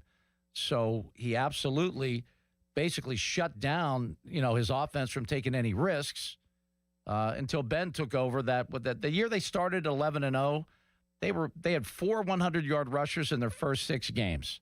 And then Ben said, I don't like my numbers. And Ben said, screw it. I'm going to start throwing it all over the yard. And that was that team that was the beginning of the end for me. They went 11-0, then lost 5 of their last 6, and they just sucked. And they were bad, and they were never good since then. They were never really a legitimate contending team after you start 11-0, and then you just absolutely soil the bed the rest of the way. And Richard, I got to run to the top of the hour, but that's when it all went south, and Mike did not surround himself with great coaches. He did not have great voices in the rooms that he was in. He was the voice in the room. And I think that's what he finally realized and said, you know what? I've done as much as I can here, and I could not have agreed with that more. All right. Fan weather. I shocked you there, didn't I? I usually forget fan weather until he reminds me in my ear. Fan weather brought to you by Secure Money Advisors, helping you get your retirement on the right track. Sunny skies and temps close to 50 tomorrow. Temps around 60 during the middle of the week. Kevin Gorman when we come back on the Paul Alexander Show on Sports Radio 93.7 The Fan. Sports Radio 93.7 The Fan. Today, 67 days until the NFL Draft. Get pumped for the draft. Our NFL Draft Watch is brought to you by Lewis Anthony Jewelers. Have we met yet? Sports Radio 93.7 The Fan. 93.7 The Fan. The Fan Morning Show with Doran Dickerson and Adam Crowley. What's the peanut butter one? Tagalongs. Is that what that is? Yep. Yep. They sell them by Easter time every year. But I usually get one in my Easter basket. Kala still gets an Easter basket. What's wrong with that? I didn't expect to eat an Easter basket. You're old. He's right. My mom said if you keep believing, you keep receiving. And I love my damn cookies every Easter. Any other questions? What? The Fan Morning Show on Sports Radio 93.7 The Fan. Sports Radio 93.7 The Fan. Get the latest on Pittsburgh sports from anywhere with the Odyssey app. Listen to shows and Pirate Games live. Check out our exclusive interviews and content anytime. Download the Odyssey app now and never miss a minute. Sports Radio 93.7 The Fan. Your hometown building partner since 1956. 84 Lumber. Visit 84lumber.com. This is the story of the one. As an HVAC technician, he and his digital multimeter are in high demand. So when a noisy office HVAC turns out to be a failing blower motor, he doesn't break a sweat. With Grainger's easy-to-use website and product information, he selects the product he needs to keep everything humming right along. Call 1-800-GRAINGER, click Grainger.com, or just stop by. Grainger, for the ones who get it done. Hola, amigos! It's the big noise, Brad Evans from BetMGM tonight. Listen Monday through Friday starting at 6 p.m. Eastern on Westwood One Sports as we cover the biggest sports stories from coast to coast. Get insights on the NFL playoffs, college basketball conference races, and more. Download the Odyssey app now and listen from anywhere. BetMGM tonight, live and interactive, presented by BetMGM. Tune in, Team Huevos.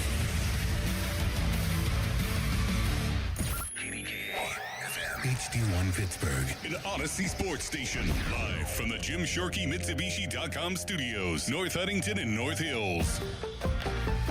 Always live and free on the Odyssey app.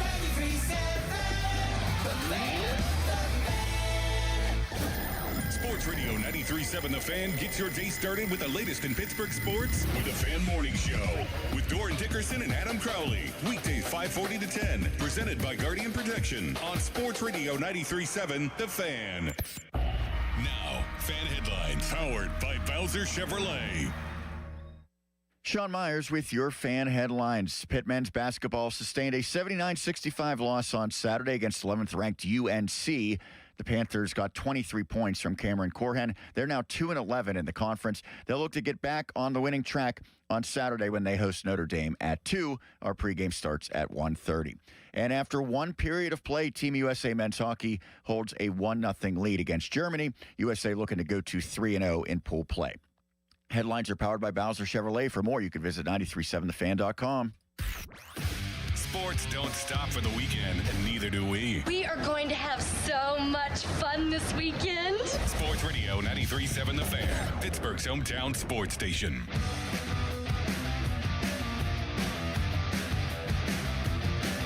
Just rolling along, and now it gets good.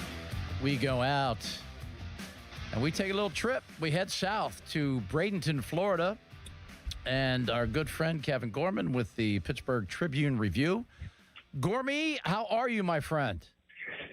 Well, Paul, after a pretty lousy winter in Pittsburgh, I know better than when I'm sitting on a 78-degree day in Bradenton where the sun is shining, there's baseball around me, and there's seafood awaiting me. I know better than to complain about the wind. Yeah, that's about the only thing bad you could say about right now. Is so you have some gusts. It was a windy day, so it has been absolutely perfect here since the pitchers and catchers reported on Wednesday.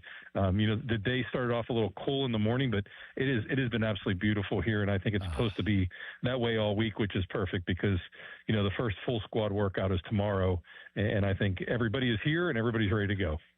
And I think, Kevin, spring, the whole optimism and eternal and all the things that go along, we haven't really, and again, I don't want to speak for you, but I have been so underwhelmed by what the Pirates have done over the last 4 or 5 off seasons. They haven't added. They haven't really gone after anyone. They brought in retreads. And what they did this off season, I think, caught everyone's attention, including the national baseball pundits and everyone else. And I really get a sense of revigorated optimism from the Pirate fan base because the Pirates are showing that they have a pulse and they care. No doubt. And it gives you an idea that just maybe how much Ben Cherington's hands were tied the past few years. I mean, this is his 7th spring as the Pirates general manager, and this is the first one where they've really spent any money. And some of that money they spent, they tore down the team a little bit last year at the trade deadline. I wouldn't say tore down, but they traded some key players pieces, with yes. An all-star closer, two-time all-star closer in David Bednar, who's a hometown guy, a Gold Glove winner in Key Brian Hayes at third base, and a couple other players that they traded to alleviate some of the salary concerns that they wanted to spend this year after a 91-loss season. So, yeah, I think, this is not to sound too optimistic. This is just stating the facts here, Paul. But right now the Pirates have, potentially on opening day, a, two-time All-Star starter and the National League Cy Young Award winner on the mound in Paul Skenes. You have at first base a guy who was an All-Star in the American League in Ryan O'Hearn. You have a guy who's a two-time All-Star for the American League in second base in Brandon Lau. You have an All-Star, two-time All-Star in right field in Brian Reynolds. And then you also have, guys that you have a Gold Glove winner possibly playing shortstop or third base in Jared Triolo. You have a guy who has lots of potential and is, a lot of it unfulfilled, but O'Neal Cruz in the center field. And then you've got, Mitch Keller has also been an all-star. And Gregory Soto, who the left-hander they added to the bullpen, is a two-time all-star. So you start to look at that and you say, boy, they've got some legit guys. Whether this is a playoff team remains to be seen. Whether the Pirates, put together a team, whether it's well-constructed remains to be seen. But they certainly have talent. You can't say this as a team. You can no longer call the Pirates a hodgepodge of nothingness. I'll say that much. Now, I'm still optimistic that they, have someone that's not currently on the roster as an opening day starter at third base, and maybe that fifth spot in the rotation is, a pretty well-seasoned left-hander that they find somewhere. Any hope for that to still happen? Yeah, I mean, you hope that, that the Pirates could add a lefty to their starting rotation just because it's been so effective for them under Cherington. They've added one every year, and the majority of them have been effective, especially, Tyler Anderson, Jose Quintana, even Martin Perez, that they've done well there, that the left-handers play well at PNC Park because of that cavernous left field, especially in left center, the 410 mark at the north side notch. Whether they go out and get a third baseman, I think they can do it.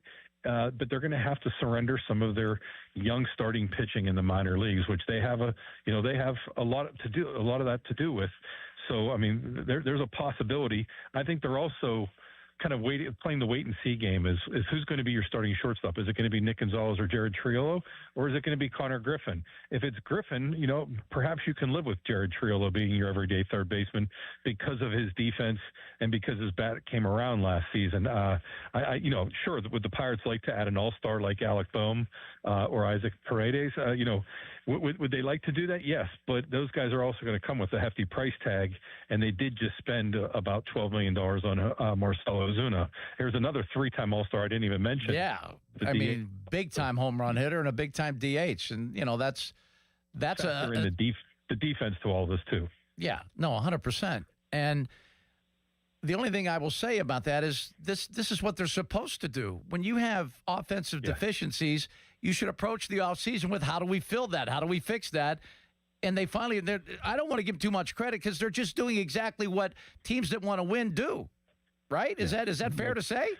No question. I think that's why the fan base has been angry, is that you've had Paul Skenes, win Rookie of the Year in 2024 and National League Cy Young winner in 2025, and they didn't surround him with any run support. I mean, this is a guy who has a sub-2 ERA both seasons, and his numbers are almost identical despite, going up nine starts from his rookie year to last year, going up about 50 innings, maybe 54 innings in that span as well. Like his numbers are almost identical to what they were his rookie year, despite a much heavier workload.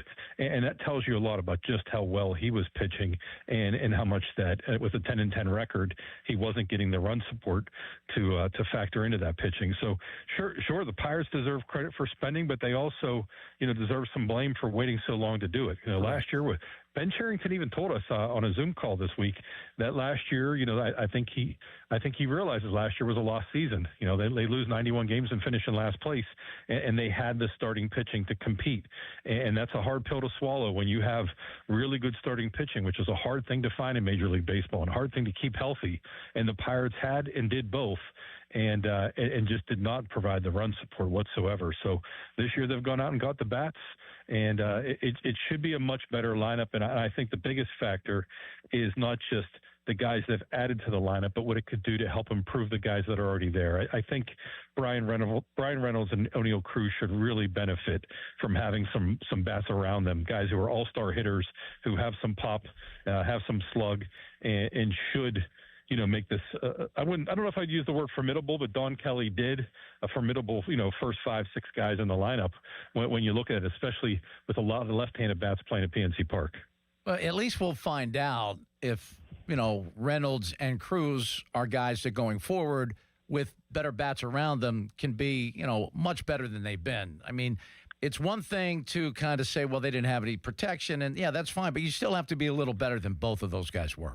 No doubt. I mean, last year were subpar seasons for both of them. I'm curious. We've talked to O'Neill about it, and he's worked hard this offseason in terms of facing left-handed pitching.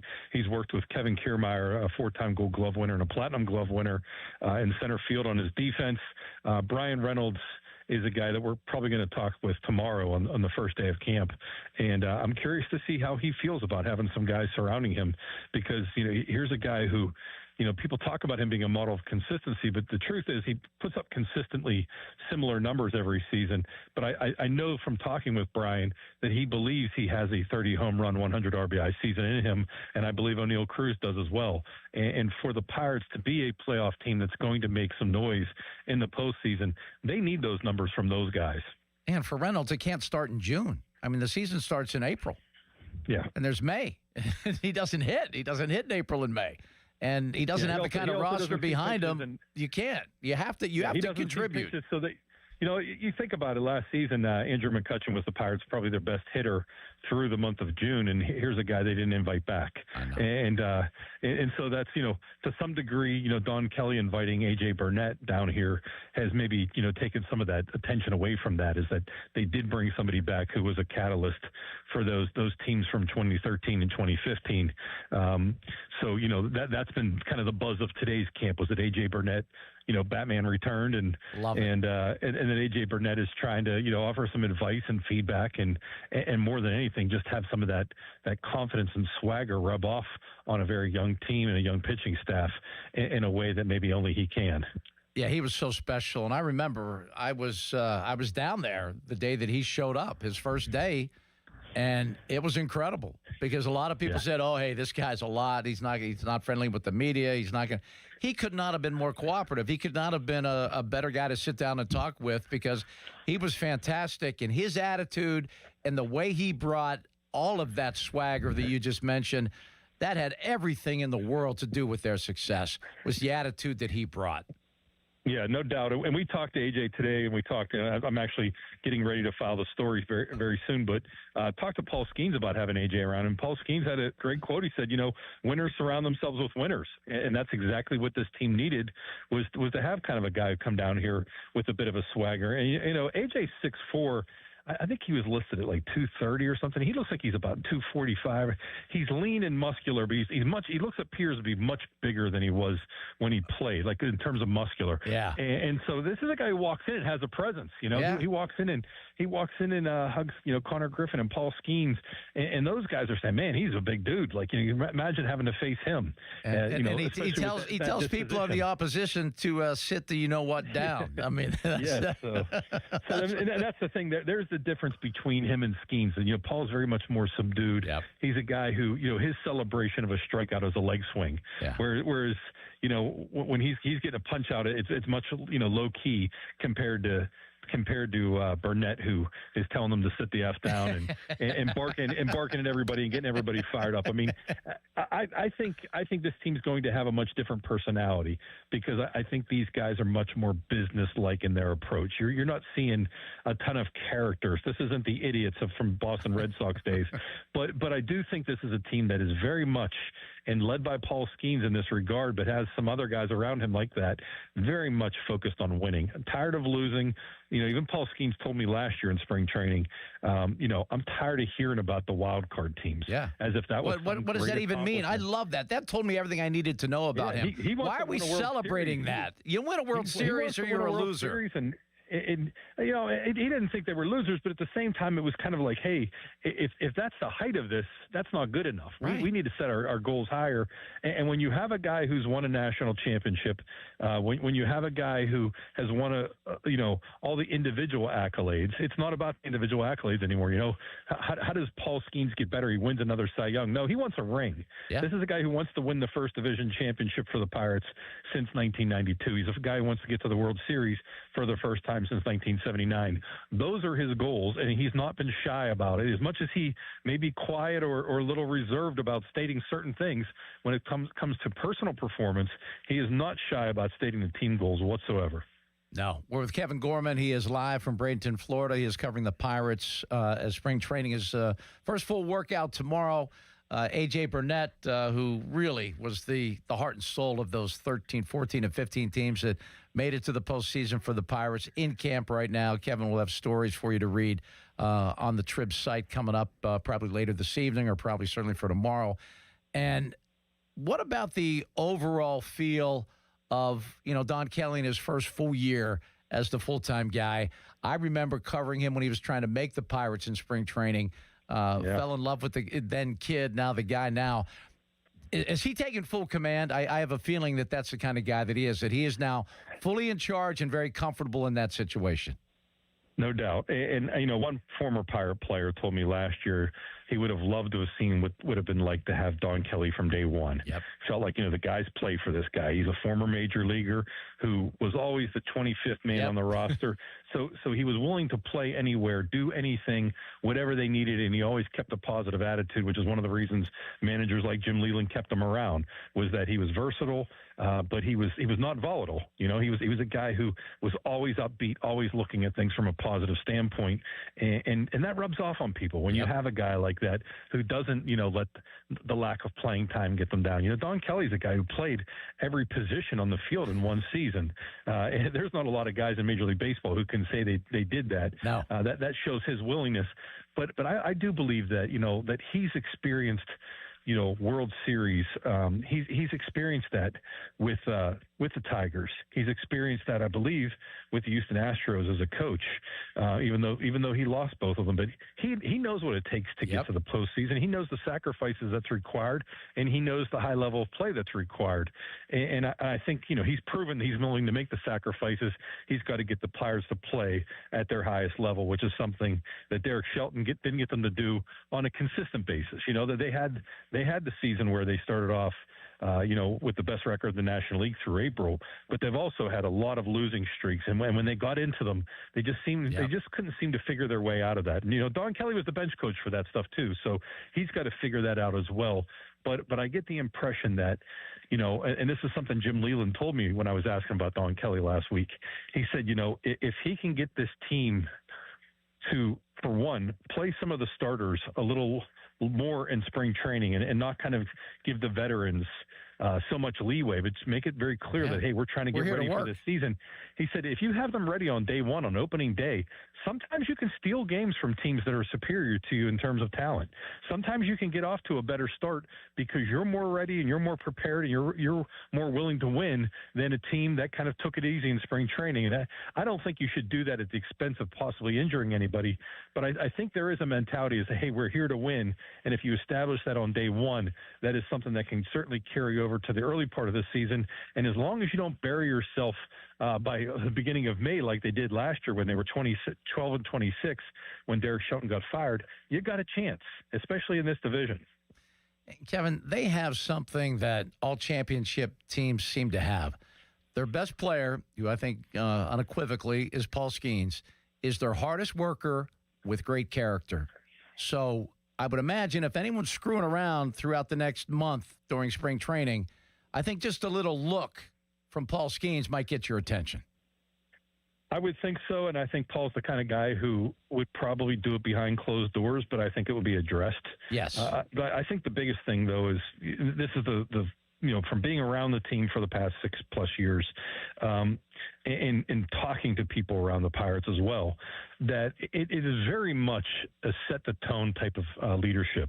It is very much a Paul Skenes. This is what someone told me about Paul Skenes the other day. They said, Paul Skenes works as if he's the worst player on the team and he's the best player on the team. He works like he's trying to make the team every day. If your best player is working that way, you better believe that the guy who's fighting for that spot on the last spot on the 26-man roster is going to see that and say, he's working that hard. Yeah. I better step up my game. And I think that's one of those things that permeates throughout a clubhouse, is that when your best players are working hard and they're taking it serious, so does everyone else kind of fall in line. And I think that comes, to some degree from Paul Skenes having that service academy background. Yep. It is very much, there's a discipline to it. And they have the whole, boring is brilliant campaign that he did with PNC Bank. Love it. But that's very much his mentality is, go about your routine every single day the same way, and you're preparing every day to win, because every day you're not preparing to win, you're preparing yourself to lose. So that's very much instilled in him, and that's the way he carries himself, and I think it rubs off. But I also think you need to have guys who keep the team loose. Oh, yeah. And make things fun, and I'm curious to see who's going to develop into that guy. I think there's going to be some personalities that come out. One of them, you hope that because of his experience, you hope that a guy like maybe Marcelo Ozuna comes in and becomes a bit of a character. And a bit of a leader, too. Fun.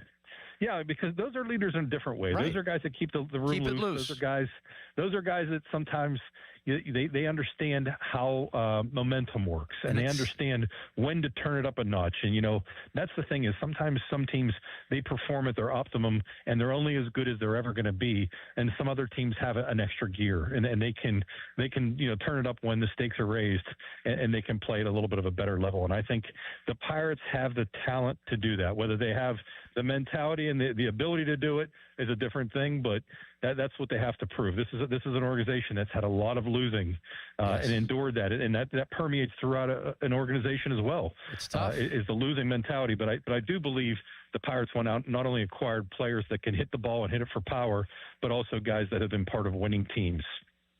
Kevin, thanks so much for the time. I'm sorry you have to deal with some wind gusts down there in that 79 degree sunshine, but I'm sure you're going to tough it out. I'm sure that seafood's going to. My feelings with a nice seafood dinner somewhere. Please have a meal at choices here. Have a meal at Mr. Bones for me. One of my favorite places of all time. Mr. Bones is closed. That's one of the heartbreaking things. Mr. Bones closed. It was a victim of the pandemic. So we've got a lot of seafood places that we'll hit up and I'm in pain right now. I'm in absolute pain right now.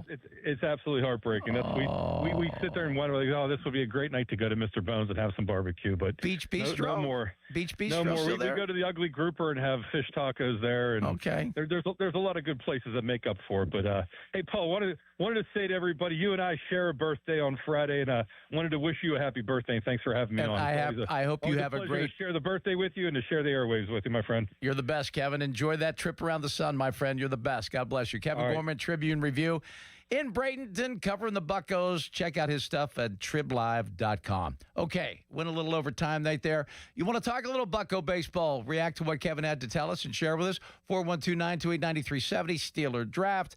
The U.S. Olympic hockey team leads 2-0 over Germany. This is the men's team. They need to take care of business here. Rough start, but they're looking pretty good right now. Anything is wide open. We have another couple of hours together. All of that right here on Sports Radio 93.7 The Fan.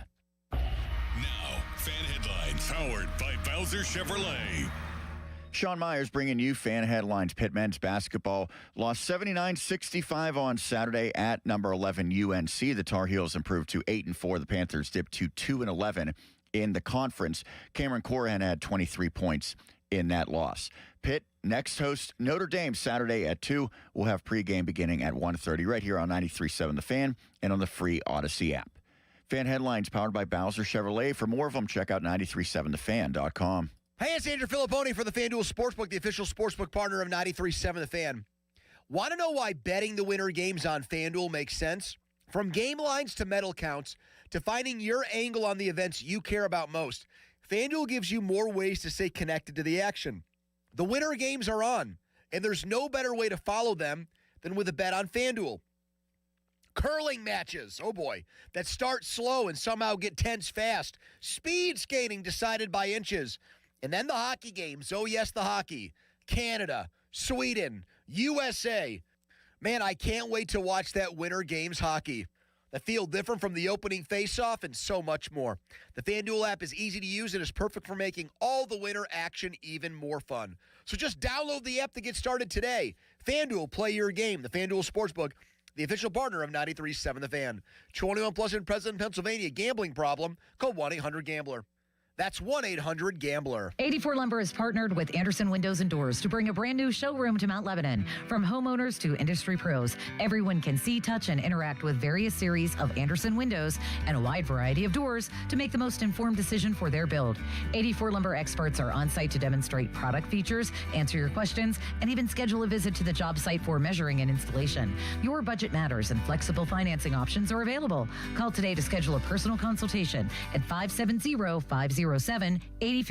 Here's Sports Radio 93.7 The Fan's Fan About Town.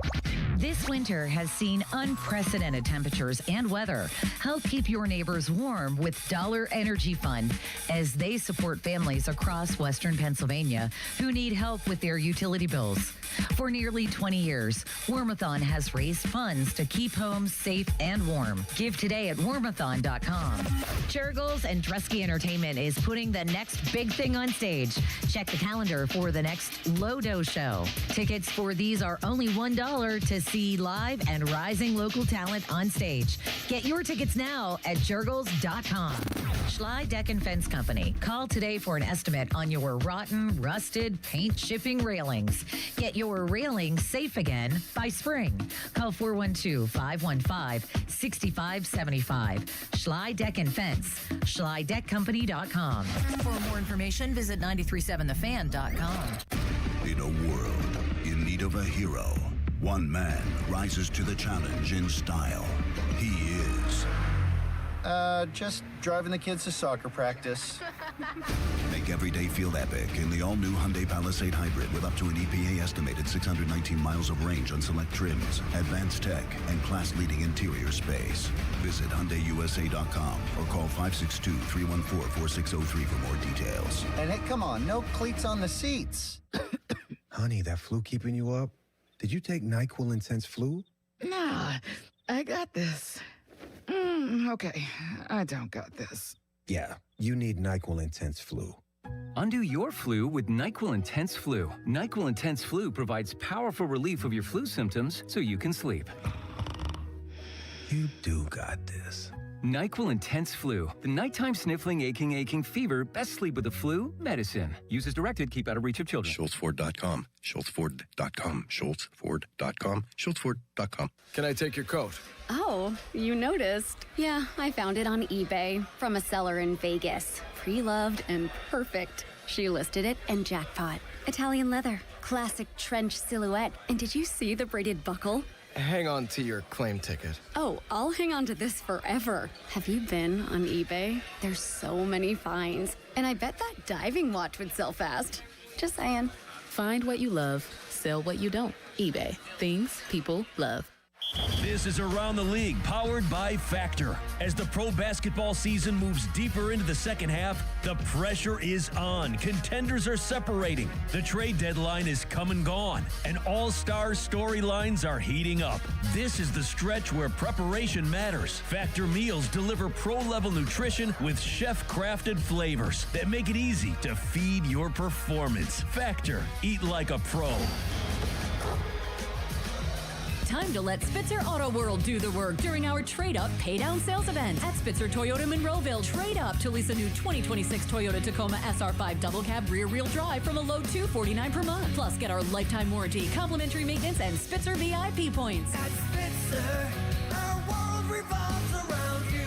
TSRP 39684. VIN 3TMK B5FN6T M055265. 39 months. $49.99 due at signing through TMS plus title tax license registration. $490 doc fee. 0 security deposit. 10K miles per year. Ends 3/2/2026. Many times, a person hires a law firm after an injury without doing research.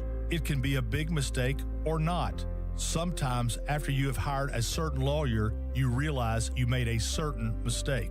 But guess what? Just because you hire them doesn't mean you can't fire them. I'm John Morgan of Morgan & Morgan. If you think you've hired the wrong firm, you may have. So do this. Google Morgan & Morgan results or visit forthepeople.com for cases just like yours. You may find that our full-service injury firm should have been your choice in the first place. Last year, almost 12,000 people discharged their law firm and hired us after further research. We became America's largest injury firm for a reason. Visit forthepeople.com today and let's get started. Or call Pound Law on your cell phone. Morgan & Morgan, for the people. Morgan & Morgan, 603 Stanwyck Street, Pittsburgh, Pennsylvania. Pennsylvania lawyer will handle Pennsylvania cases. Prior results do not guarantee a similar outcome. 93.7 The Fan is cleared by aquickdrain.com. Live from the Shorkey Mitsubishi.com studios, North Huntington and North Hills.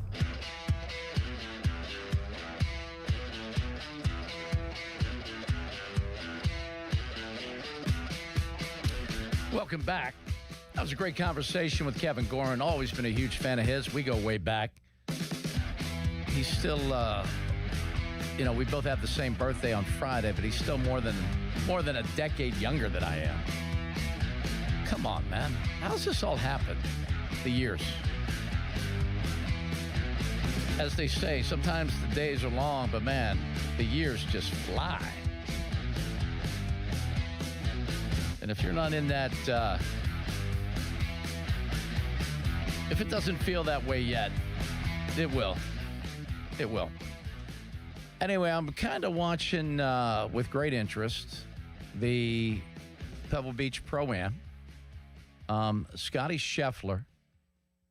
And again, not being able to follow it nearly as closely as I would be if I were just sitting at home watching it on the couch. But Scotty was 18 under going into 18. The leaders are at 20. 18's that iconic par 5. Water, Pacific Ocean on your left, and that big tree that sits out there, down the right side. I believe it was his second shot, and I think he hit it to like 2 feet for eagle. So that would put him at 20. And if these guys, struggled down the stretch at all, maybe Scotty has a chance at being in the playoff because he is now, yes, he made eagle. He is now at 20. Bhatia, unfortunately, started the day with the lead at 20. He's sitting at 18 right now, so he's over par for the day. But Scotty, I believe, finished 9 under for the day. I'll have to check that. But to hit that shot, that second shot that he hit on 18 was absolutely unbelievable. Kind of a kick-in eagle to get to tie for the lead. I mean, that's just absolutely incredible stuff.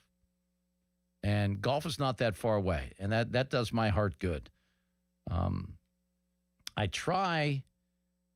only been to an indoor facility one time, and it doesn't go well for me. Yeah, Scotty was 9 under today. He's at 20 under par. Jacob Bridgman, know very little about him. Sam Burns and Colin Morikawa also at 20 under. There's 4 at 20. If someone just, you would think there's a birdie hole out there. They're done with 14 holes, 15 holes. 1 birdie to win. And I feel bad for Bhatia. He's 1 over for the day. Everyone else that's ahead of him are Morikawa's 3 under. Minwoo Lee is 5 under. Sam Burns is 6. Bridgman 4. And Scotty finished. He's done. He's in the clubhouse tied for the lead. He was 9 under today. Incredible. Absolutely incredible just how good he is when he needs to be. It's freakish in a lot of ways. I just wonder if anyone has any bucko fever. And sadly, in a baseball city that isn't challenged like we are, that should be the feeling you get every spring. You should be excited. You should be optimistic. You should think that some of the players that they acquired, some of the players that they've been bringing along might be ready, or some of the players, you just should have a much better feeling that I've been having over the years recently. And it's been very unfortunate to me.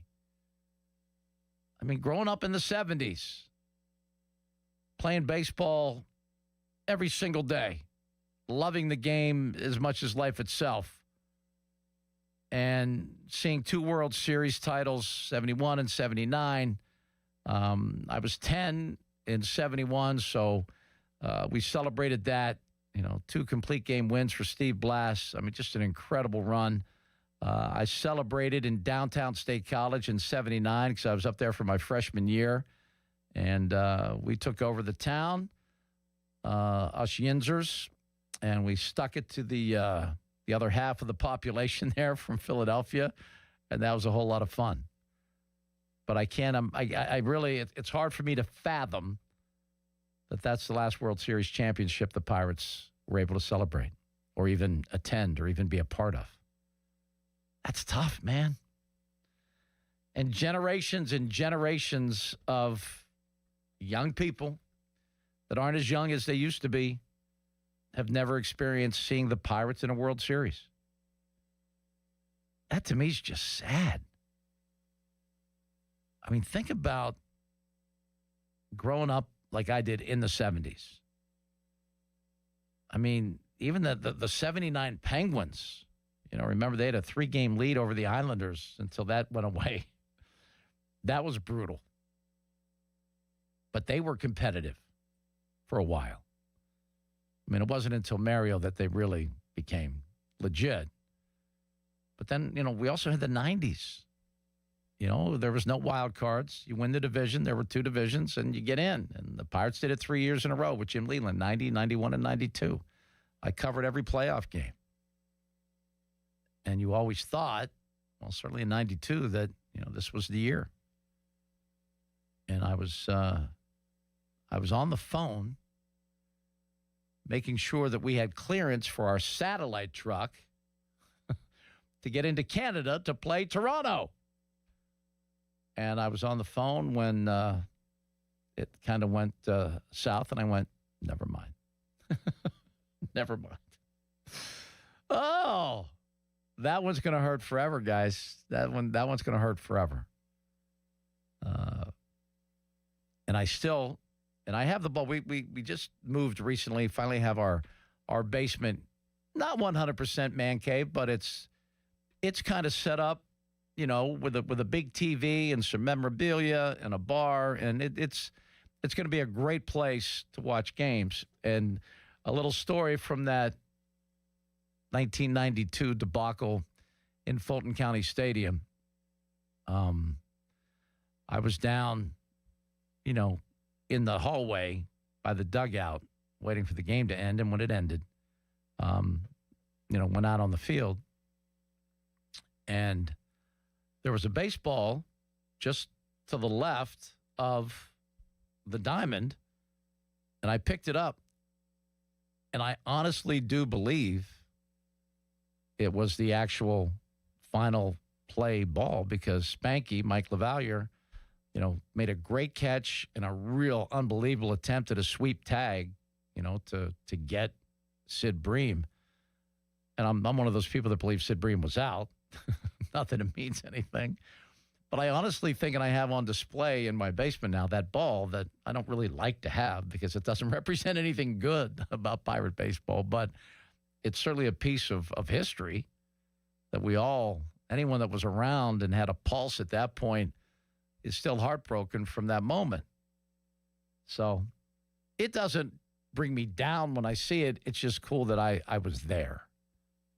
And I covered every game in 90, the 6-game series. The Cincinnati, the back end of their bullpen was just too dominant. And then 91 and 92. But 13 through 15 was fun. And A.J. Burnett, Batman.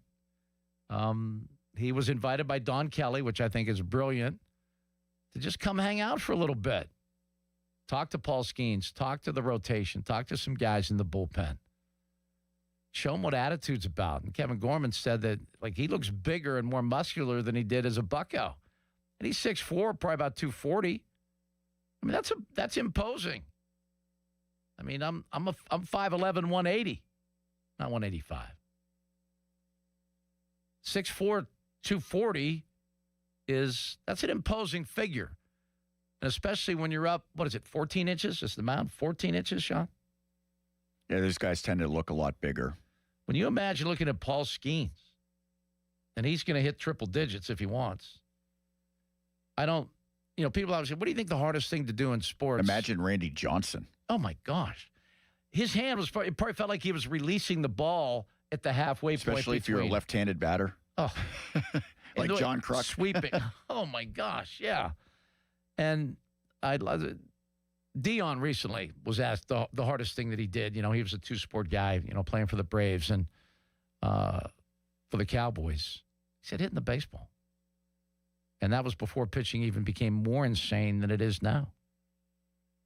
But I don't know how I struggled hitting. That was not my forte at all. Could play pretty good shortstop, pitched okay. I was not a great hitter. Just never was. I'm not sure why. But it's okay. It's 100% okay. All right. Why don't I tell you that the fan text line brought to you by Edgar Snyder & Associates, personal injury law firm, where they always say, never fee unless we get money for you. That's what they say. Fan Twitter brought to you by South Hills Kia in Peters Township. Visit them at southhillskia.net. And we want to thank you, Pittsburgh, for your generosity. It's amazing, and we can't thank you enough for your support during the 2026 NRG KDK Radio Warmathon presented by MetaConnect. We were able to raise over $345,000 to benefit the Dollar Energy Fund, and what they do is they support 950 local families powered by Dynegy and brought to you by Junk Luggers of Pittsburgh, Impact HVAC, Phillips Heating and Air Conditioning, Allegiant Community Federal Credit Union, and Nest Expressions Window Fashions. And, the way Pittsburgh steps up and helps people in need is still absolutely incredible. Rob in Turtle Creek, hang in there. We'll get you right out of the break. Right now, it's going to be a Sean Myers headline, and then Rob's call right on the other side on Sports Radio 93.7 The Fan. Now, Fan Headlines, powered by Bowser Chevrolet. This is Sean Myers with your fan headlines. Late in the second period, Team USA men's hockey has opened up a 3-0 lead over Germany. USA looking to go perfect at 3-0 in pool play. Headlines powered by Bowser Chevrolet. For more, you can check out 937thefan.com. President's Day is here, and so are the savings at Joe Ball. Drive a new GMC Sierra 1500 with up to $11,000 off, or lease a V8 for just $369 a month for 24 months. See JoeBallGM.com for details. Cheerleaders is Pittsburgh's premier gentlemen's club and sports bar. As soon as you arrive, you can feel the energy of the Cheerleaders experience. Cheerleaders has a 5-star kitchen that stays open late. Cheerleaders has been voted Pittsburgh's #1 gentlemen's club 12 of the 13 years they've been open. Cheerleaders now is Taco and Tequila Tuesdays. $2 tacos, $2 Coors Light bottles, $2 tequila drinks till midnight, and 2-for-1 private dances. Friday, February 20th and Saturday, February 21st. Come see super starlet Tegan Presley, only at Cheerleaders. Citizens is your live entertainment partner in Pittsburgh. A Citizens debit or credit card automatically gives you VIP access to pre-sale tickets for popular concerts and shows and skip-the-line entry at 2 Pittsburgh area entertainment venues. The Roxy Theater presented by Citizens and the brand new Citizens Live at the Wiley, coming soon to the Lower Hill District. Get the latest news and learn more about exclusive cardholder benefits. Visit citizensbank.com/Pittsburgh-music today. Once again, that's citizensbank.com/Pittsburgh-music. This is the story of the one. As the purchasing manager at a manufacturing plant, she knows the only thing more important than having the right safety gear is having it there when you need it. That's why she partners with Grainger for auto reordering, so her team members can count on her to have cut-resistant gloves on hand, and each shift can run safely and efficiently. Call 1-800-GRAINGER, click Grainger.com, or just stop by. Grainger, for the ones who get it done. Back in 60. Are you really eating during the commercial break? You bet. These Factor meals keep my head in the game. Oh, yeah? So what do you got there? This year's filet mignon and creamy Parmesan shrimp. With Factor, I get chef-prepared, dietitian-approved meals delivered weekly. Perfect for pros like us. Oh, so you're a pro now, too? Box says Factor, eat like a pro. So, yeah. I think it's time for you to share a bite like a pro. No. Get your own at factormeals.com. Factor, eat like a pro. Text us on the Edgar Snyder and Associates text line at 412-928-9370. Edgar Snyder and Associates reminds you to text responsibly. Sports Radio 93.7 The Fan, built by Window Nation. Home of the buy two, get two free offer. Hey, want to do dinner with us tonight? I don't know. The kids just left. I think we're just going to stay in tonight. Oh, come on. Don't miss out again. Miss out on what? Catching up with friends. The sounds of winning. Celebrations. Endless laughs. And memories they'll never forget. Don't just hear about the fun. Time moves fast, so go have it. Rivers Casino. Don't miss the moment. Homeowners, if your home needs a new roof, call a Platinum Preferred Roofing Contractor. Owens Corning only selects the best 1% of all its dealers, and JP Roofing and Signing has earned that honor. They've accomplished this through hard work and customer satisfaction and offer the best warranty in the business. Homeowners receive $500 off any roof or siding installation. Ask about 100% financing, no payments for 18 months, and free estimates. All that, JP Roofing and Siding. Give them a call at 412-829-7711. That's 829-7711. Keeping you up to date, even on the weekend. Did you hear that? Sports Radio 93.7 The Fan, Pittsburgh's hometown sports station.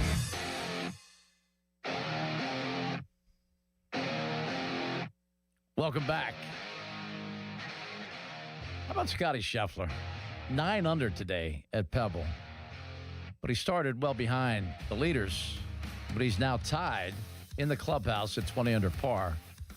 Had 3 eagles today, including a 3-foot eagle on 18 to close it out and get into the tie for the lead. Now, there's guys on the course who can certainly win it that are out also at 20 under. But it's going to be an interesting finish. Team USA is up 3-0 over Germany as they look to go 3-0 in the men's ice hockey Olympic competition. And we go to Rob in Turtle Creek. Hello, Rob. What's happening? Hey, Paul. A little inside for you here. I got a couple of things to give you, but it always says that I'm from Turtle Creek. The only reason why it says I'm from Turtle Creek is because that's where my phone's registered. And I caught on real quick that if you don't say exactly where your phone's from, I think a lot of the hosts think, oh, this guy's trying to be incognito or he's going to do something. So that's where my phone's registered. I actually live in North Huntingdon, but anyhow. Okay. There's nothing wrong with Turtle Creek, though. Turtle Creek's fine. Yeah, it is. It is. It's a cool name. I mean, it is. Turtle Creek. Everybody knows where Turtle Creek is. Heck yeah. So, but anyhow, getting back to what I called about, it's sad that we start out the season with the Pirates that way, but you know what? I'm only 3 years younger than you, and so I've lived that hope every year since '79, and it burns you, man. It just burns you out, and especially like last year when you couldn't even get to the end of May. Yeah, it got bad in a hurry, didn't it? Darn, the season's over, man. What am I going to do? And you just had to basically, say, well, I can watch Paul Skenes.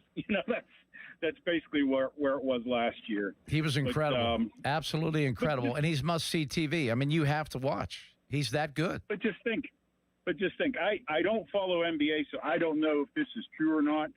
I don't know that Cleveland has ever experienced a championship forever.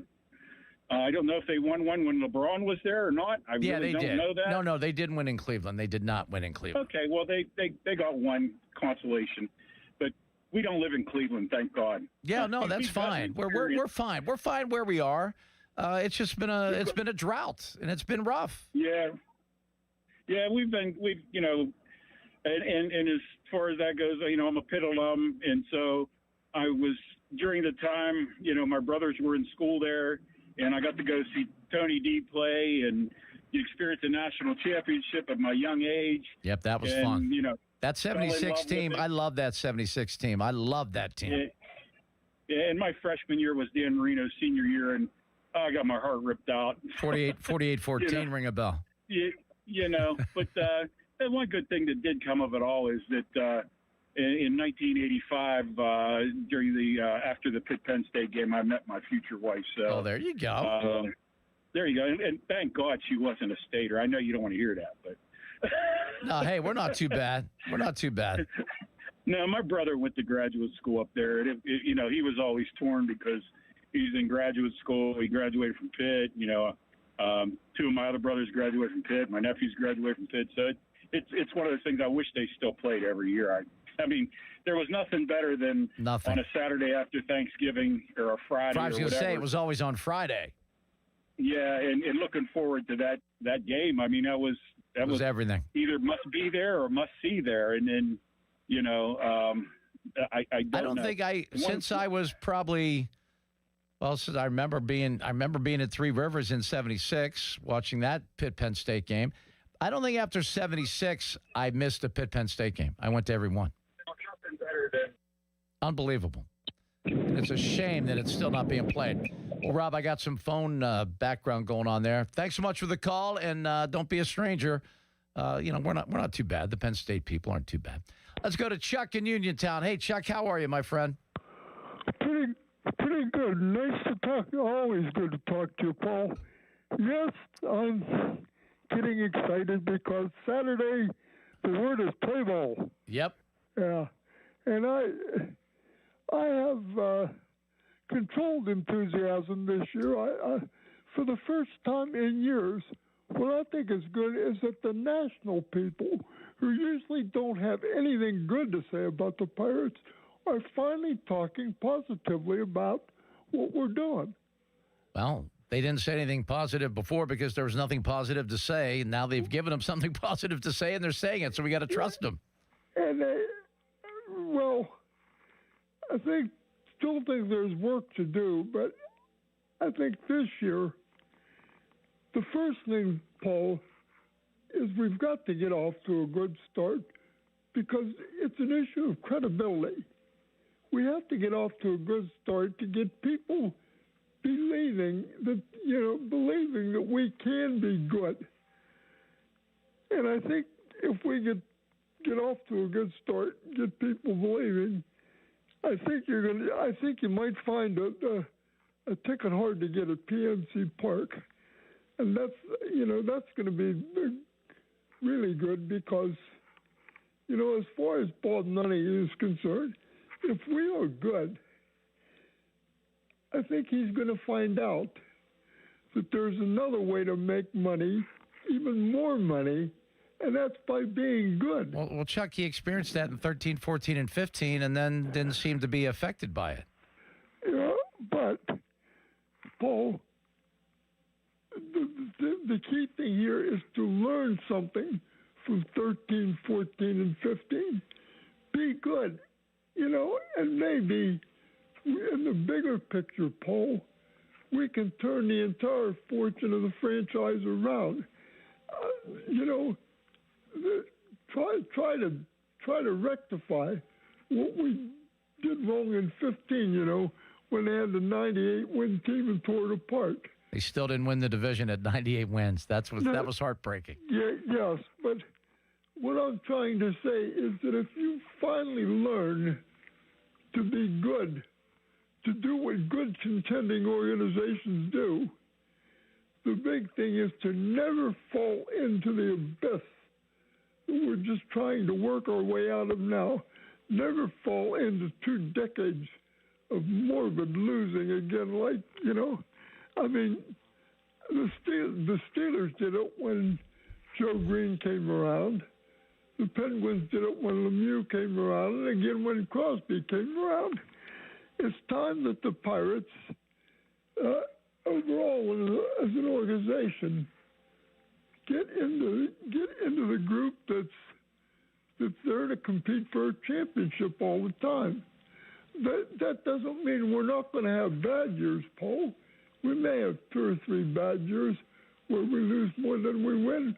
But overall, the big picture, the tone of the franchise, be a competitive organization that over the long haul, most years, we can go to spring training thinking we have a chance to win. I would love that, and I think that for the first time in many, many years, they had an off season that was really showing that they're trying to improve and trying to get better. Like you said, there's still work to be done. I'm concerned about third base. I'm concerned about a left-handed starter. I'm concerned about the overall defense that they're going to bring out there each and every day. But I'm still cautiously optimistic that they have some bats to now match that great pitching. Well, one thing I'd like to say, too, I don't want to see Connor Griffin make the team out of spring training. Let him go to AAA for a month or so. Let him establish himself. And that way it'll take some of the pressure off of him, too, particularly if the big club gets off to a good start. Well, I look at it this way. You know what? If he's good enough to come up in a couple of months, he's good enough to come up right now. And if he's who I think he is, he's not going to feel pressure. He's going to feel opportunity. You know, there's no pressure on people that are prepared and confident, and I don't think he lacks any of that. So he's a number one prospect in all of baseball. He's hit at every level. He is very proficient. He's a big, strong kid. He's already married at 19 years of age. He's an old soul. I think he's ready to come up right now. Then you know what? If things don't work out in the first couple of months, send him back down. Well, do you think that would damage his psyche, though? No, I'm telling you, he's Sidney Crosby, just with cleats. Yeah. I mean that when you're that special, he's already the number one prospect in baseball. So he has to carry that wherever he is, be it AAA, be it with the big club, in Pittsburgh. It doesn't matter. That pressure's there because he's considered to be the best prospect in all of baseball. With that comes expectations. So he's going to have him at AAA and he's going to have him at the big club. I say bring him up and let's go. Let's get it started. And that's another great way for the Pirates to say, we are in it to win it. We are here. Because you know what? He's definitely one of the best 25 players at spring training. I guarantee that. Well, you have a point there because don't forget, when Skenes finally did come up, he was about 6 weeks into the season when he came up. What did he do in 24? He was 11-3. Yeah. I can see the point you're making too. Yeah. I think he's special, and you know what? You don't have to go by any other, confines or any other rules that apply to other people. He's not other people. Yeah. And Paul, if he's special, don't forget, what could be special too? It could be special to get a seat at PNC Park if he's that good. Well, let's hope he is. Paul Skenes definitely is. And you know what? There's no reason, this kid, a lot of people are saying, if you throw out after seeing him for like a year and say he's Mike Trout, that's special. In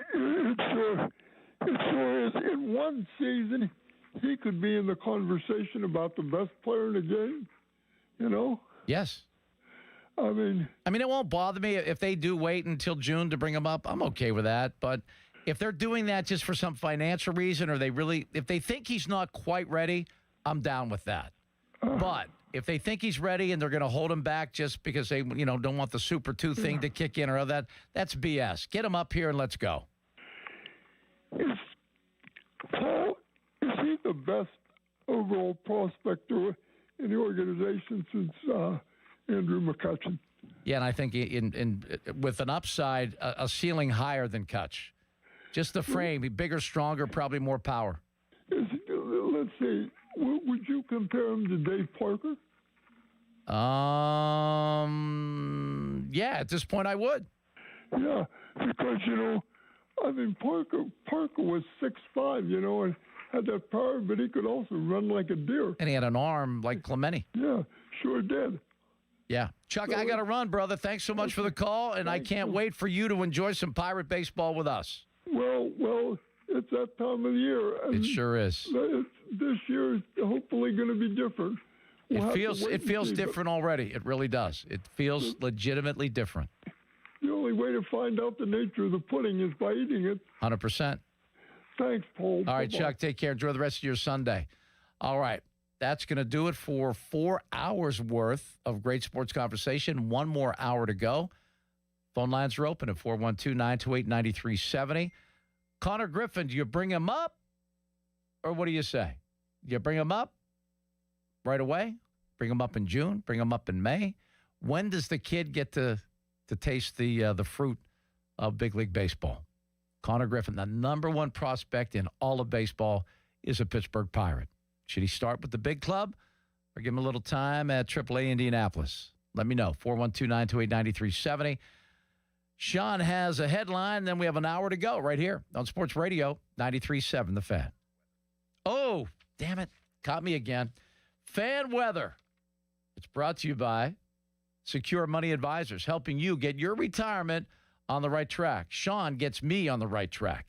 Sunny skies and temps close to 50 tomorrow. Love that. Temps around 60 right around the middle of the week. All right. We'll be back with that final hour right after this. Sports Radio 93.7 The Fan. Today, 67 days until the NFL Draft. Get pumped for the draft. Our NFL Draft Watch is brought to you by Lewis Anthony Jewelers. Have we met yet? Sports Radio 93.7 The Fan. Sports Radio 93.7 The Fan. The Bob and Joe Show, weekdays 10 to 2. Bob, the running game went to pot that year, didn't it? Come on, Bob. Give me some credit. I laughed. I gave you. What do you want me to do? It was just a little tiny chuckle. Because I've heard these kinds of things. I think Bell and Blunt had a joint agreement, Bob, to be the Steelers running backs. Oh, shit. Jeff, did you like that? I'm enjoying these jokes. The Bob and Joe Show, weekdays 10 to 2 on Sports Radio 93.7 The Fan. Your hometown building partner since 1956. 84 Lumber. Visit 84lumber.com. Comcast Business helps turn today's small businesses into engines of modern business. It's how restaurants become reliably up and running neighborhood favorites. How retailers become seamlessly restocking, cyber-securing, must-visit shops. And how healthcare offices become the data managing caregivers that we all depend on. With reliable connectivity, enhanced cybersecurity, advanced fiber solutions, and Wi-Fi backup, Comcast Business is powering the engine of modern business. Powering possibilities.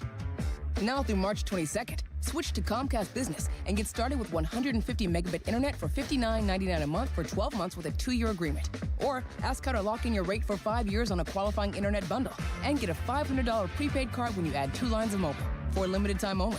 Call today. Restrictions apply. New customers only. Requires paperless billing and automatic payments with bank account. Early termination fee applies. Equipment, taxes, and other fees extra. After promo, regular rates apply. Mac.bid knows that in these times of uncertainty, how you spend your hard-earned money matters. You've got bills to pay and budgets to stick to, and we don't have any idea how to price our warehouses full of stuff. That's why every Mac.bid online auction starts at $1 single dollar. Yeah, $1.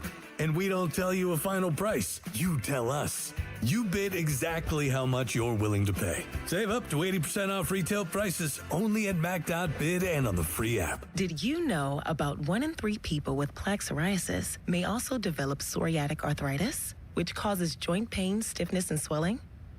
Does this sound like you? Listen to what it sounds like to be a million miles away.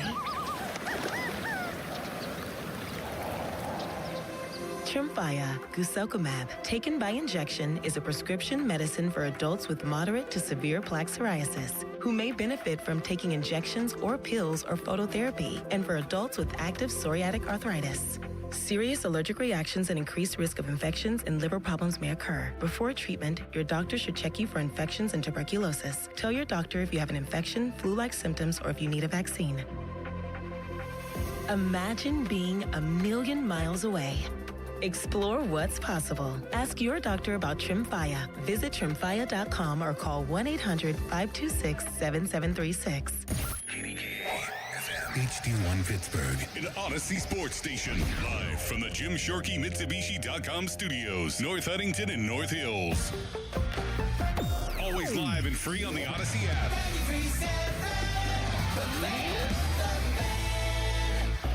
Now, Fan Headlines, powered by Bowser Chevrolet. Sean Myers bringing you Fan Headlines. Pitt men's basketball lost 79-65 yesterday against UNC. The Tar Heels now 8-4 in the conference. Pitt drops to 2-11 in ACC play. Panthers host Notre Dame Saturday at 2. We'll have our pregame coverage beginning at 1:30. Headlines powered by Bowser Chevrolet. For more, check out 937thefan.com. Live and local sports news on the weekends? Imagine that. Sports Radio 93.7 The Fan, Pittsburgh's hometown sports station.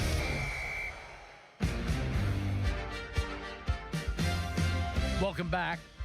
A couple of updates of things I'm following. Our good friend Joel Nelson, who was, I believe, here this morning, right? Was he doing the Jack Hillgrove show? He just sent me a little note here. Tom Pelissero reporting on X that the Raiders are expected to hire Andrew Janocko as their offensive coordinator. Janocko was close with new coach Clint Kubiak, who brought him to Seattle last year as the quarterback's coach. 1 week after winning the Super Bowl, they're together again in Las Vegas. That would be a nice hire, I would think. Interesting to see how some of these young kids do. So, Colin Morikawa is now taking a 2-shot lead with a couple of birdies. He's at 22 under par. Scotty Scheffler made it interesting by eagling 18 to get to 20, and at that point tied 3 others for the lead. But Morikawa now with a 2-shot lead and 2 to play. I trust him to get that done. I feel bad for Aske Baccia. He's even for the day and at 19 under par. He started the day at 19 under par. It was his kind of to lose. I think he had a 4 or 5-shot lead coming into today. But he's a nice player. He really is. And I think we'll hear more from him. And Team USA with 16 and change left here in period number 3 over in Italy. They lead Germany 4-0. Let's go to Ethan. He's checking in. Hello, Ethan. What can we do for you today? Well, I had to talk about the Bucks. What do you got? I'm talking about Connor Griffin and his ability to make an impact day one. I think he's more than ready. I mean, he's going to be 20 in April. He's 19 years of age. Athletically, he's probably, as good or better than anyone in Major League Baseball right now. I agree. He's very gifted running the bases, hitting the ball, mostly running the bases. Well, he does it all. He's a 5-tool player. He's absolutely legit. Player. He can absolutely do it all. He will be a huge upgrade at shortstop, and the man's hit at every level. I think, yeah. I'm a little worried about he hasn't played in AAA yet. That's the only problem. Well, which I don't. I'm a little scared if they just throw him up in the big leagues and he's like. Well, he has a whole spring training. He does. So let's see how that goes. If he doesn't really impress this spring, then you start him in Indianapolis. If he's tearing the cover off the ball, to me, there's no reason in the world not to just start him with the big club. And if it doesn't go well, you send him down for a little bit. Let him get his feet back underneath him and go from there. They sent Mickey Mantle down as a Yankee many, many moons ago. It's okay. Yeah. It's not a big deal. Really like what you're saying. Let's see. We do got the whole spring training. We got. I mean, who else would be shortstop? Gonzalez, maybe. Yeah, I think. I mean, hopefully his bat is good enough that they do want to play him. I mean, he's not going to be, Lau's going to be your second baseman, so, Gonzalez is going to have to move, and Nicky G, I think, can play short pretty well. Yeah. So, did they release his spring training versus, Paul Skenes yet? No, I don't. They have their first full workout tomorrow. Games start for another, week and a half. Yeah, I'll be looking forward to seeing what he can do at that level. Absolutely, Ethan. Thanks so much for checking in, man. Have a great rest of your day. All right, thank you. You too. All right. Ethan checking in, thinking Connor Griffin is ready to go. And I do understand the philosophy, and I have a lot of Joe Paternoisms in my head. I spent a lot of time with him, I guess, in my formative reporting years. And he would always say, especially with freshmen, I much rather bring him up too late instead of too soon. And that sticks with me because you don't want to damage, a confidence, damage the trust that he has in the organization because baseball is very humbling. I mean, I've taken, a lot of people have said, I think Clint Hurdle may have been the first to say it. In baseball, there are those that are humble and those that are about to be. Meaning that if you're pitching lights out, you're going to get lit up one of these days. If you're hitting the cover off the ball, you're going to have a slump. Baseball does that to everybody. I now use that in golf all the time. In golf, there are those that are humble and those that are about to be, and I don't care who you are. I mean, Tiger Woods had about a whole year period he couldn't chip. He had the yips. He couldn't chip. That's Tiger freaking Woods, folks. There's Scotty Scheffler. He's had some. He cold shanked one yesterday. That's a humbling feeling when you're live on TV and there's a huge gallery, and you cold shank one as the world #1 player. That's golf. And I think baseball's extremely humbling. But I'm not concerned, and I don't know the kid. I haven't been around the kid, but I've read everything I can about him, and he's already married, and he's not Mormon.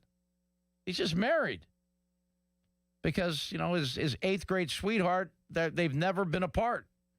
They knew they were the one probably by ninth grade. I don't know exactly when it happened, but he has his wife with him at spring training. He's not a kid. Once you're married, you're no longer a kid. Those of you that aren't married probably don't understand what that means.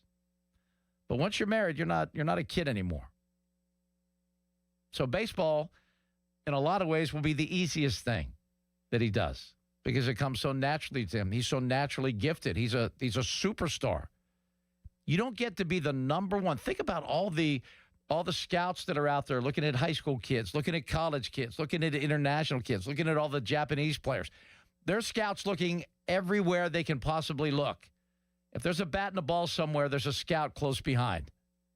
And he is, without a doubt, the #1 ranked prospect in all of baseball.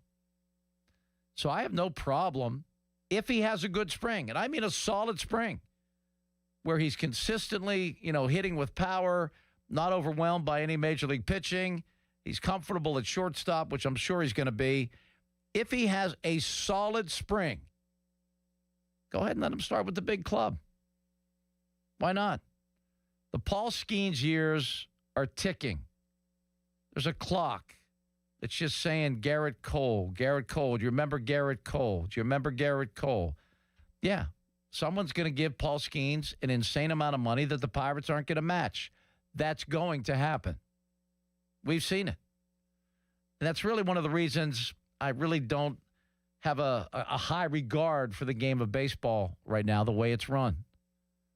When you draft a guy like Paul Skenes and you want to keep him for the entirety of his career, that shouldn't be something that's next to impossible for you to do.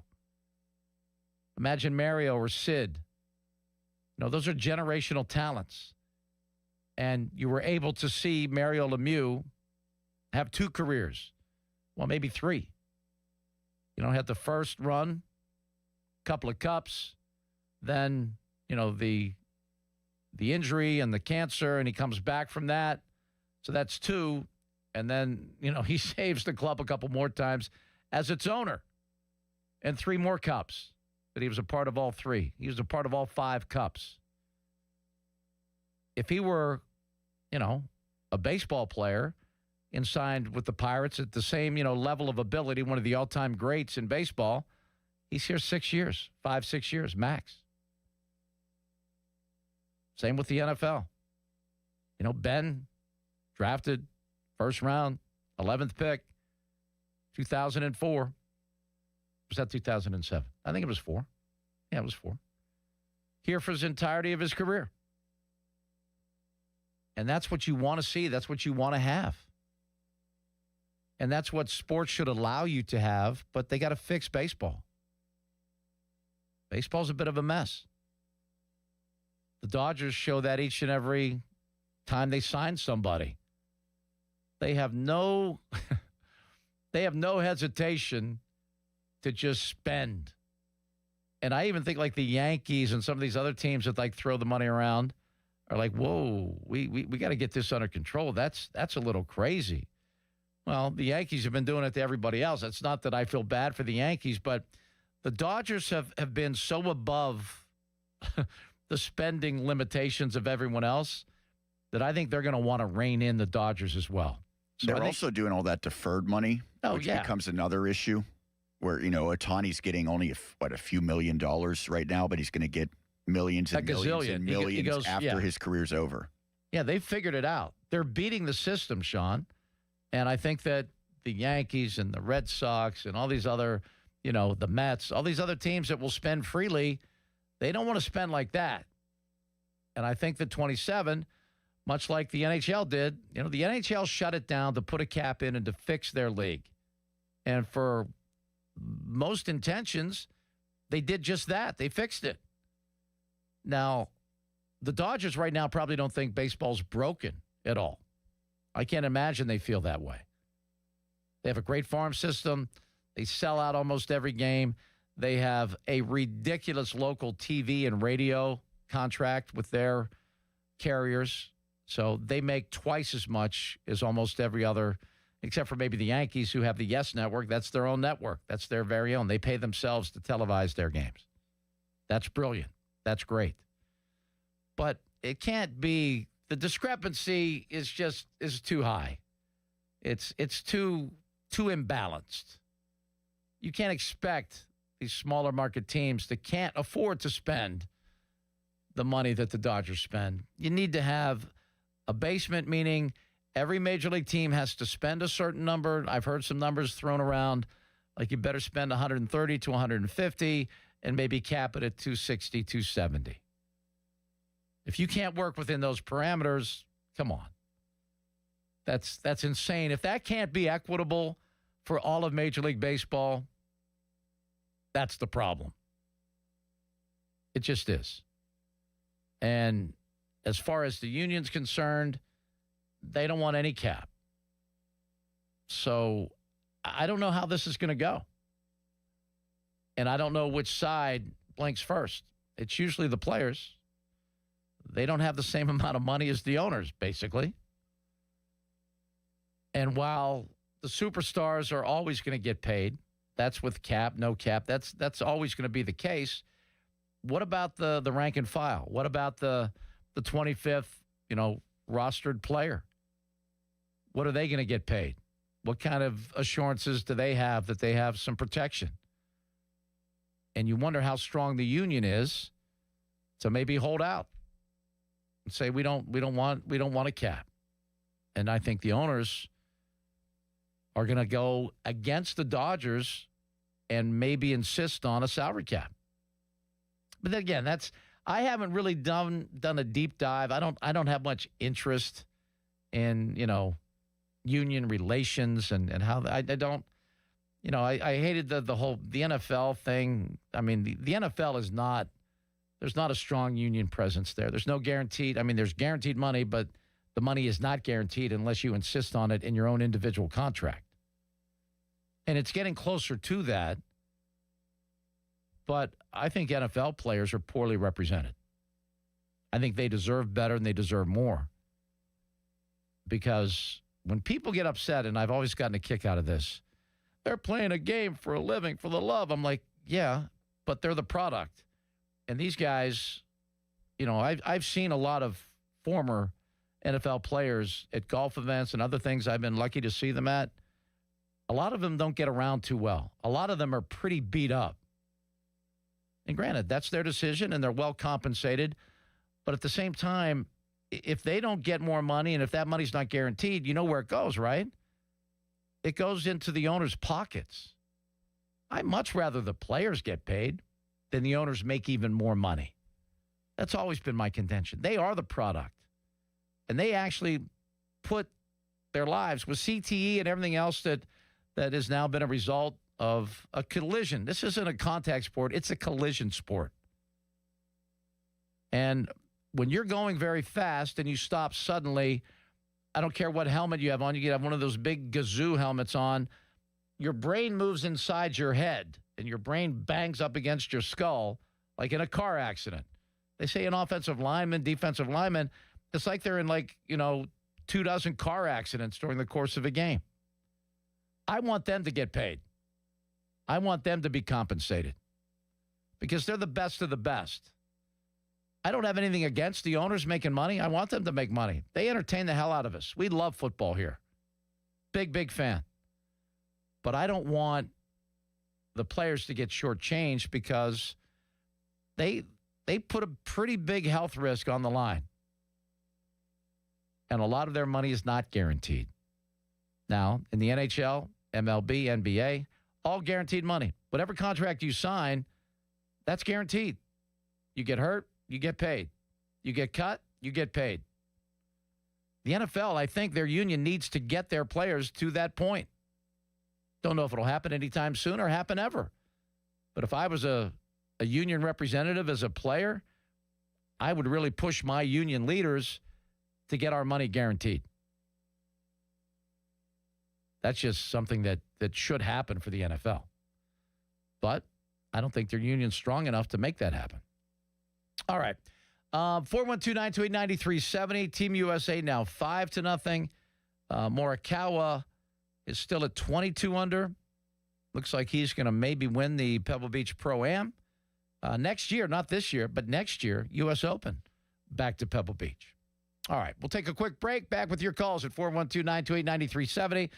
Right after this on the Paul Alexander Show on Sports Radio 93.7 The Fan. Now, Fan Headlines, powered by Bowser Chevrolet.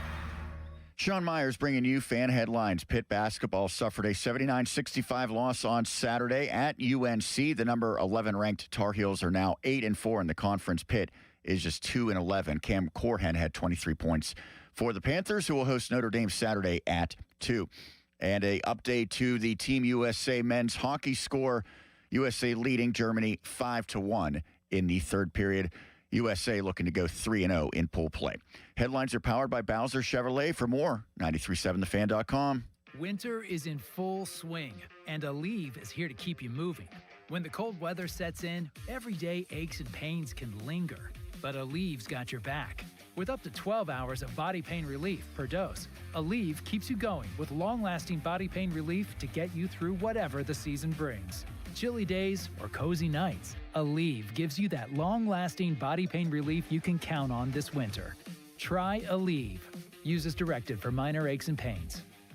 With other language learning apps, I was just playing games. I wasn't really learning. Babbel's different. Babbel was designed by over 200 language learning experts to be the most effective way to learn another language. Every time I open the app, I can choose to work on my writing, speaking, or listening. And it saves my mistakes for me to review, so I'm constantly improving. Before Babbel, I thought I just wasn't good with languages. But now I'm speaking French. Tout ça, c'est grâce à Babbel. Save up to 50% on your Babbel subscription when you sign up at Babbel.com. Babbel.com. I'm Walter Naylor, owner of a quick drain service. Since 1969, we've been going down the drain so you don't have to.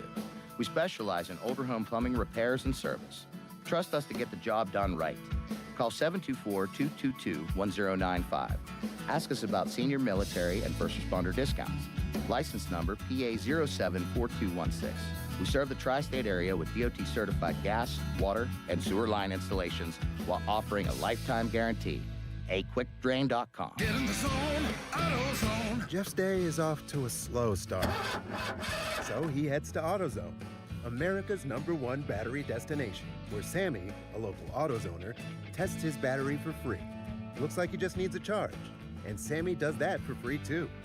In no time at all, Jeff is back on the road, ready to finish the day strong. Free battery testing and charging at every store. No hassles, just help. Get in the zone, AutoZone. Restrictions apply. Let's go. You're still grooving, still connecting, still loving, still turning up, still thriving. You still got it, but your immune system, it weakens as you age. That's where vaccines come in. They help train and strengthen your immune response to fight off respiratory illnesses like flu, pneumococcal pneumonia, RSV, or COVID-19. Ask your doctor or pharmacist which vaccines you need. Book in minutes at Vaxassist.com. Sponsored by Pfizer. Hey, it's Pony back to tell you guys about Xfinity. When Team USA is on, you can almost see the moment a kid starts believing they could be next. Now, while Xfinity can't guarantee that, they can guarantee something just as important, that your internet price won't change for 5 years. That's right, no contracts or commitments. So while your kid is ordering gear online, streaming highlight reels, or video chatting with coaches, your Xfinity internet price won't budge. And who knows, by the time the next Olympic Winter Games roll around, your kid could be getting fitted for their very own Team USA uniform. That would be wild. And guess what? You'll still be paying the same price for reliable Wi-Fi. And there's even more to enjoy with the Xfinity Gold Medal celebration. Now through February 22nd, get your best price on gig Wi-Fi for 5 years guaranteed, just $50 a month. Plus, get Peacock Premium included for 2 years. That's a $10.99 a month value. Xfinity, imagine that. Proud partner of Team USA. Restrictions apply. Requires paperless billing and auto pay with stored bank account. Taxes and fees extra. Actual speeds vary. To get started, call visitxfinity.com or drop into an Xfinity store today. SchultzFord.com. SchultzFord.com. SchultzFord.com. SchultzFord.com. Live from the ShoreKeyMitsubishi.com studios, North Huntington and North Hills.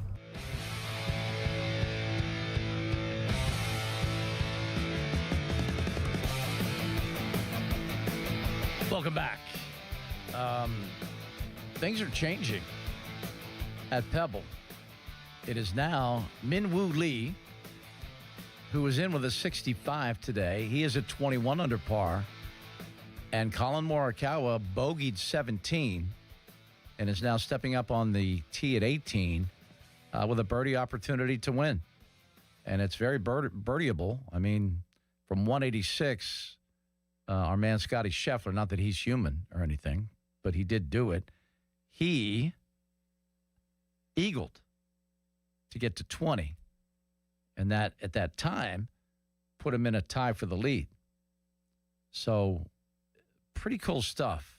A lot of theater. A lot of excitement. So, you got to love that. So, I'm going to keep a little eye on that. Keeping an eye on the call screen. You're wide open at 412-928-9370. We heard from Kevin Gorman, live from Bradenton. Pretty excited about what the Pirates did in the offseason. I would still like to see a third baseman and a left-handed starter. I mean, Triolo is great defensively, but come on, it's a corner outfield position. A corner infield position. He wants some power there. And it's a shame Key Brian Hayes didn't work out. I thought the effort they made to sign him made him a $70 million man, kind of the things that, you wanted the Pirates to do. It's just Key Brian, I don't think he was ever happy here, for one, and I don't think ever healthy either. The back is a problem, and he had a half a season where he was honestly lights out offensively, and he was, pure Gold Glove defensively. I mean, I never doubt his defense. One of the best, seriously, one of the best I've ever seen play third base. But that, unfortunately, didn't work out, and I'm glad they were able to move on from Key Brian. But they haven't filled the void. They haven't filled the hole in their infield there. Triolo defensively, perfect fit. Gold Glove caliber defender. Don't have a problem with that, but he's just challenged offensively is all. So, I don't know. I really don't know. So, Min-Woo Lee has eliminated Scotty Scheffler from getting back into the mix because he finished at 21 under. He is out on one of the tees right now, hitting a few balls. He's a character, Min-Woo Lee. Seems like a cool guy. I also really like Colin Morikawa's swing. I love when he gets to the top. It's just like a complete stop at the top. I mean, it's good stuff. But Colin Morikawa, with an opportunity to birdie 18 to win. That's fun. Gotta love that. I am so excited to play some golf, and I know we have a ways. There's still snow on the ground, for heaven's sakes. We're not even through February. We're like not even halfway through. Yeah, we're right at halfway. My bad. 15th. And, of course, it's a shorty. So, yeah, we got time. But it's coming. You know, you kind of can feel.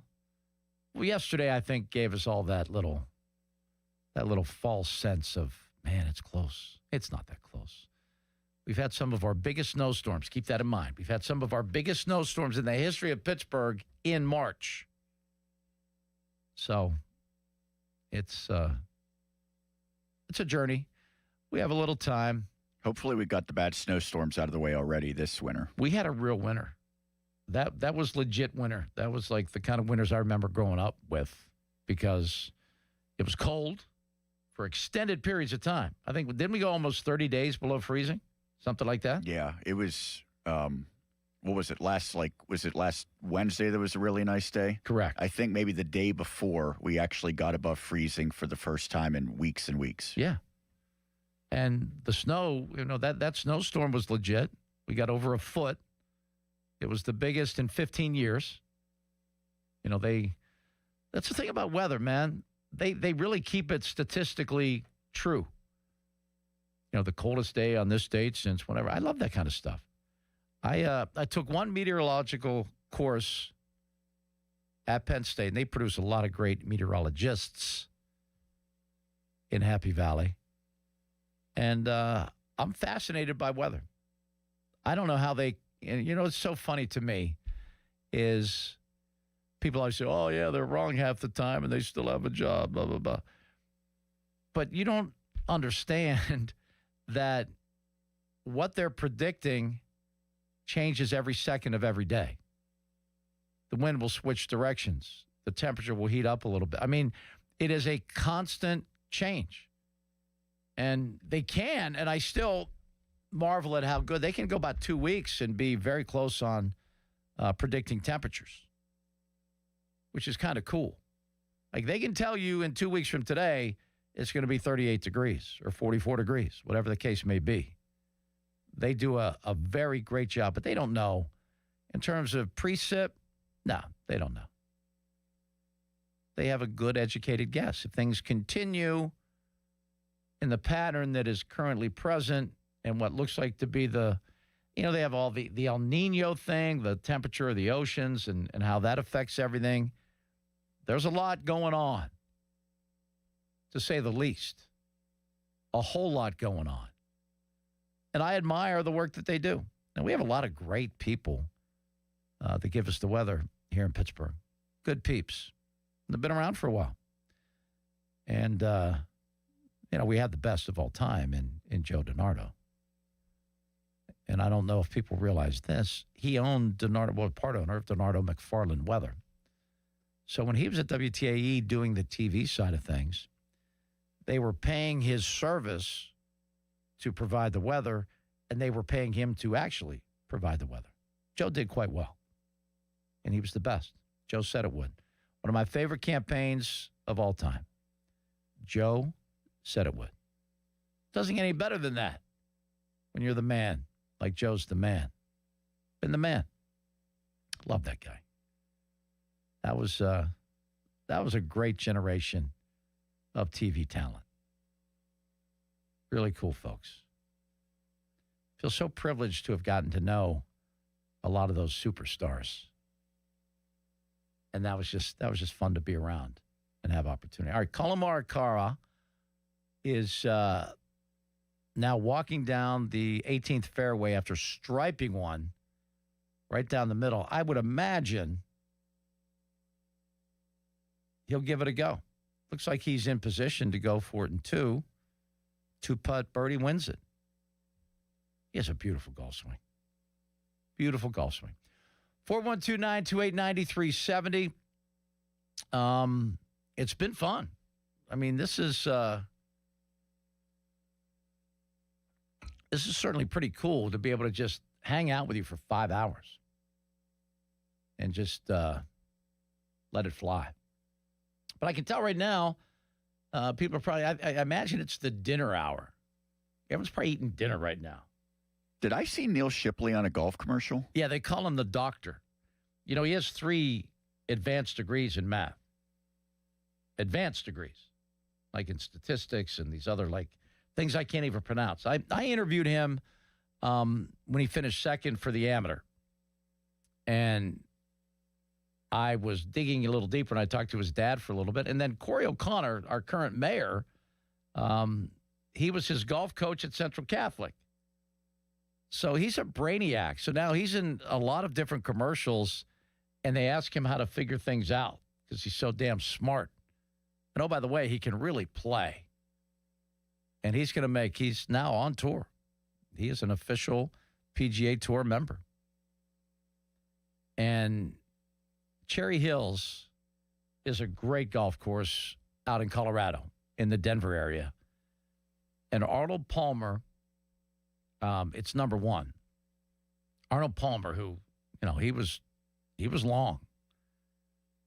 He drove the green the year, I think it was 1961, the year that he won the U.S. Open at Cherry Hills, and he drove number one, and they put a plaque out there to signify he was the only guy that did that. So when they had the U.S. Amateur out there, I guess that's 2 years ago now, they had a driver very similar to the one Arnie used and the old Bellata balls that all the pros used back then. And these Bellata balls that I used for a good while early in my golfing days, and the layers, the outside layer, if you didn't hit it clean, I mean, you put a big smile, called it a big smile. You put a big cut in that golf ball if you didn't hit it clean. I mean, now golf balls, that's really, people talk about the clubs and the tungsten and all the different materials they make the clubs with. The real difference maker has been the ball. The ball goes so far, and it's so controllable, meaning with the spin. That's been the real difference in the distance, has been the ball rather than the club. Although moving from, wood, actual wood, persimmon wood, to metal was a huge difference. Let's not kid about that. Huge difference. The rebound of the club face is significant. But the ball's been a huge difference. I remember when I got my first burner bubble, tailor-made burner bubble driver in 3-wood, I was playing at Toft Trees in State College. And we always played the back tees, which was a blast. And it was 7,200 from the back. And number 9 from the back tee was a 240-yard carry over water. And it was a flat, you were the same level as the water, and then the fairway was uphill. So it was a very challenging tee ball, and I would always bail to the right because I didn't have a guaranteed 240-yard carry off the tee. I could get close, but I got that burner bubble, that tailor-made burner bubble. I forget what year that would have been, probably early 90s. Yeah, early to mid-90s, I would think. And I just said, you know what? I'm just going to take a rip. 280 right down the middle. 280 right down the freaking middle. I couldn't. And then we played, I forget what it's called. It's called Mountain View right now. It used to be the Elks Club when I was up there. One of the par fives. It was gettable, but you had to hit really 2 big shots. And again, we're talking persimmon.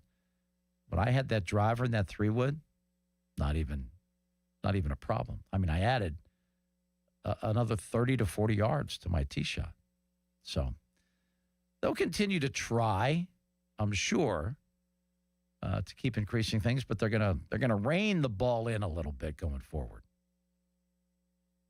Because these guys are hitting at 350 yards. It's crazy.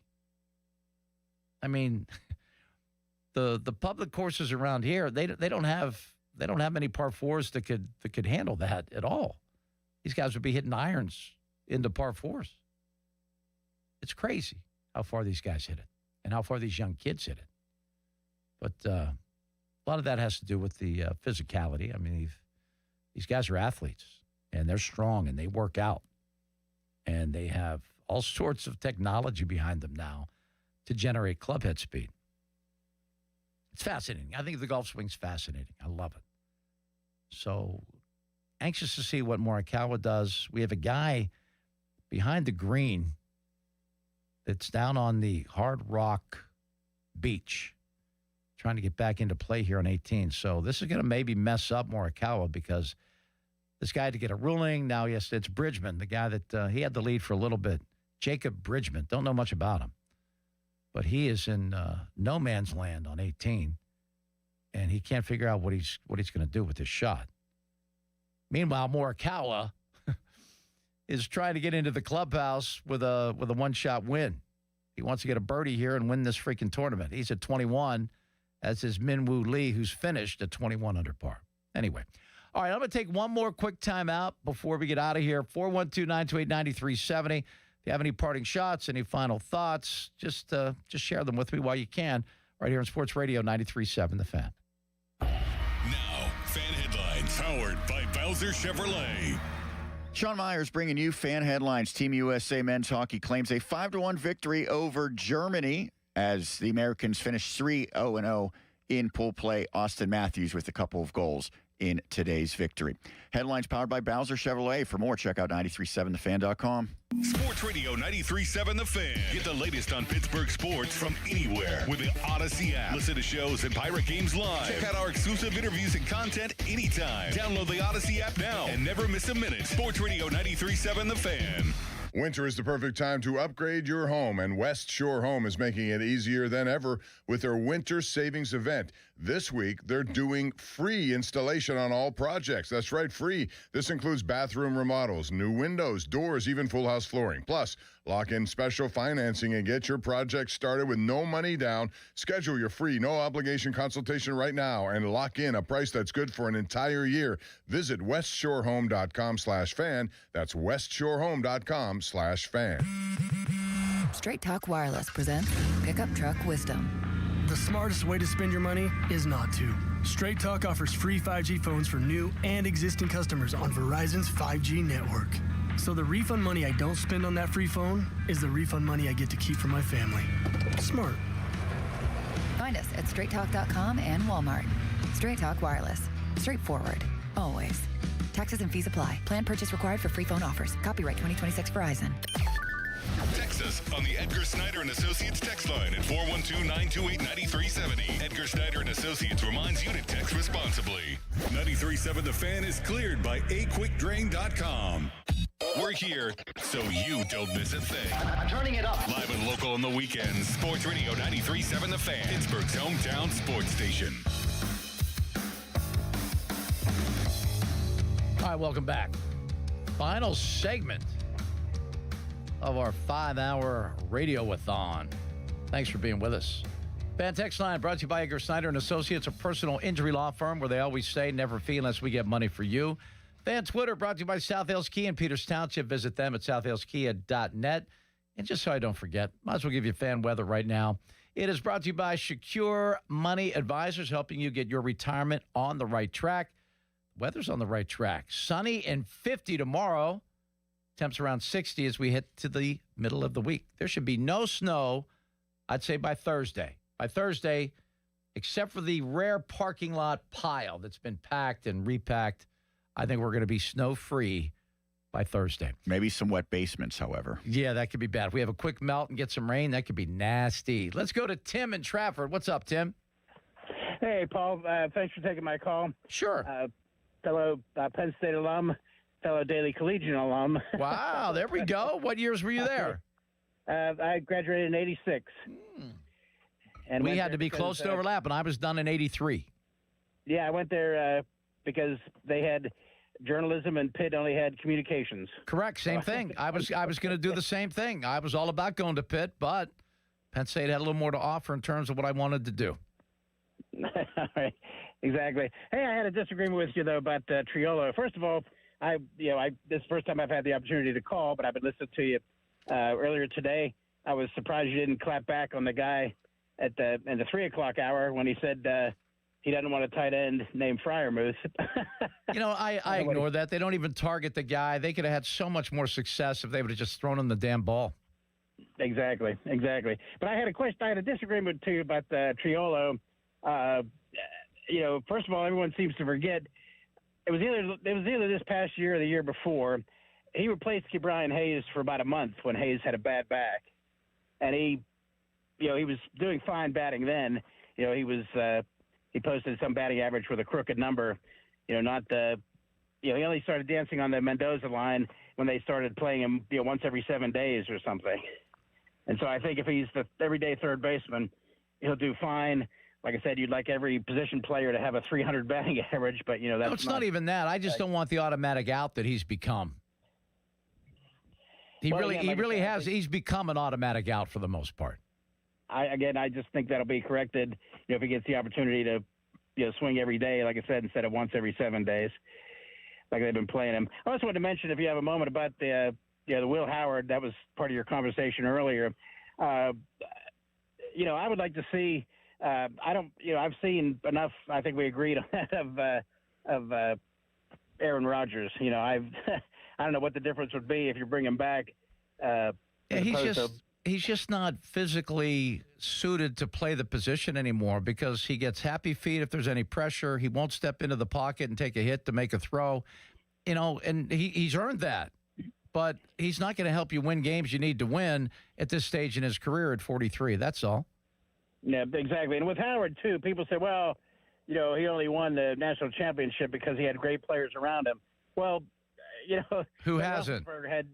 Ben Roethlisberger had, Jerome Bettis and, AB around him. Does that mean he wasn't a great quarterback because he had great players around him, And well, it's a little different at the college level, though, because we don't know how he's going to react to playing against all NFL players. And that's with any quarterback. That's everybody. So, yeah, he's worth a look, but I think there's something lacking with the arm, or he's not a 6th-round pick. Well, I understand it could be, like you said, you could spend your 6-hour show naming all the quarterbacks from the college level who failed. I just certainly believe the guy deserves a shot.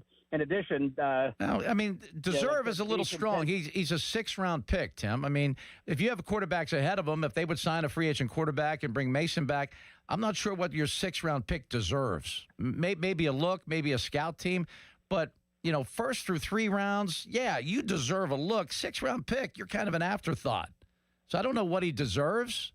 I would be curious to see what he has. We haven't seen him throw a ball at the NFL level yet. Has not done it. So I'm interested to see what he has, but I'm not sure what he deserves. Well, I agree with that. I'm just saying, too, he didn't play for, insert name of school here. He played for Ohio State.